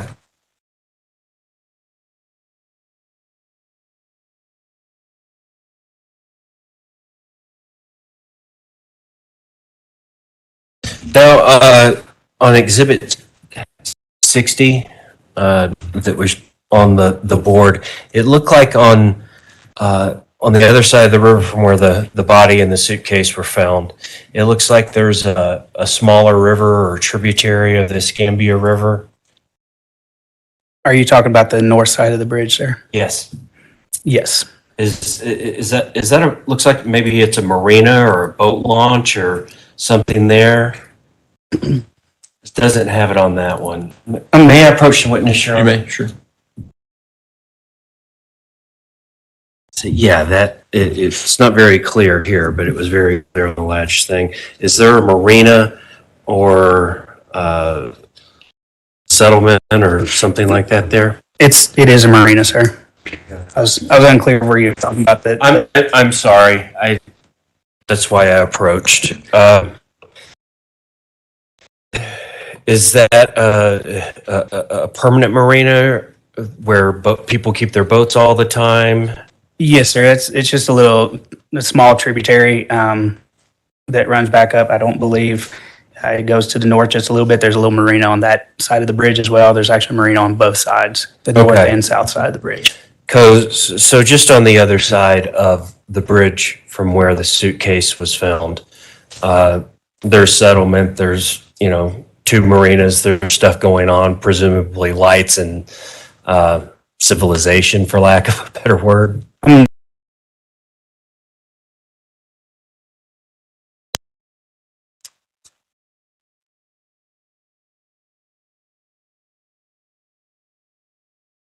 And you had mentioned the suitcase was very heavy and seemed waterlogged. This date back in March of 2020, I think March 17th of 2020, you testified to. Had there been flooding under the bridge in the weeks preceding the discovery of the suitcase? I'm not for sure, sir. Not for sure. Okay. Just a second, Your Honor. All right. That's all I have. Thank you. Redirect. Oh, thanks, Sean. Do any of the jurors have any questions for Mr. Ponder? All right. Thank you, sir. You may step down. Thank you, Your Honor. And I think at this point in time, ladies and gentlemen, we're going to take an afternoon break. So if I can have everyone back in the jury room and ready to go at, say, 3:10, should be able to start on time at that point. All rise for the jury, please.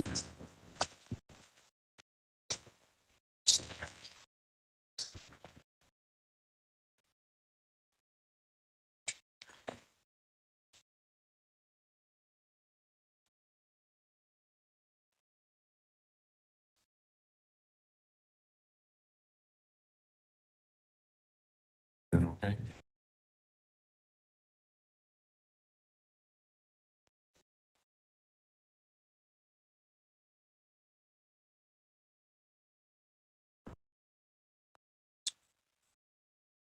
You may all be seated. Record should reflect the jury has left the courtroom. Is there anything we need to take up before our next witness prosecution?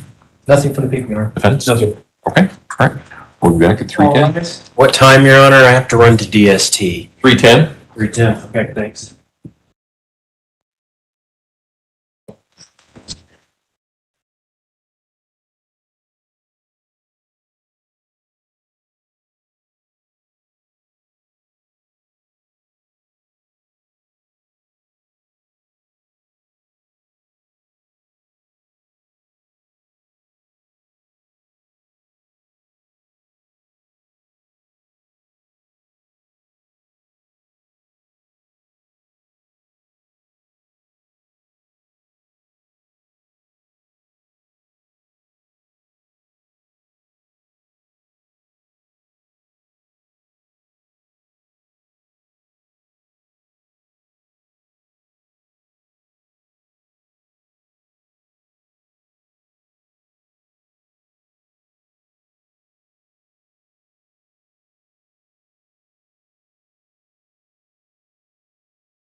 That's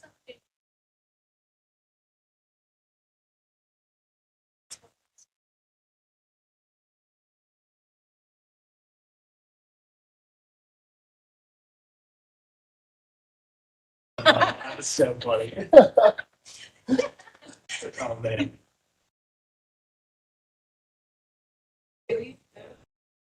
I just, we'll see how close I can get to the line.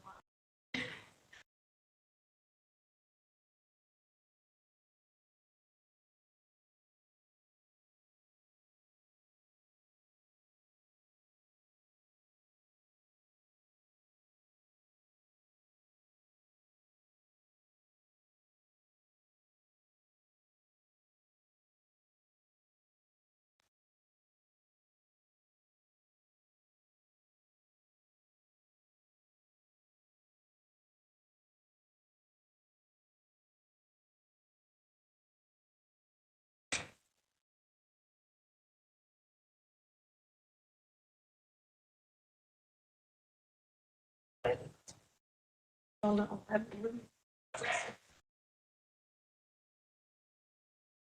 Thank you.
Yeah, just run the, don't worry about it. Yeah, run the pictures. That's fine, but. Someone's got to run the pictures. Oh, no, I know, that's fine. I just can't. How's that?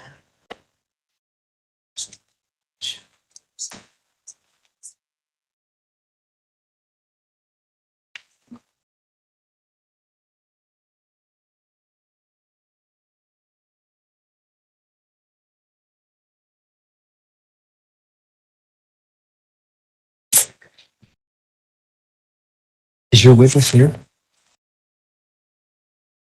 When are they going to be here now? Just about at 3:30.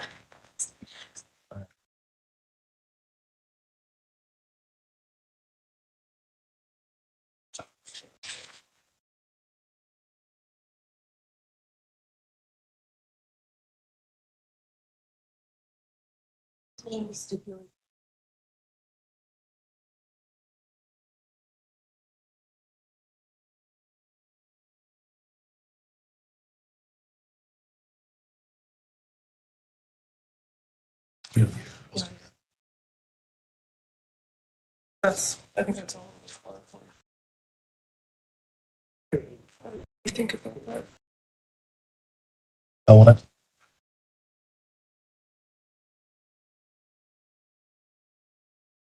That's who I'm. That's fine. We can do that after that CSI from Florida, Smith. Okay. She collected all the evidence up there. Yeah. So we'll introduce it to her. Okay.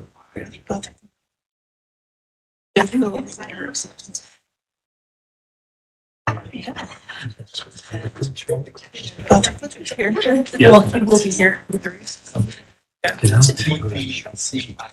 Oh, yeah.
So who else do we have? Berklich, and then we got Berklich. This one, we should call this person off. Yeah, okay. Do we need to get more than this?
Record should reflect the jury is not present in the courtroom. Is there anything we need to take up outside the presence of the jury at this point in time? Nothing by the people. Yes. Okay, let's go ahead and bring the jury in. Outside the presence of the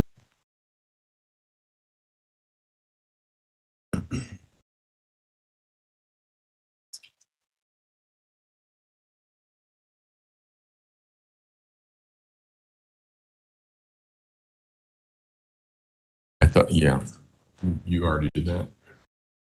Did it work? Well, does it rotate? No. No, I mean, it does go up and down. Okay, we'll see.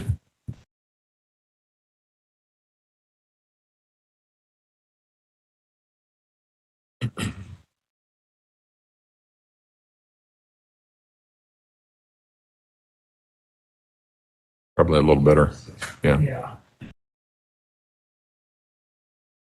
That's okay. We can't do that, and I don't want to, because there's too much risk of getting a juror's face. And then you have the tripping hazard. So we're not going to do that.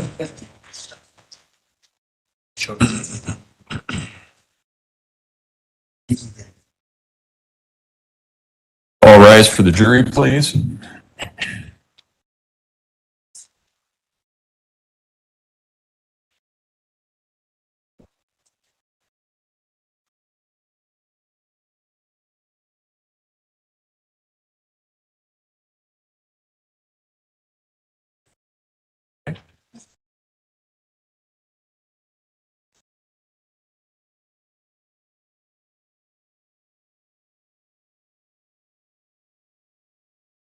Thank you. May all be seated. Court will recall 20 CR 1358, People versus Letecia Stauch. Record should reflect the jury has returned to the courtroom. Prosecution, call your next witness, please. Thanks, Judge. We would call Jason Yoder to the stand.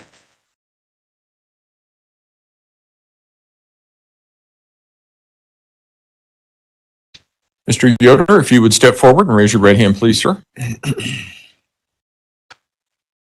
Do you swear or affirm the testimony about to give in this matter will be the truth, the whole truth, and nothing but the truth? Yes, sir. Go ahead and have a seat in the witness stand. Please watch your step as you step into the stand.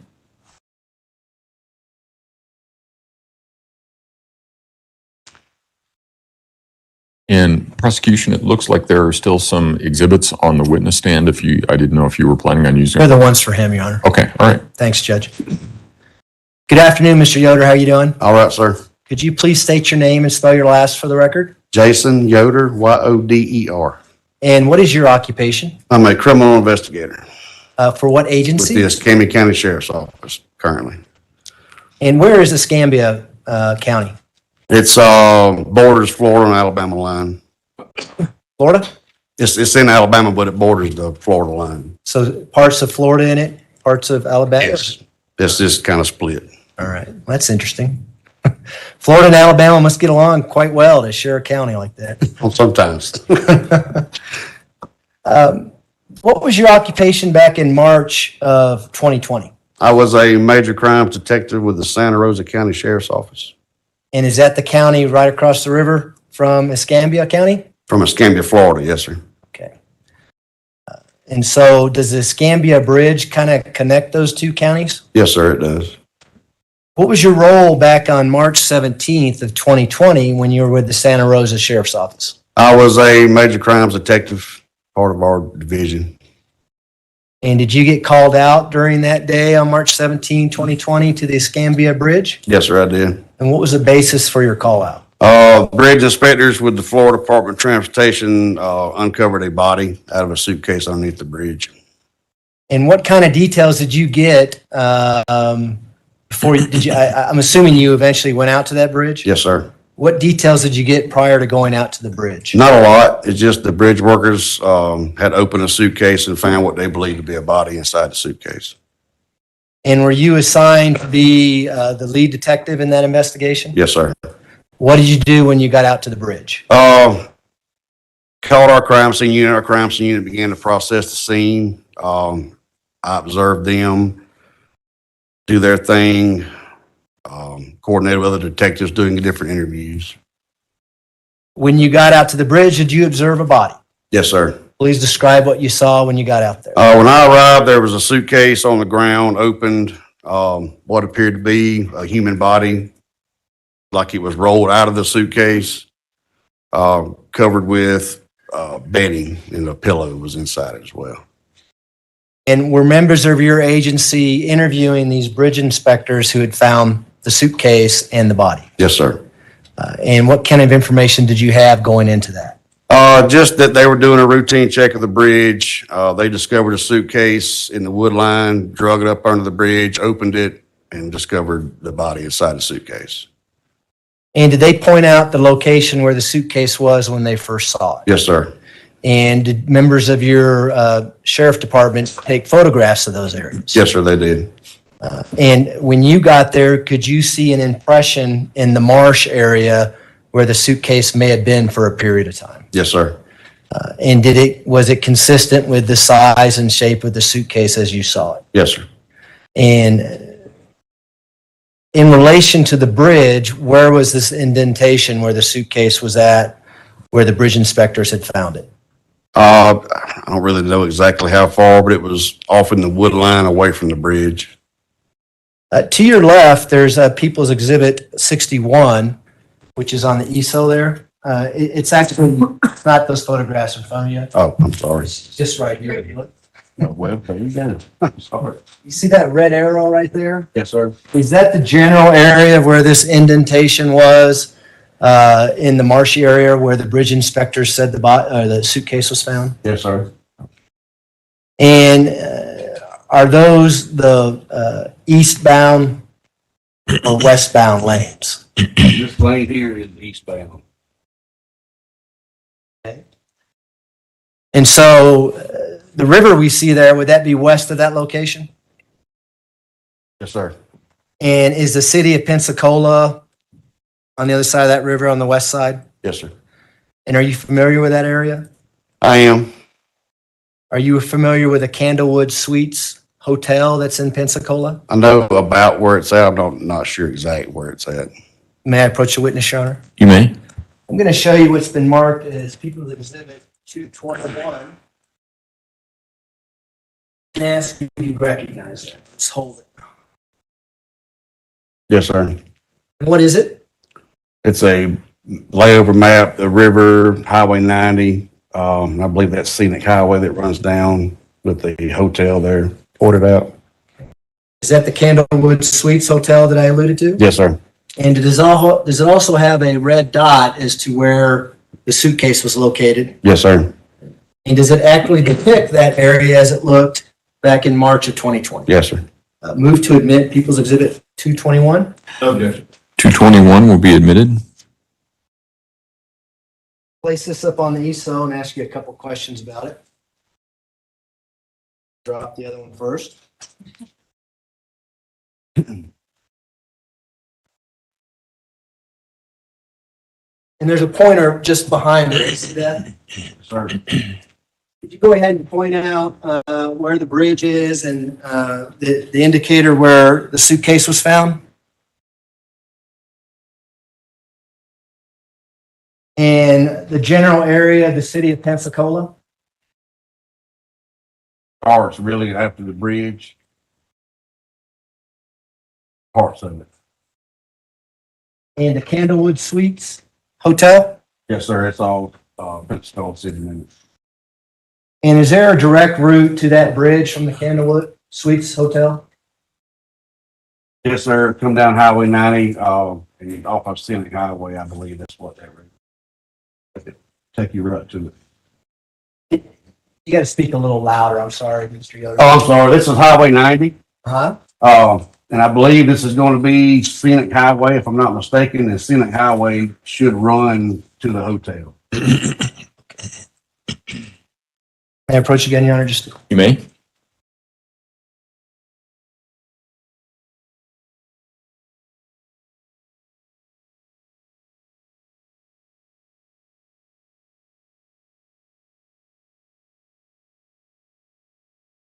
Did you make any attempts to identify the body of the young boy that was found in the suitcase? After we left the scene, yes, sir. What did you do?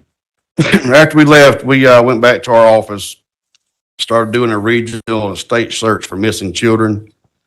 Never found anything statewide or region-wide. One of the people in our office brought a flyer to my attention from Colorado. He had some of the same features, such as dental features, height, weight, seemed to be pretty close, but we didn't have anything confirmed at that time. So you had a missing persons flyer? Is that what you're? Yes, sir. And was this in some sort of database or? From the National Center for Missing and Exploited Children. And at that time, did you know that this was a child that was found in the suitcase? Yes, we had a pretty good idea it was a child. We didn't know for certain, but it was pretty good indication. And what was that based on? Clothing, size. And was there anything particular with this particular child that had you look at the missing persons database, and particularly the information you talked about from Colorado? As far as features on, Yes. okay, so the thing that stuck out to us was dental features mostly. Okay. I had two large front teeth and a rather large gap between those two front teeth. And did you make efforts to contact anyone in Colorado with regards to that? The following day we did. Okay, tell us about that. We attended the autopsy on the following day. I took the flyer with me with the photo of Gannon on it. The autopsy personnel cleaned the body. They took his clothes off, cleaned him up real good. It started becoming a little bit more noticeable that this might be this child. Okay. And were you aware whether or not they eventually were able to positively identify this body as Gannon Stauch? Yes, sir.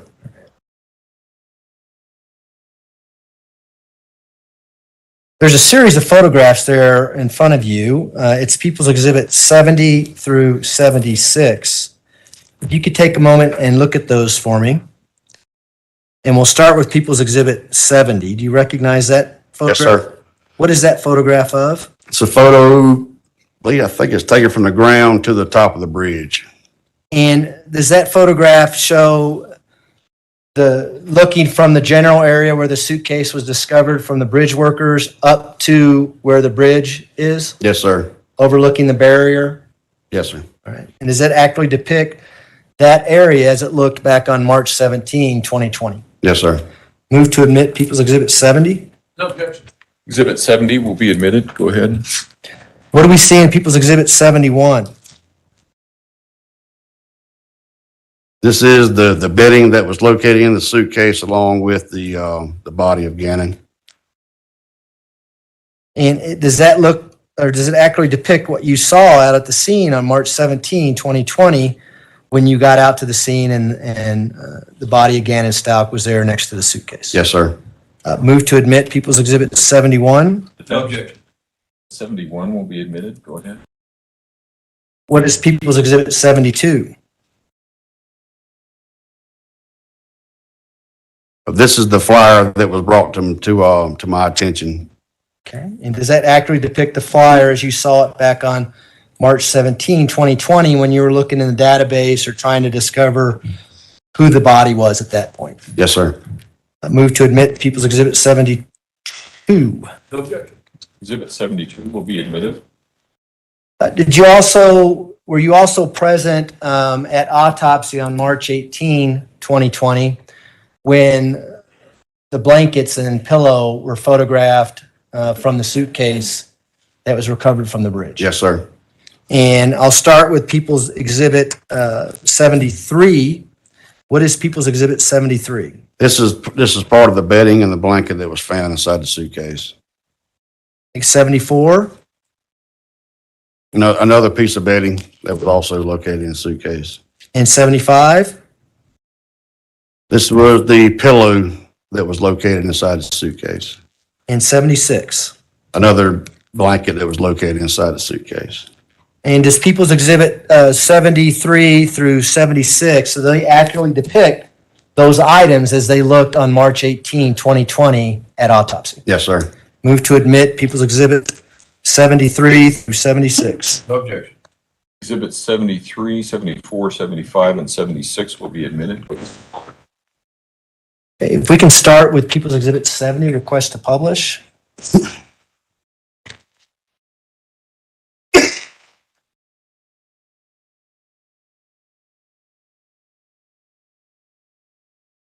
We see People's Exhibit 70 there? Sorry.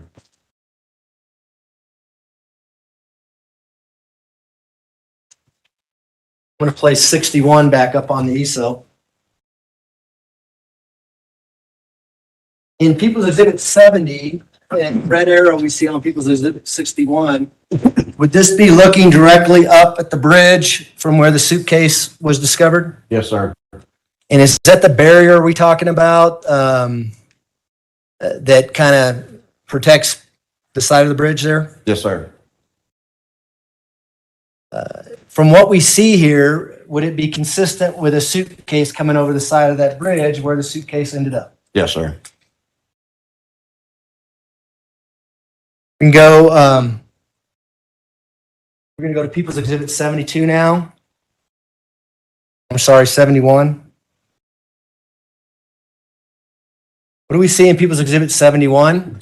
The bedding and the body that was located inside the suitcase. And is that the Gannon Stauch that you referred to earlier? Yes, sir. I'm going to talk about the clothes that he has on. Were those clothes retrieved at autopsy? Yes, sir. And are those, what are those? The pants? Let's start with Oh, they those. look kind of like jogging pants. It's like an athletic top and some socks with footballs on them. And the jogging pants that you referred to, do they have a stripe that goes down the side of them? Yes, sir. And is this the bedding that you referred to that was also in the suitcase? Yes, sir, it is.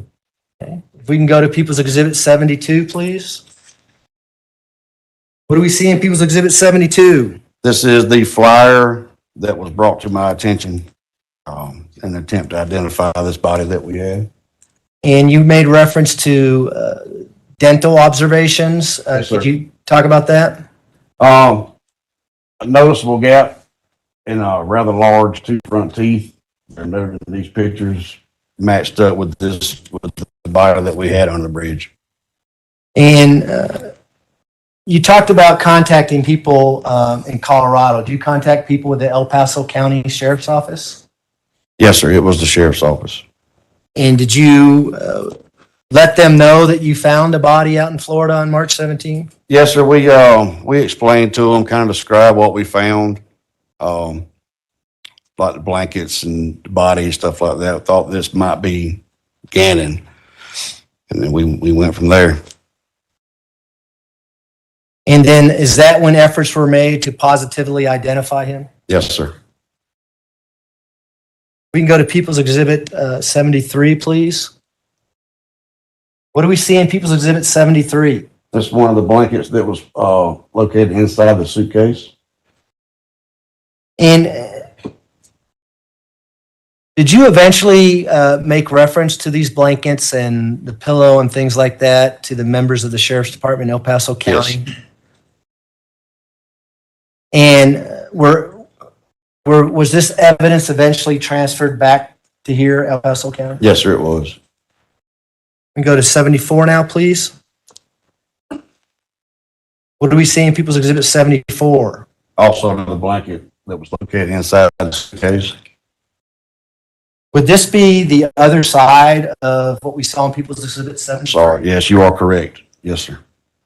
So it's one blanket, two sides. Two okay? sides, right, correct. How about People's Exhibit 75? This is the pillow that was found inside the suitcase. And were you present when this pillow was x-rayed? Yes, sir, I was. Okay. What was located inside this pillow? Do you recall? 2 projectiles, 2 bullet fragments.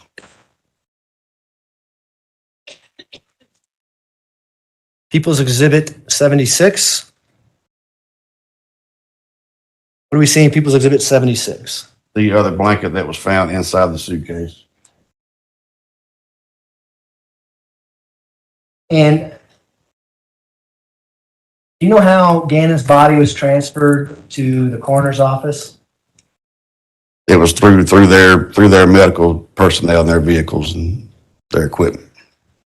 But the Gannon Stauch that you saw under the bridge was the same Gannon Stauch that was in autopsy? Yes, sir.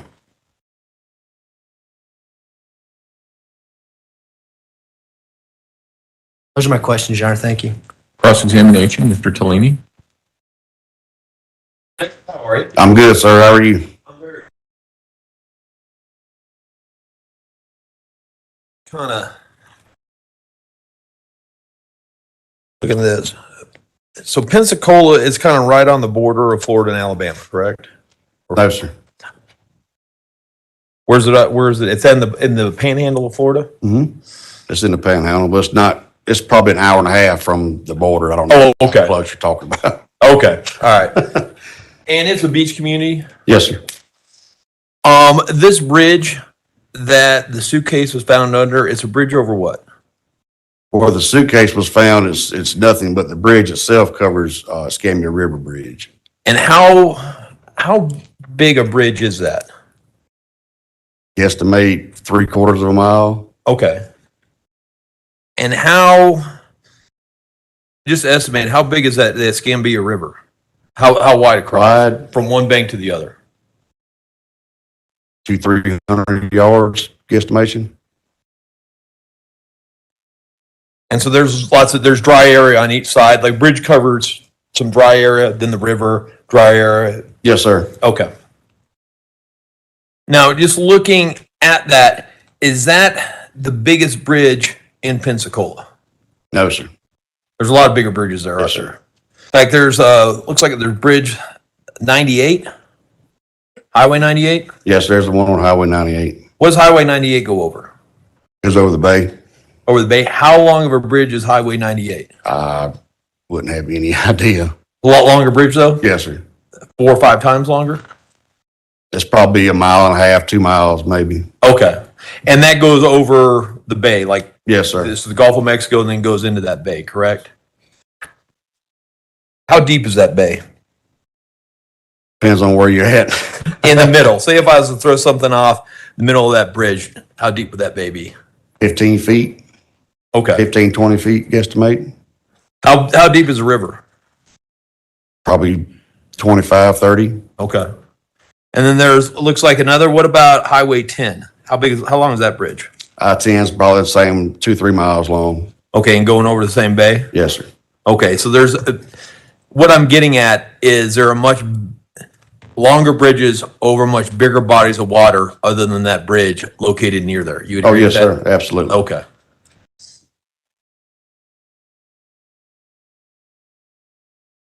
I also noticed, did you take DNA from anybody?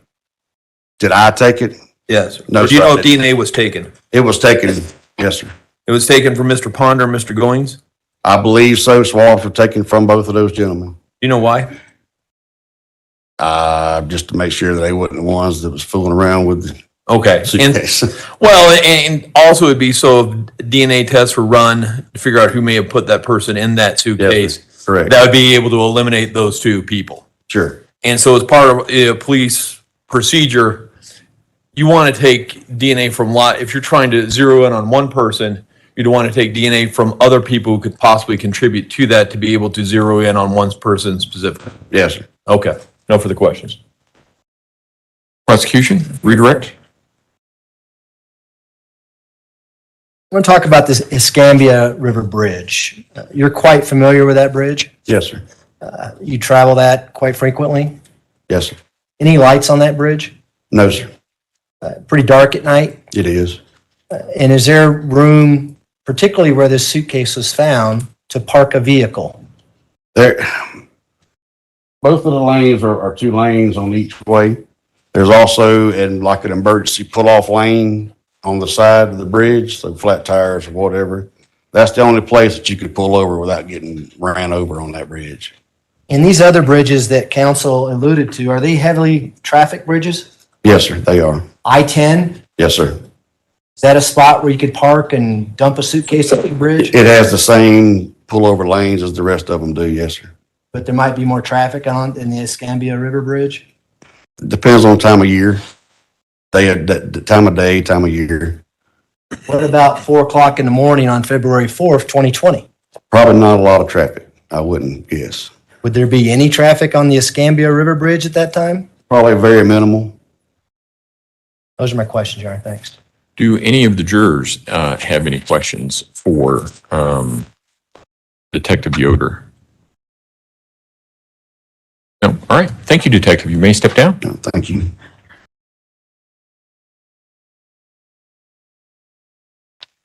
Prosecution, call your next witness, please. Your Honor, Nicholas Berklich. Last name again? Berklich. Okay.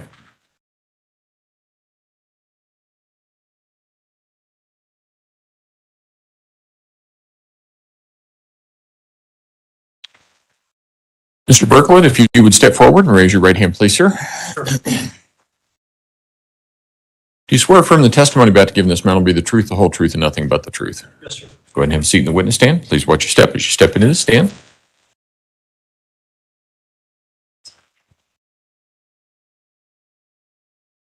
Good afternoon.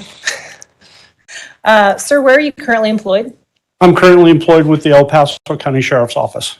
And generally, what's the nature of your role with El Paso County Sheriff's Office? Currently, I'm a major crimes detective. And how long have you been employed with the Sheriff's Office? A little over 18 years now. And in January into 2020, what was the nature of your role with the Sheriff's Office? At that time, I had just joined the major crimes unit, probably about 3-4 months prior. And as it relates to the nature of your work on the case that you're here before today, was part of your role assisting in the collection of various items of evidence? Yes, ma'am, it was. And in the collection of those various items of evidence, are you responsible for logging them in or processing them in some way? Yes, once they get collected, we we either put it into temporary storage at the evidence facility, or we go ahead and process it in, depending upon what else is happening. And do you recall processing particular items of evidence as it relates to items from Gannon Stauch? Yes, ma'am.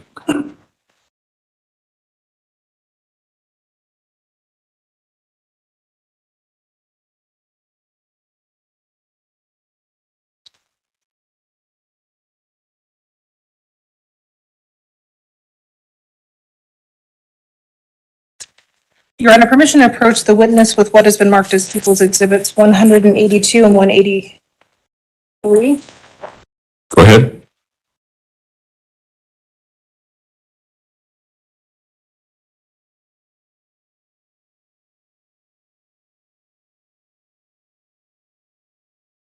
I'm handing you what's been marked as People's Exhibits 182 and 183. Can you take a moment to familiarize yourself with them?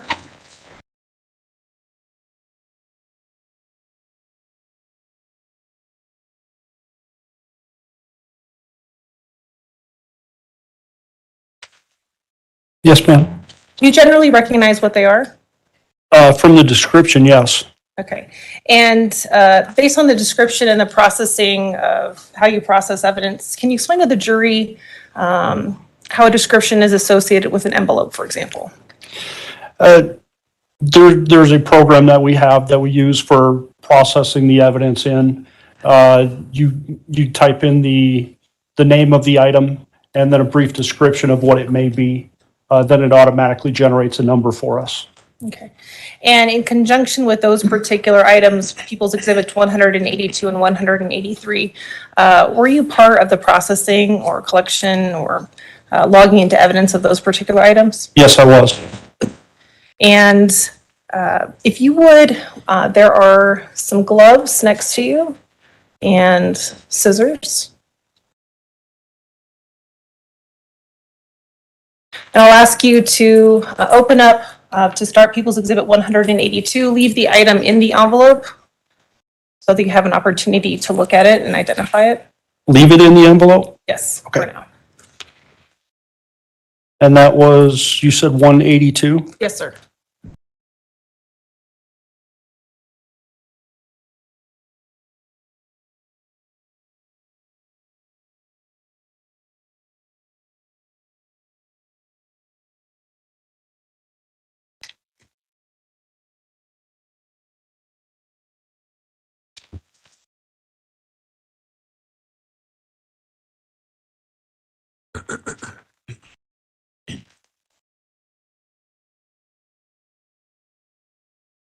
And now in looking in the envelope that's been marked as People's Exhibit 182, are you generally able to recognize the item inside as well? Yes, ma'am.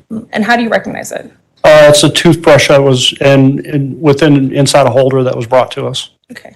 And based on the last time you recall seeing it, is it in the same or substantially same condition as when you last viewed it? It appears to be the same, ma'am. I don't see anything that stands out. Now you just pulled up the envelope. There's various colors of tape on the envelope.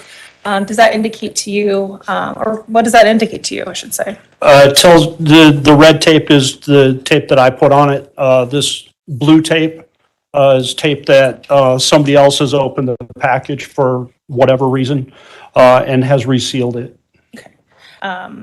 At this time, Your Honor, the people have moved to admit People's Exhibit 182. Defense? Exhibit 182 will be admitted. Go ahead. Now, if you could take a moment to take out People's Exhibit 182 and show it to the jury.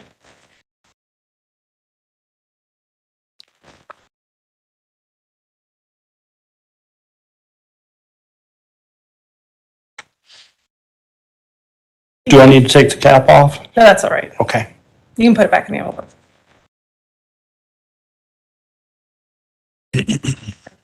In terms of People's Exhibit 183, I will ask you to do the same procedure. If you want to switch out your gloves, you can do that as well if you'd like. Switch them out? Mhm.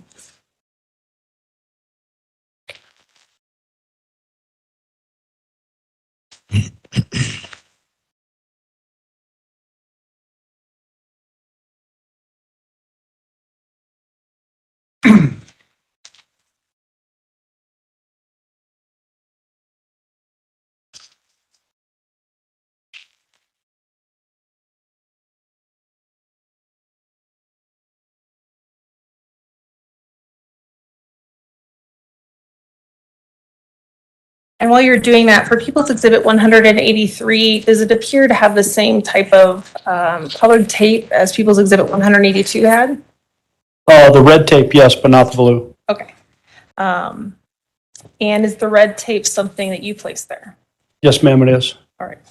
And if you would take a moment to open up People's Exhibit 183, look at it.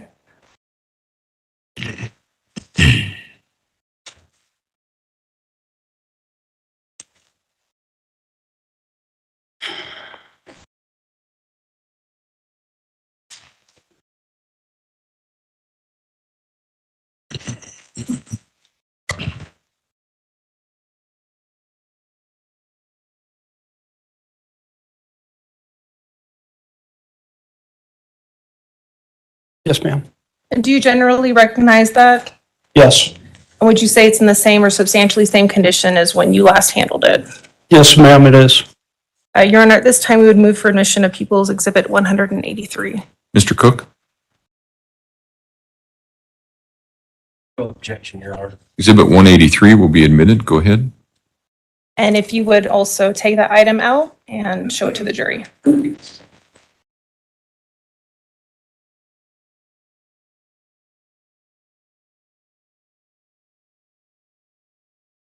Now, in conjunction with your collection and logging of this particular item of evidence, were you assisting other law enforcement officers that day? Yes, ma'am. And as the information was relayed to you, who do those particular items belong to? People's Exhibit 182 and 183. I was told that they belong to Letecia Stauch. In conjunction with your work on the case, you were also present at a residence as well. Is that right? At where? At a residence, at Gannon's residence. Yes, ma'am. And what was the address of that location?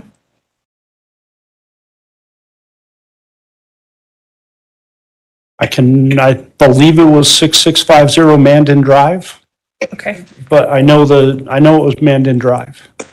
The 6627 sound about right? We were at a lot of houses on that street. Okay. While you were present on scene, you assisted other members of law enforcement, including the Metro Crime Lab, while on scene at that residence? Yes, ma'am. Okay. And while you were present on scene, were you also assisting in the collection of items of evidence there? Yes. Your Honor, permission to approach with what has been marked as People's Exhibits 186 through 190. Go ahead.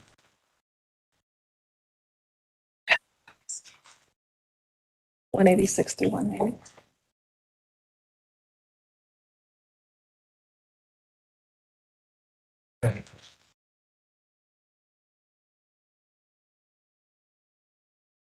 Recognize People's Exhibits 186 through 190. Take a moment to look through them.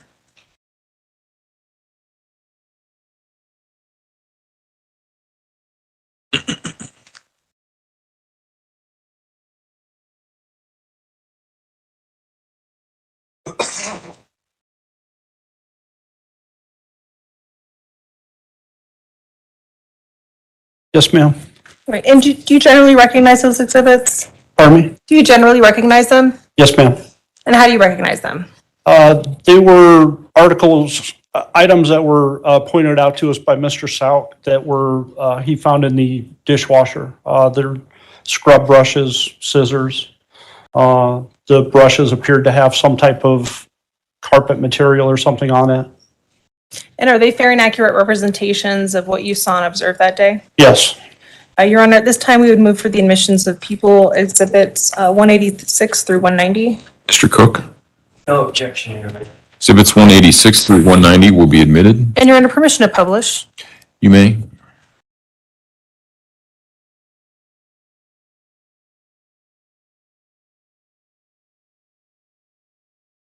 And if you will like, if you take a moment to look behind you, we have a pointer there if you want to use it.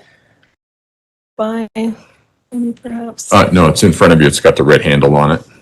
Oh, thank you, sir. Having a rough time.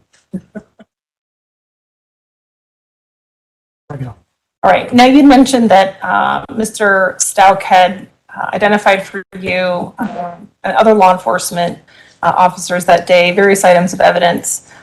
Can you point out here in People's Exhibit 186 some of those items?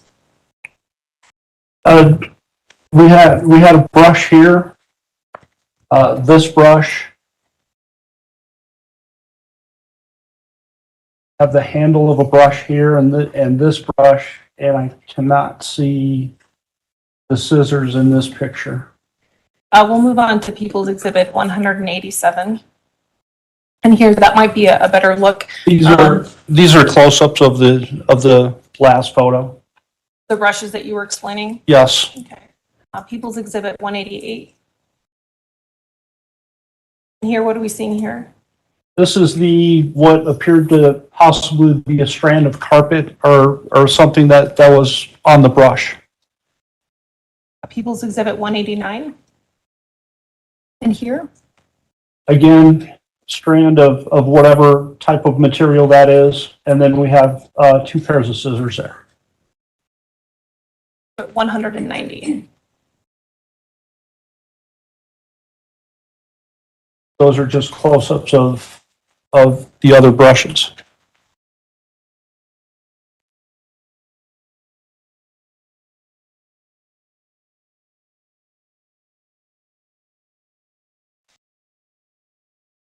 Your Honor, permission to approach the witness with what has been marked with People's Exhibits 190, 192, 193, and 194. So 191 through 194. Yes, Your Honor. Okay, go ahead.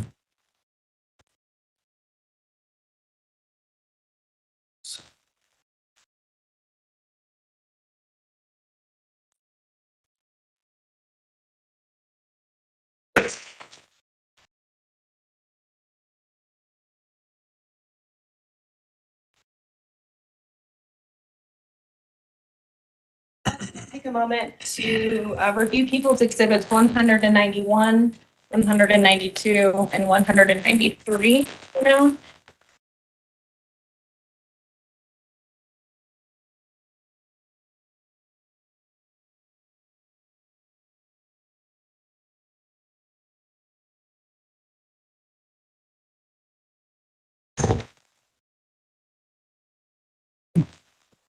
Yes, ma'am. And do you generally recognize those? From the type description, yes. Okay. Now you'd mentioned before that part of the processing includes creating labels with descriptions on them. Yes. Okay. So we'll start with People's Exhibit 191. What does that appear to be to you based on your handling of that item? Pardon me, ma'am? Based on your handling of that item, what does that appear to be to you? A Brillo scrub brush. And People's Exhibit 192.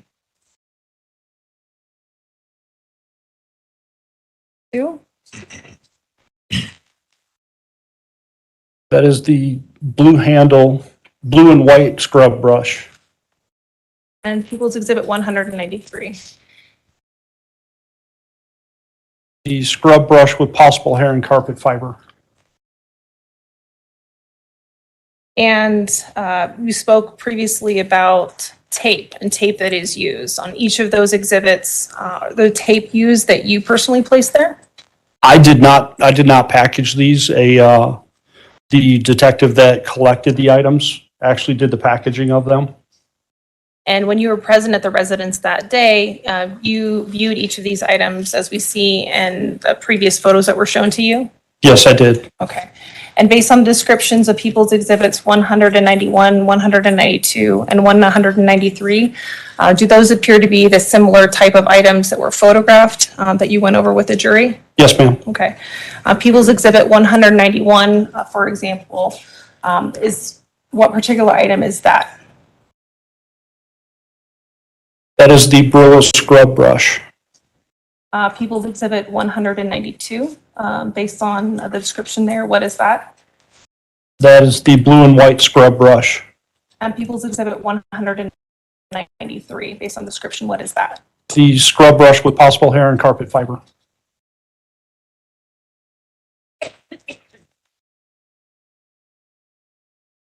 And based on the nature of the packaging, were you present with other law enforcement officers when those items were packaged, for example?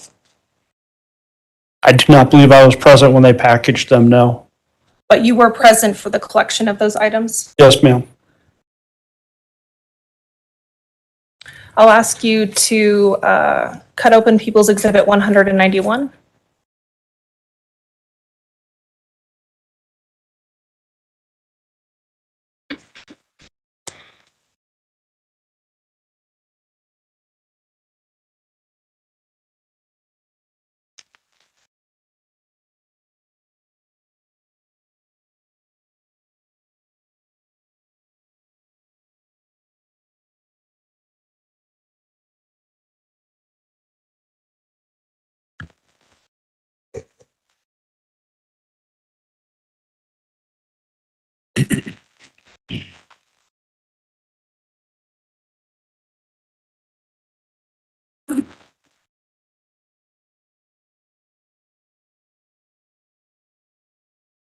Yes, ma'am. And do you recognize what's inside of that bag, People's Yes. Exhibit 191? Yes. Is it in the same or substantially same condition as when you last viewed it on the day it was collected? It appears to be yes. Your Honor, at this time we would move to admit People's Exhibit 191. Mr. Cook, No objection, Your Honor. Exhibit 191 will be admitted. I'll ask you to do the same with People's Exhibit 192. With 192? Yes.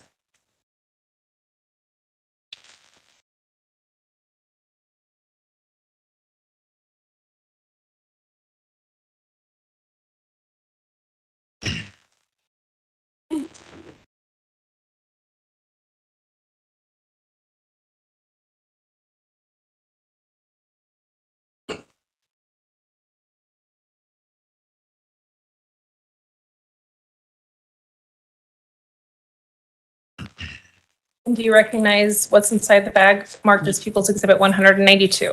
Yes, ma'am, I do. Is it in the same or substantially same condition as when you observed it being collected that day?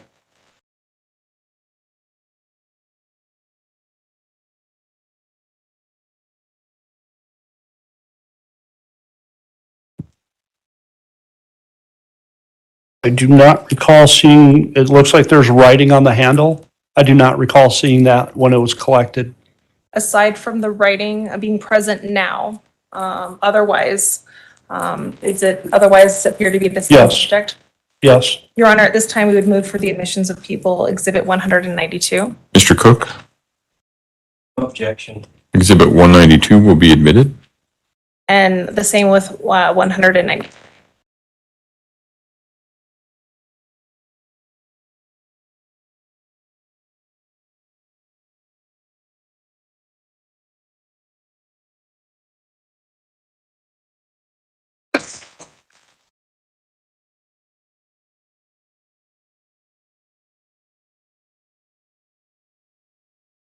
Yes, ma'am.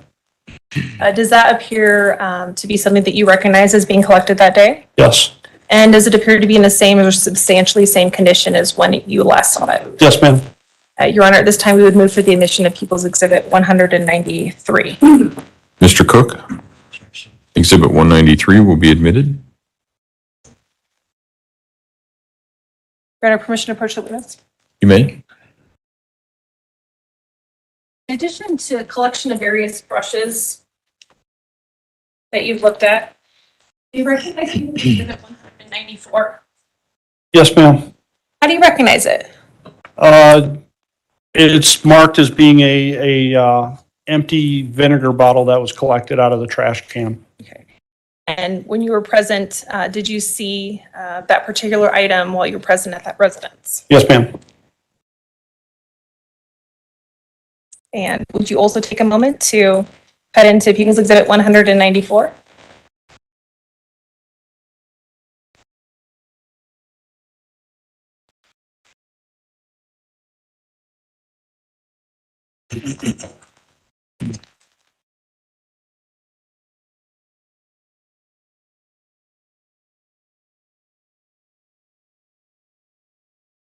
And again, do you recognize that? What's Yes, inside ma'am. the bag? Yeah. And is it in the same or substantially same condition as when you last viewed it? It appears to be yes. Your Honor, at this time, we would also move for the admission of People's Exhibit 194. Mr. Cook, No objection. Exhibit 194 will be admitted. Go ahead. After collection of these various items that are tedious to open, but what is your role in handling or passing off these particular items to other members of law enforcement? Typically, the detective that collects it will take it to the evidence facility. Sometimes depending upon if somebody else is going there, they'll hand the package off and that person will take it to the facility and put it in temporary storage. And then later on that day, next day, the detective that collected the items will go down and process the items they collected and put that into the facility. And at that point, may they be available to other members of law enforcement for testing purposes, et cetera? Would they be? Yes. They could be removed from, they could be signed out from evidence, and there would be a chain of custody that is kept. As part of this case, you were also present for the collection of other types of evidence, and specifically swabs. Does that sound familiar to you? Yes, ma'am. And a permission to approach with what has been marked as People's Exhibits 184 and 185. You may. Go ahead.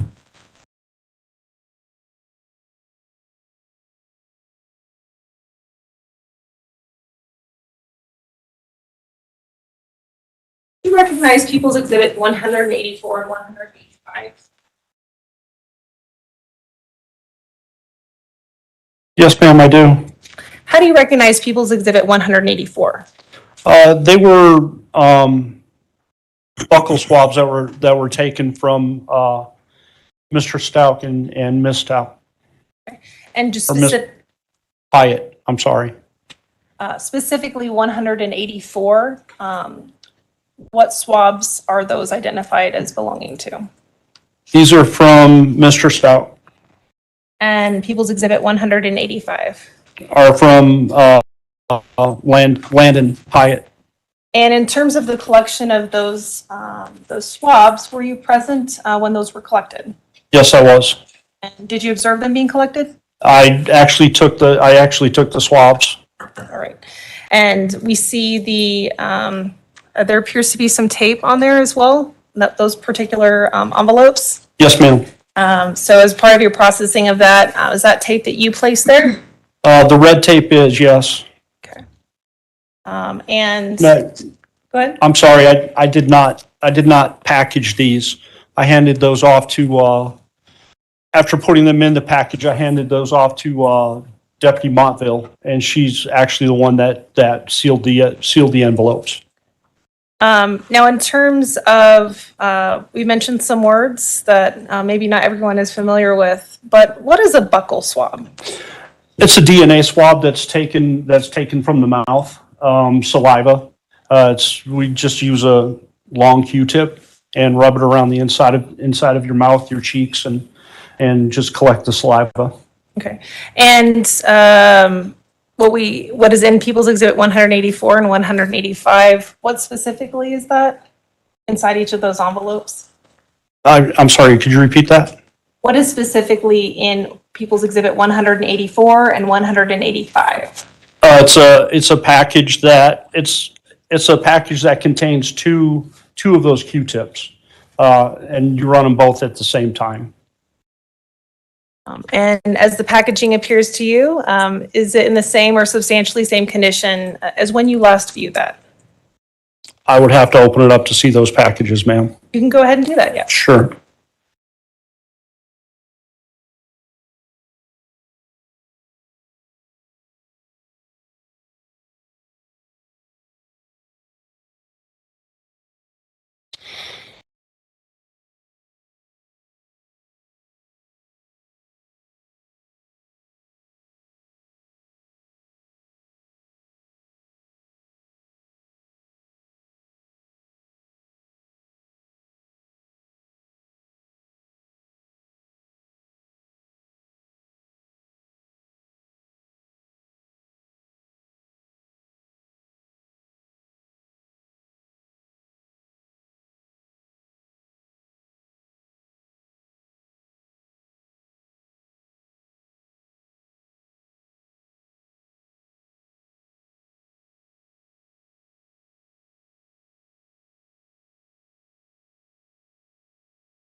That one does appear to be the same. And just for the purposes of the record, are you specifically referring to People's Exhibit 184? I'm sorry. Yes, I am. All right, thank you.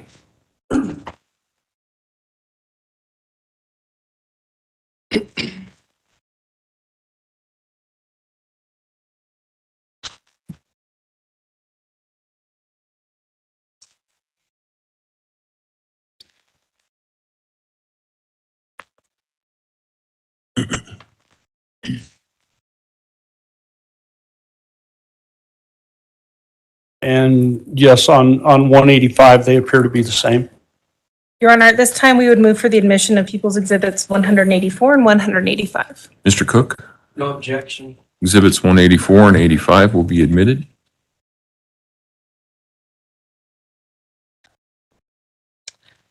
In addition to the collection of those buccal swabs, were you also called to respond to the residents for the collection of a particular item that belonged to Gannon, a switch? Does that sound familiar?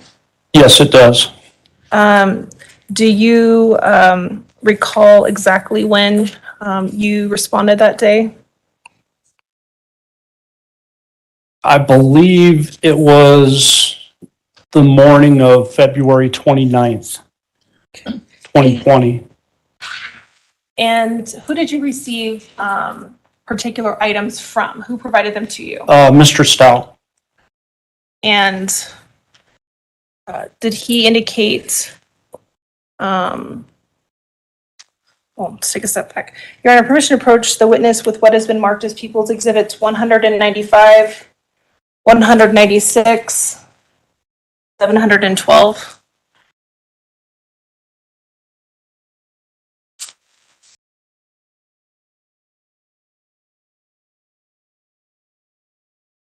Go ahead.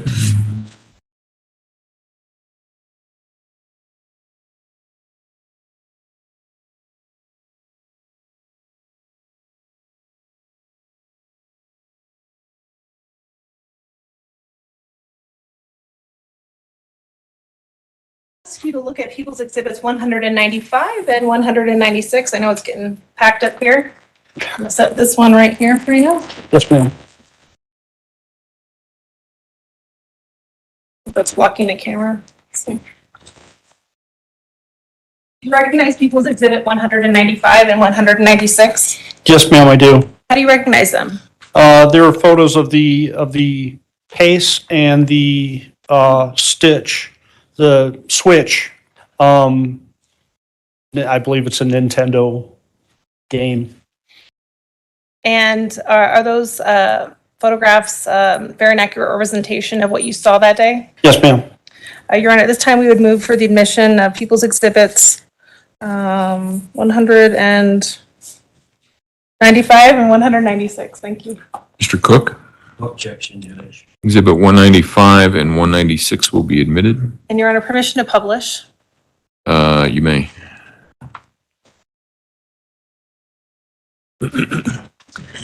So behind you, we have People's Exhibit 195.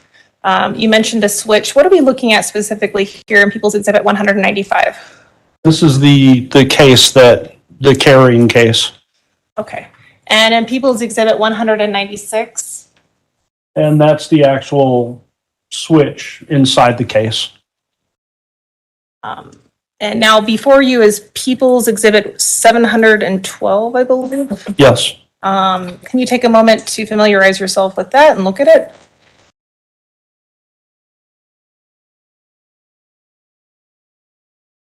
Yes, ma'am. Do you recognize that? I do. How do you recognize it? It's the description that was typed up for the item that was collected. And similar to the other items, what was your involvement in the processing of this particular item? This particular item, I was called by my sergeant to go out and collect. So I went out there that day and collected this, and then I took it to evidence myself and packaged it. And in terms of the packaging process, did you also create the label for this particular item? Yes, I did. Okay. And does the description also indicate to you what it is? Yes, it does. And we see some red tape that is on People's Exhibit 712. Is that tape placed by you? The red tape up here is placed by me. I do not recognize the tape down below. Okay. And I will ask you to do the same thing, which is, can you please cut into and look at and inspect what is inside the bag?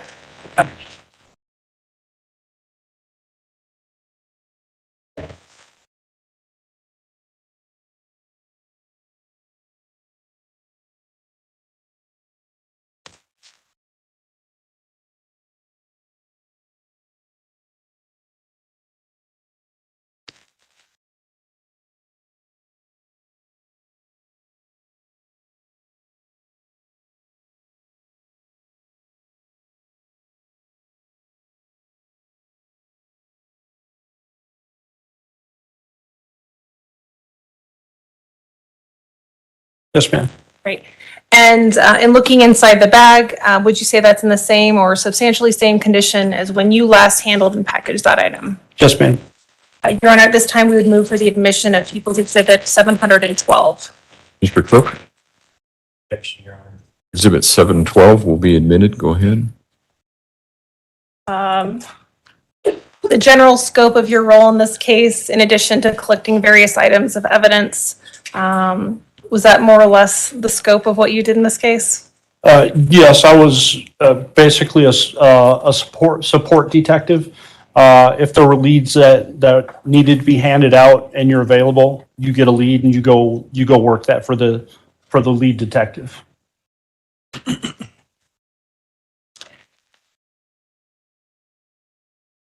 Your Honor, we'll pass the witness. Cross-examination.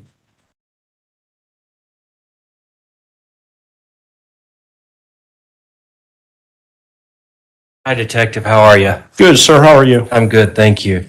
Just a few questions for you. Did you actually watch the swabbing of the cheeks of Gannon's mother and father? I actually did them, sir. You did the swabbing? Yes. Okay, and did you have gloves on? Yes, I did. Did you have the packet or the kit that is used during the collection of these? As I said, it's just the one package with the two Q-tips in it. So yes, I did have those with me. Okay. Who else was in the room with you when who else was in the room with you when you were doing Landon? I do not recall anybody being in there. It may have been Detective Montville, but I don't recall, sir. Okay. And was anybody else in the room with you when you did Mr. Stauch, Al Stauch? Again, I don't recall if anybody was in there with me. Okay. And when you're collecting the cheek swabs, I mean, you're not necessarily collecting the saliva, you're collecting the cheek cells, the epithelial cells that are shed in the cheek? Pretty much whatever the Q-tip picks up is what's being collected. Okay.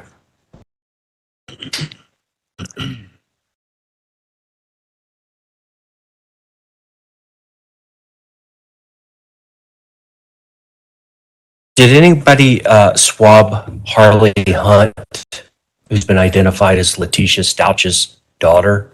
I do not know the answer to that question. Okay.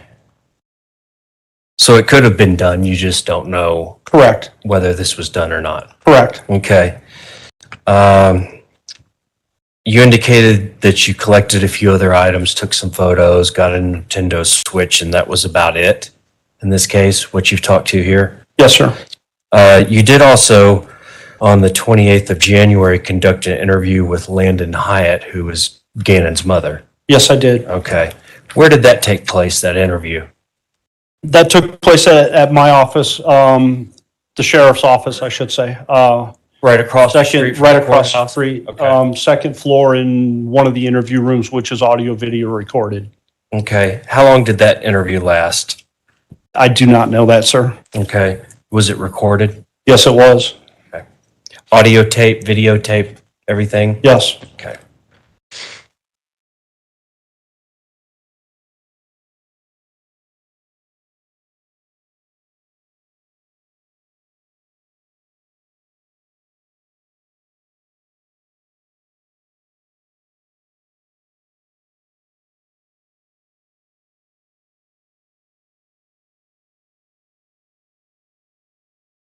That's all I have. Thanks, Detective. Yes, sir.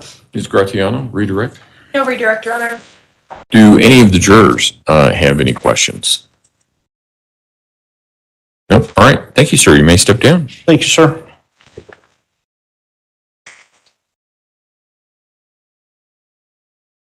Prosecution, call your next witness, please. Literally on the elevator, Your Honor, on his way here. Okay. So Well, let's actually take about let's do a stand and stretch, a seventh inning stretch kind of thing while we're waiting for the next witness. That's a good idea.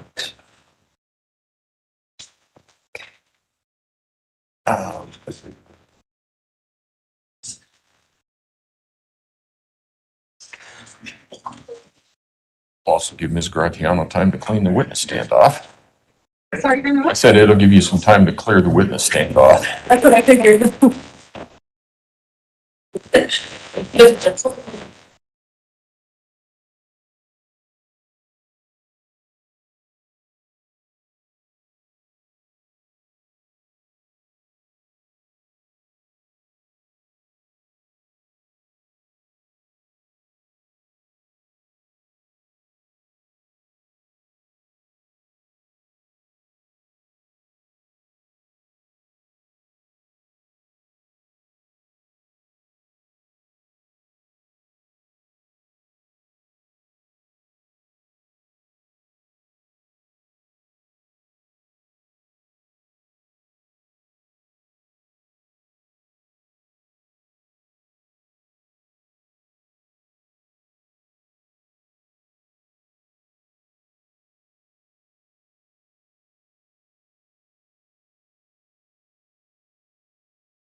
Good afternoon.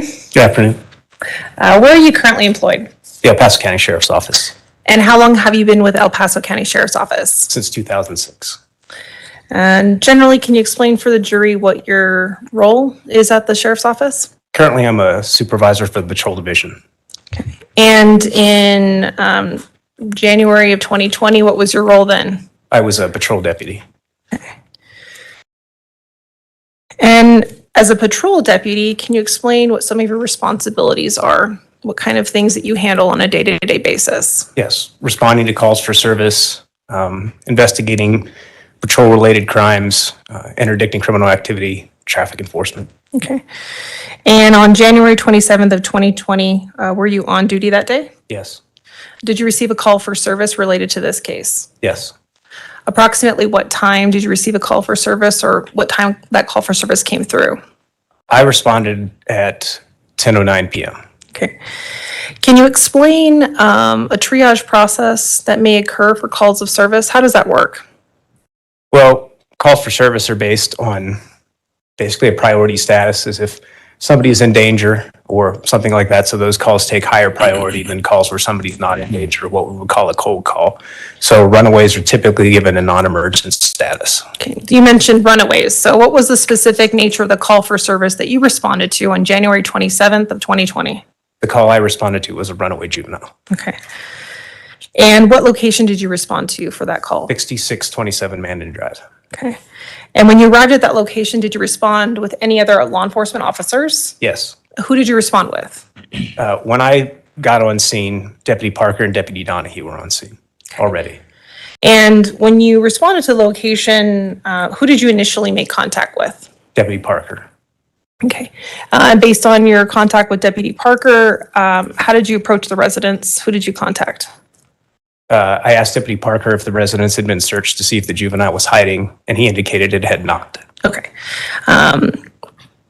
When you respond and you're on duty, is there any way that you have to document or record your activities? Yes, I was equipped with a body-worn camera. Okay.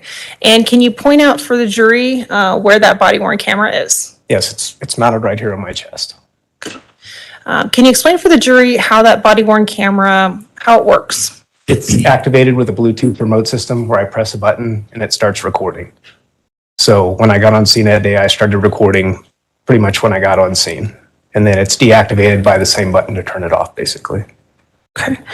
And in terms of audio and visual, what does it record? It records both audio and visual. However, it's mounted securely on the chest, so it only sees forward. So if my head or something turns, it won't see that. My body actually has to turn for the camera to see something. Okay. And as it relates to entering the residence, what was your primary responsibility when you arrived on scene? So I was a secondary responder. So the two primary deputies were conducting an interview on scene. So after I determined that the residence had not been searched for the juvenile, I asked Deputy Parker. After I asked Deputy Parker got consent to search the residence, so I began to search the residence for the juvenile. Okay. And to be clear, the consent to search the residence was for what in particular? To find a hiding child. Okay. Basically. When you arrived at that location that day, was your body-worn camera working? Yes, it was. It was operational? Yes. Did you have an opportunity to review that body-worn camera? Yes. Your Honor, permission to approach with what has been marked as People's Exhibit 210. You may, go ahead.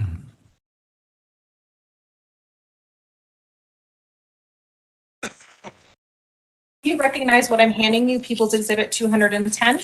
Yes, that's a disc with my initials containing my body-worn camera footage. Okay. And did you not have an opportunity to review the contents of that disc? I did. Okay. And is it a fair and accurate depiction of your body-worn camera when you responded on scene that day? Yes. Your Honor, at this time would move for the admission of People's Exhibit 210. Defense? Exhibit 210 will be admitted. Go ahead.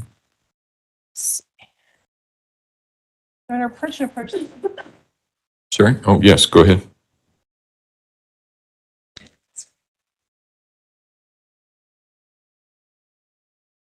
And Your Honor, permission to publish as well? Me?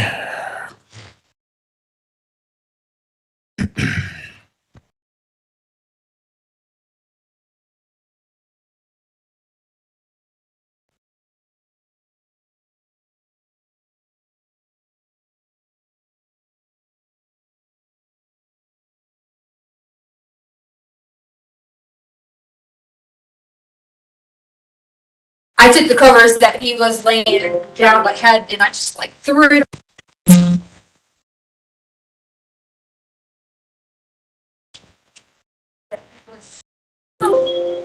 I took the covers that he was laying down, like had, and I just like threw it on there because I got my daughter out and the dog's out. She was working, and it was something.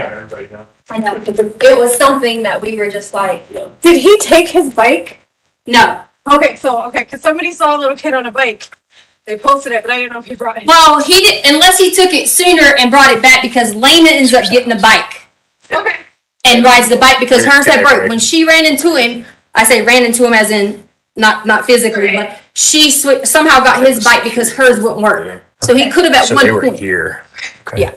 They were supposed to go pick him up for Right. dinner. Okay. Blue, And he never black, came home. They thought he was at his friend's house. He was like, Yeah. he just started sleeping. So We they had were gonna pick him up on down the road. one, on one. And he was never there. There's And he never a went to his picture friend's someone house. sent he was on. Okay. And he was picking the switch. Do you mind if my partner looks around the house real quick? Yeah, yeah. Because kids, they hide. And Thank you. They can hide for hours. Yeah, no, we've already checked the camp, like the. Is there any other kids here? Yeah, there's kids here. I say kids. There's my sister, 2 dogs. Okay. Yeah, no, he's definitely, he was out there for big run and blah, blah, blah. So, he's telling me a timeline. I know you said that y'all didn't only the 6. Yeah, so it was. But you come back here, you went down there.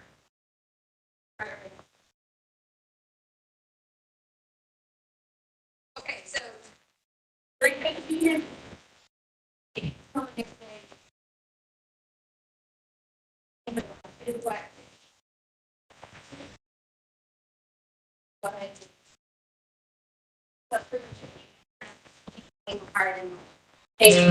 Side, like all these things. So. Yeah.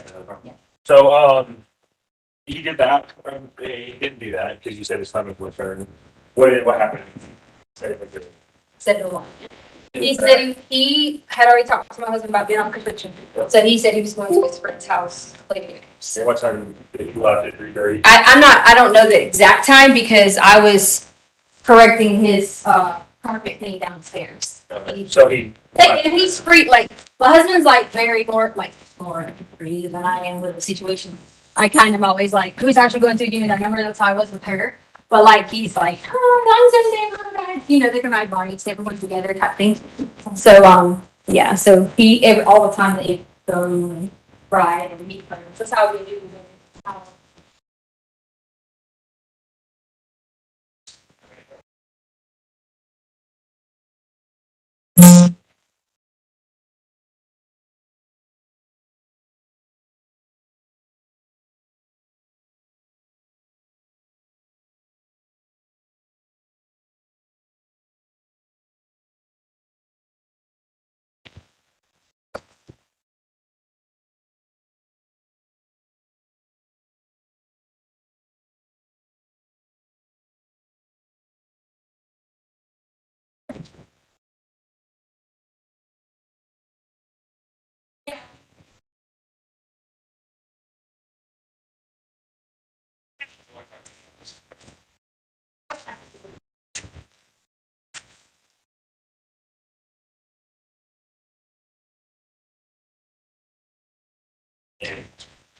Oh, yeah, that's right. I was like wrong. Did I bring my thing in here? I think it might be in there.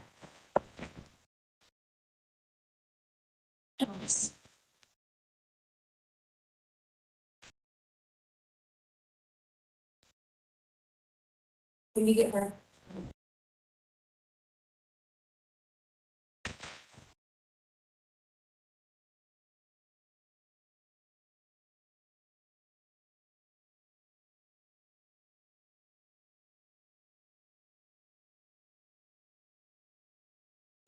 Sir, I think it might be in my car, so whenever you're. What might be in your car? He wants my ID. Oh, okay. Was this the car you guys had with you today? You what? Was this the car you guys had with you today? What do you mean with me today? I mean, did you drive this car today? Yes. Okay. No, I didn't drive that car today. You did not drive this car. Okay, all right.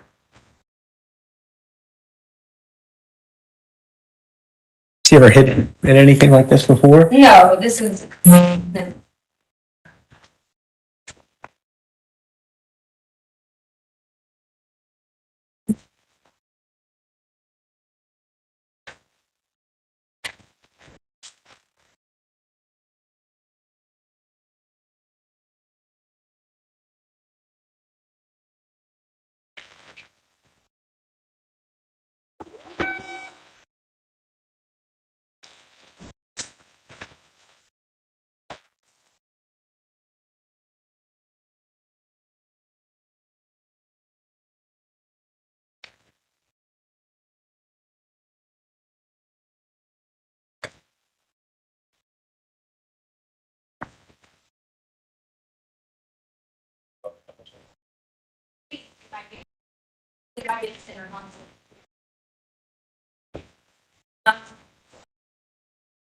Oh, okay. So I'm like, okay.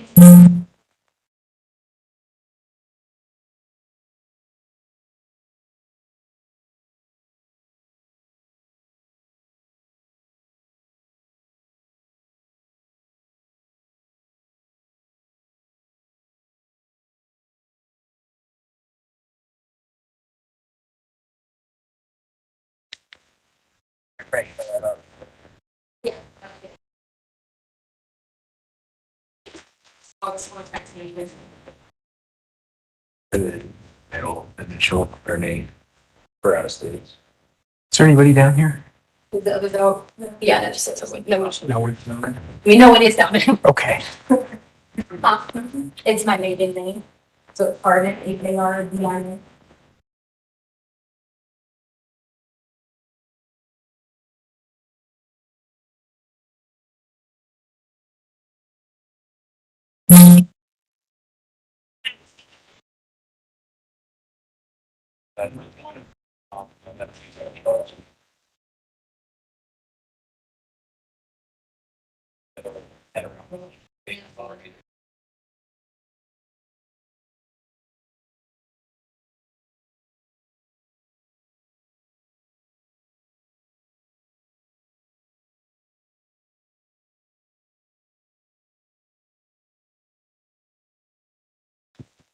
Yeah.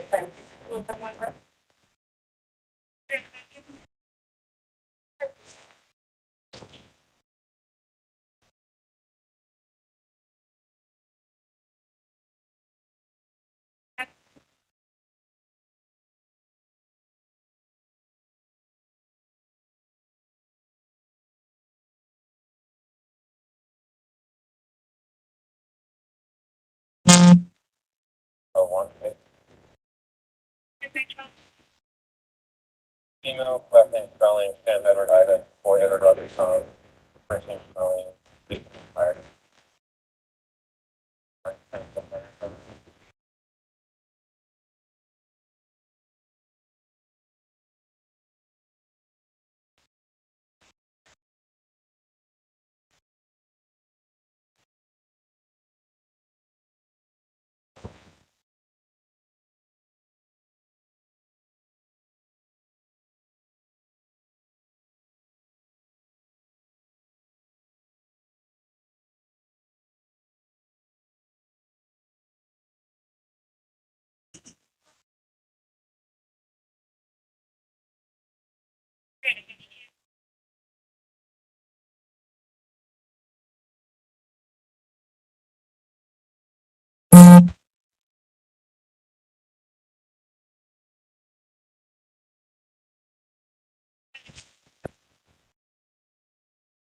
Try Edward, Edward, Charles. I don't know which one.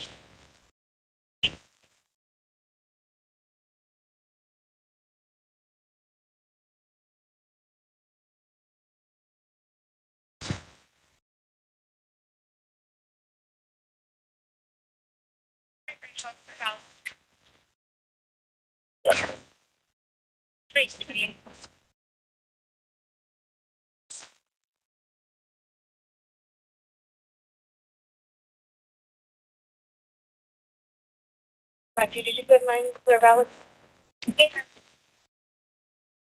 Copy.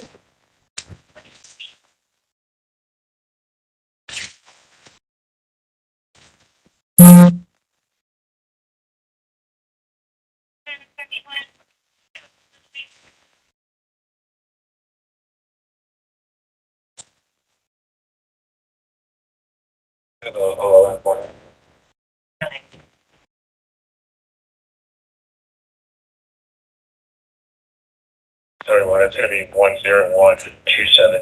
101275370, South Carolina. One kind of plate. Ocean Zebra Blake 385.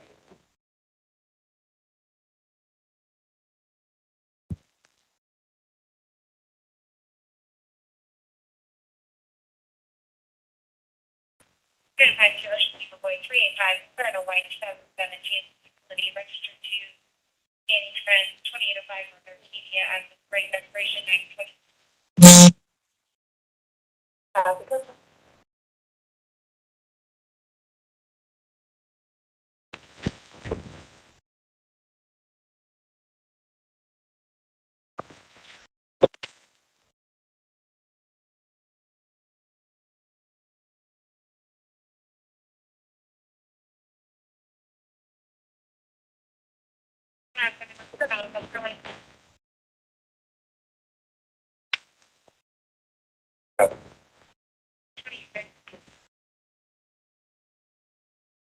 He wasn't in here this week. That stuff is down there, sir. Yes, ma'am. Can I show him about, so if I just didn't want to step on the cutter, the box thing, I think I still had down there. Okay, because you weren't in here in the beginning, right? I didn't know if I had that box cutter and all that stuff in there, because I told him about, he dropped the candle last night, Oh, okay. and I thought, I must have picked it up. I was just making sure, I didn't want you to be like, oh, it was the box cutters. But yeah, I had to cut this, and I told them I wasn't even gonna tell Dad, and I was gonna figure out a way to put this in there from the situation, but. At least you got a carpet. Yeah, good. Right, I just took it and like covered up with the carpet and stuff like that, but. Does he have any friends around here? There is let me look on this thing. He did have this one, like, boat thing. It's where you're supposed to be at down the road. Did they check that already? They went over there and talked to him, and they're like, no, we haven't seen him at all. Oh, okay. He did have this like, And you talked to parents, right? You didn't talk to. yeah, Connor's mom came over, who is a friend he goes hangs out with all the time. So they come over. The people here, the friends, they were just the ones that were the door with the bike. Okay. They came over. A bunch of people came over. Yeah. So Any he friends? he did have like a little book that had names on it, but I don't know. See it like anywhere specifically because like his wallet. He's not like I teach 5th grade and like, you got your like really, really mature kind of boys, but then waiting, he forgets to like bring this or bring that or bring this or bring that, Still kidding. Yeah. So no clothes are missing or nothing? No, we actually lay out all the clothes all the time, like for, like every day at school, we lay out clothes, we do whatever. Is his jacket gone?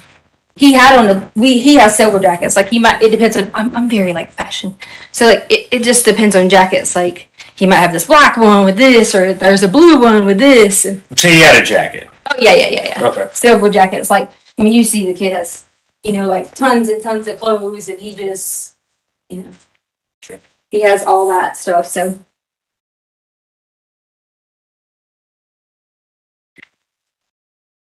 And he took like none of this. Like these are his favorites. All of these things. Yeah. All right. He's gonna grab some more questions and. Okay. How long have you guys lived here? 500 from it. Maybe like a year and something now. Yeah. And you have talked to all of his friends' parents in the area? I'm not the person that talks to the friends. I don't have numbers. I don't say yes. I don't say no. My husband tells me yes or no. So he has all the numbers. So there could be some friends that you don't know. Right. Because I don't know the people like that. And a lot of the time that I was here, I had a job on the East Coast. Mhm. So I had to fly back and forth for a lot. So I didn't really meet a lot of people, like my husband did.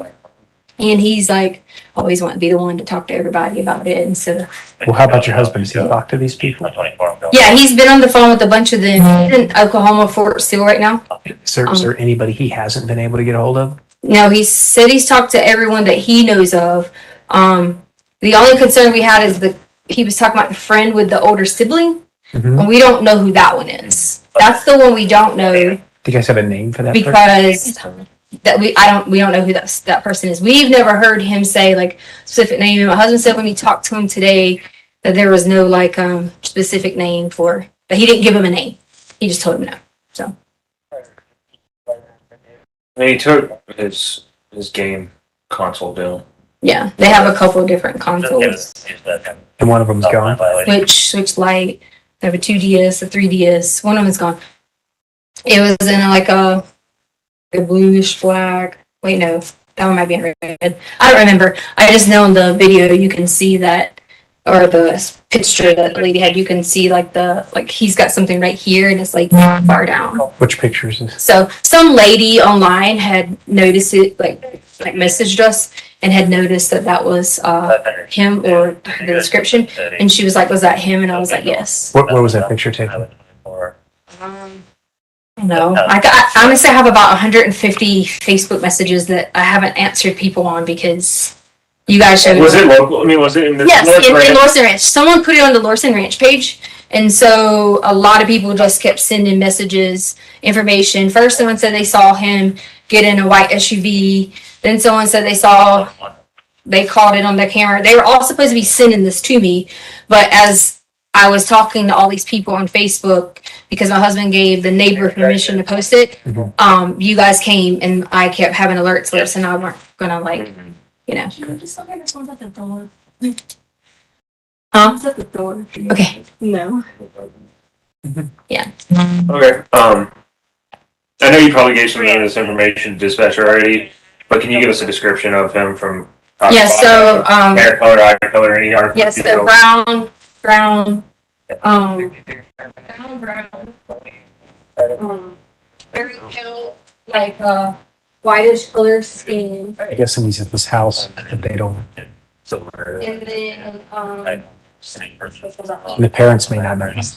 and then Well, they said that 410. there was a weird text that Dad got about something 90? about bath salts, and hey, if you And then I if sent I you that can get some picture. bath salts, do we have any bath salts? And my friend will let me play Sonic or something at their house. He sent that to his dad. Yeah, I got it. And then Mom goes through everything, finds like a let's say this part. Yeah. I know that. Yes. Correct. Yes. No, we're still getting the runaway report right now. Harley. Yeah. Did you get it? Who was it? Okay, I appreciate it. Michelle Avenue. Oh, okay. I Okay. think you're living in. I just didn't want any Email, There's- people, neighbors, popping in. I think we're getting that being viral over the so things pop up on the. Yeah. So you were good. What close with his eyes? Blue jacket, blue jeans. And console that he left with, so it's probably into this house right now, playing games. That's what me and my husband absolutely think, and we think we think that, and we've calmed our stress level down after our 4-hour wait over that. Like a thick, heavy winter jacket, a sweatshirt, windbreaker. No, like the ones I was showing you guys in there, kind of like a little windbreaker type. Yeah. Okay, good to know. Is there anything distinguishing? Perfect, yeah. Is he wear? I'm mid, so I'll be on the line. They asked me about tattoos and earrings and all that. Like I'm stuff. gonna There end was up, something. I'm gonna have to ask a whole lot of the same questions that dispatch asks. Oh, yeah. Right. Yeah, if you hear anything from the school, let us know, please. All right. Bye. Just on okay. Yeah, we already talked to a bunch of people at school. Yeah, he said security. Because there was a game or something tonight, and so that was like one of the things we were thinking. If I guess they went to like the basketball game or something. But He said there was Parks and Rec going on, so. Smith. Yeah. It was the off duty. no, Oh, okay. he said somebody in the neighborhood or something. Does he have a dentist he goes to? If you guys want to call my husband, Yeah, we can do that. We'll follow up because we might have a little bit more information. Yeah. I don't do a lot of the. Okay. He does all that. How long has he been over there stationed? He's not. He's stationed here. He's just at Captain Career Course. Okay. Yeah. So they go to a dentist. I think it's like Fountain Dentist, maybe. All right. Everything else is on base. We'll give him a call. Yeah. What's his name? Al, A-L, Stauch, S-T-A-U-C-H, Phone number? 843-478-6714. Clear valid protection orders. There's a phone number for the RO on your screen too. All right. Yes. Are we back on 3? I'm on 3. They call the code. We'll give him a call, try to get some more information. Yeah, I mean, as far as like the medical, dental, like he'll know like all that stuff because he takes them on base.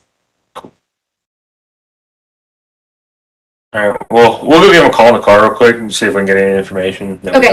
If not, we'll come back and we'll give you a case number. Okay. Everything. Okay.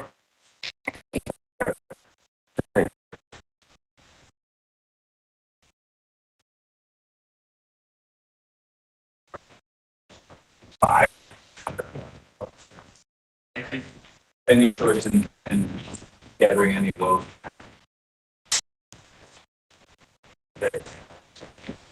It's like bad.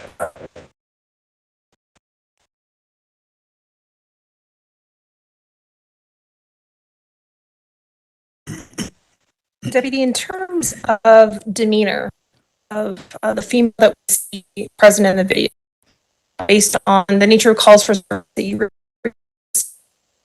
demeanor, Normal. have you responded on scene to other reports of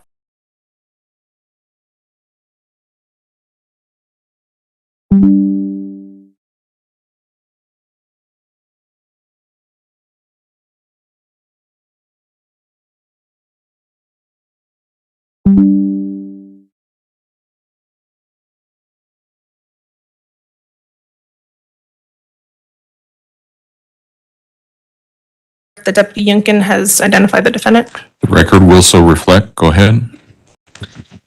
In terms of while you were present on scene, did the defendant identify by any other names or any other aliases, things like that? I don't recall her identifying herself as another name. While you were present on scene, you described her demeanor as calm. At any point, did that demeanor change? Not that I observed. And to be clear, the time that you arrived on scene was what time? 10:09 p.m. Okay. And as an approximation, how many hours had passed between the call for service as it came in? I believe the original call for service came in around 7 p.m. Okay. Now, as we watch your body-worn camera, we hear buzzing. What is that buzzing on the video that we're hearing? So when the camera's activated, it vibrates to let me know that it's on. For 2 reasons. 1, in case there's an accidental activation, I know that it's operating. Or 2, to just let me know that it's working. So sometimes when you press the button, technology fails. So it's just letting you know that it's operational. And throughout the body-worn camera that we watch, we hear the buzzing. And is that to indicate to you that it is still on, it is still recording? Yes. Great. Now, as you went through the residence, did you observe any men that were not law enforcement officers present in the house? No, just law enforcement. And as you were searching through the house, based on the various doors you opened and areas that you looked in, would you have seen a strange man, an unfamiliar man in the house? I believe so, based on all the areas that I searched. Okay. And to be clear, based on the call for service that you received, you were looking for a child, is that correct? Yes, in cases where children are this young and they come in as runaways, sometimes they're hiding in the house because they get in trouble or something like that. So they hide, especially on that night because it was quite cold. So he may not be outside walking around somewhere. He might just be hiding in the house. So that's why we check that stuff. And when you were present, you were also in the basement area. There appeared to be a storage room, which you paused in. Yes. Okay. While we see on the video you looking and pausing in a storage room, did you move any of the boxes? I believe I moved like a pillow and like a chair and some of that around, but there was a big pile of boxes in the middle and I didn't shuffle through a bunch of those. No. Okay. And while you were present on scene, did you personally observe any law enforcement officers moving those boxes? I did not. Okay. Your Honor, permission to approach with what has been marked as People's Exhibit 310 through 315. May, and if you could find a reasonable breaking point in the next 10 minutes or 5 minutes or so, please. I'm sorry. Yes, Your Honor. If you take a moment to familiarize yourself with People's Exhibit 310 through 315.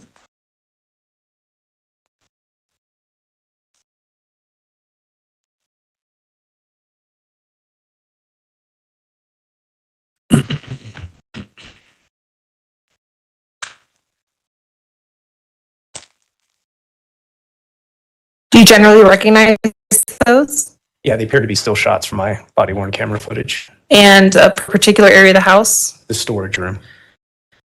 And accurate depiction of your body worn camera? Yeah. Your Honor, this time we would move for the admission of People's Exhibits 310 through 300. Mr. Cook, No objection. exhibits 310 to 315 will be admitted. Your Honor, permission to publish? You may.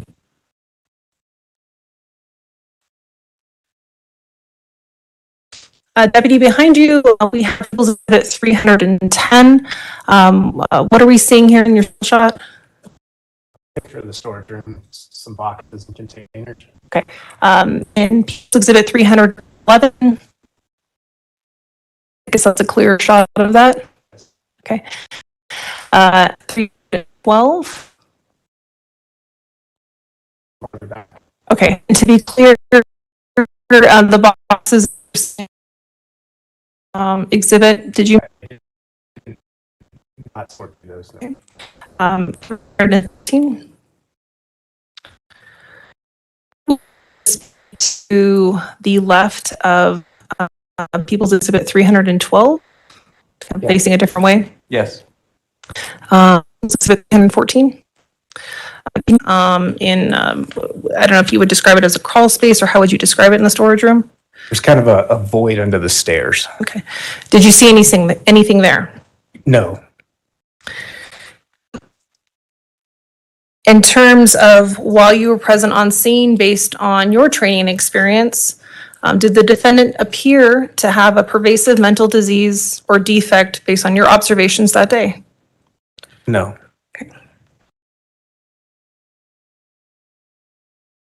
And while you searched through various areas of the house, in the top floor and in the basement, at any point did you see any shell casings? I did not find any shell casings. And if you had seen them, would you have identified them and collected them? I definitely would have identified them, and then we probably would have approached the investigation a little differently. And throughout your search of the residence on scene, was there any obvious signs of a struggle? No. Did you see any blood? No. If you had seen blood, would you have taken additional steps? Yes.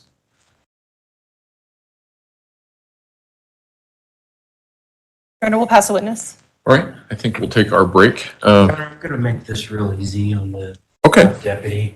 I don't have any questions. okay. Do any of the jurors have any questions for Sergeant Yunkin? Looks like we might have one. So, Ms. Gratiano, just pass that forward and put it on the bar in front. And Ms. Gratiano will retrieve it. Oh, another one coming.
Sergeant Youngkin, do you know who would have been the first person to describe the missing juvenile as a runaway? I believe it would have been Letecia Stauch because she made the initial call to our dispatch center. When you were searching the home, particularly Gannon's bedroom, did you notice any unusual scents or smells when searching under the beds? I did not. I just looked under there to see if a child was hiding under there, but I did not detect any strange odors. Did you see any large suitcases?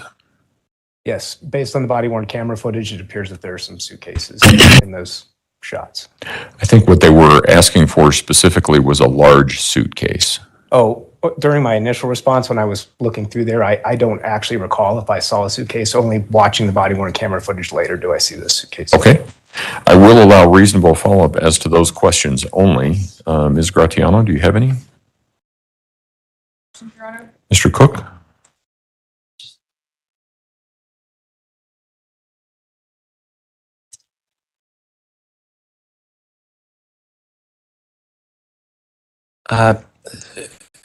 Following up with this unusual smells question that was asked about the Gannon's bedroom, did you notice any like bleach smell, cleaning fluid smell, anything? You know, sometimes you can go into a house and it smells crisp and clean. Any smell like that, or was it just a regular smelling kids? It smelled fairly normal. I didn't smell the strong odor of any cleaning fluid. Okay. All right. All right. Thank you, Sergeant. You can step down. Watch your step there. All right, ladies and gentlemen, we will be taking our evening break, and actually it's a little bit extended because we won't see you until Friday. I need you to take everything out of your jury seats so that take that back to your jury, to the jury room, please. Don't discuss the case among yourselves. Don't discuss the case with anyone else. Don't do your own independent research about any aspect of this case. Avoid any stories that you might see and any opinions that someone might care to share with you about the issue. So with that, if we can have everyone back where they need to be so that they can be in place by 9 o'clock on Friday morning, we should be able to start right on time at that point. All right, thank you. All rise for the jury, please.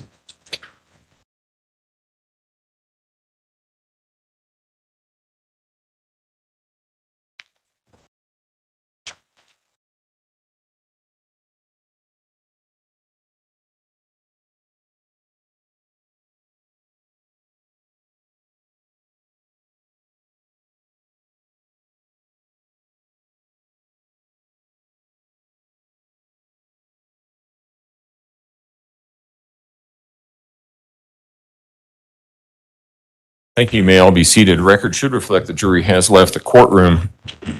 You need to lock up whatever you need to lock up, and then I just need a corner of both tables cleared off so that somebody has a place to sit if they need to do that. You can leave everything else here, your binders, all of that stuff. That stuff's fine. It's going to be fine.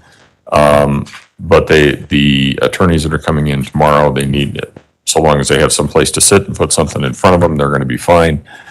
And then the rest of the stuff, you probably want to leave here and lock up. So we'll open up, we got the keys to the closet. Yeah, we'll open up the evidence closet here in just a moment for you all. Is there anything else that we need to address? Prosecution? No, Your Honor. Defense? No, Your Honor. Thank you. Okay, all right. All right, court will be in recess then. Thank you.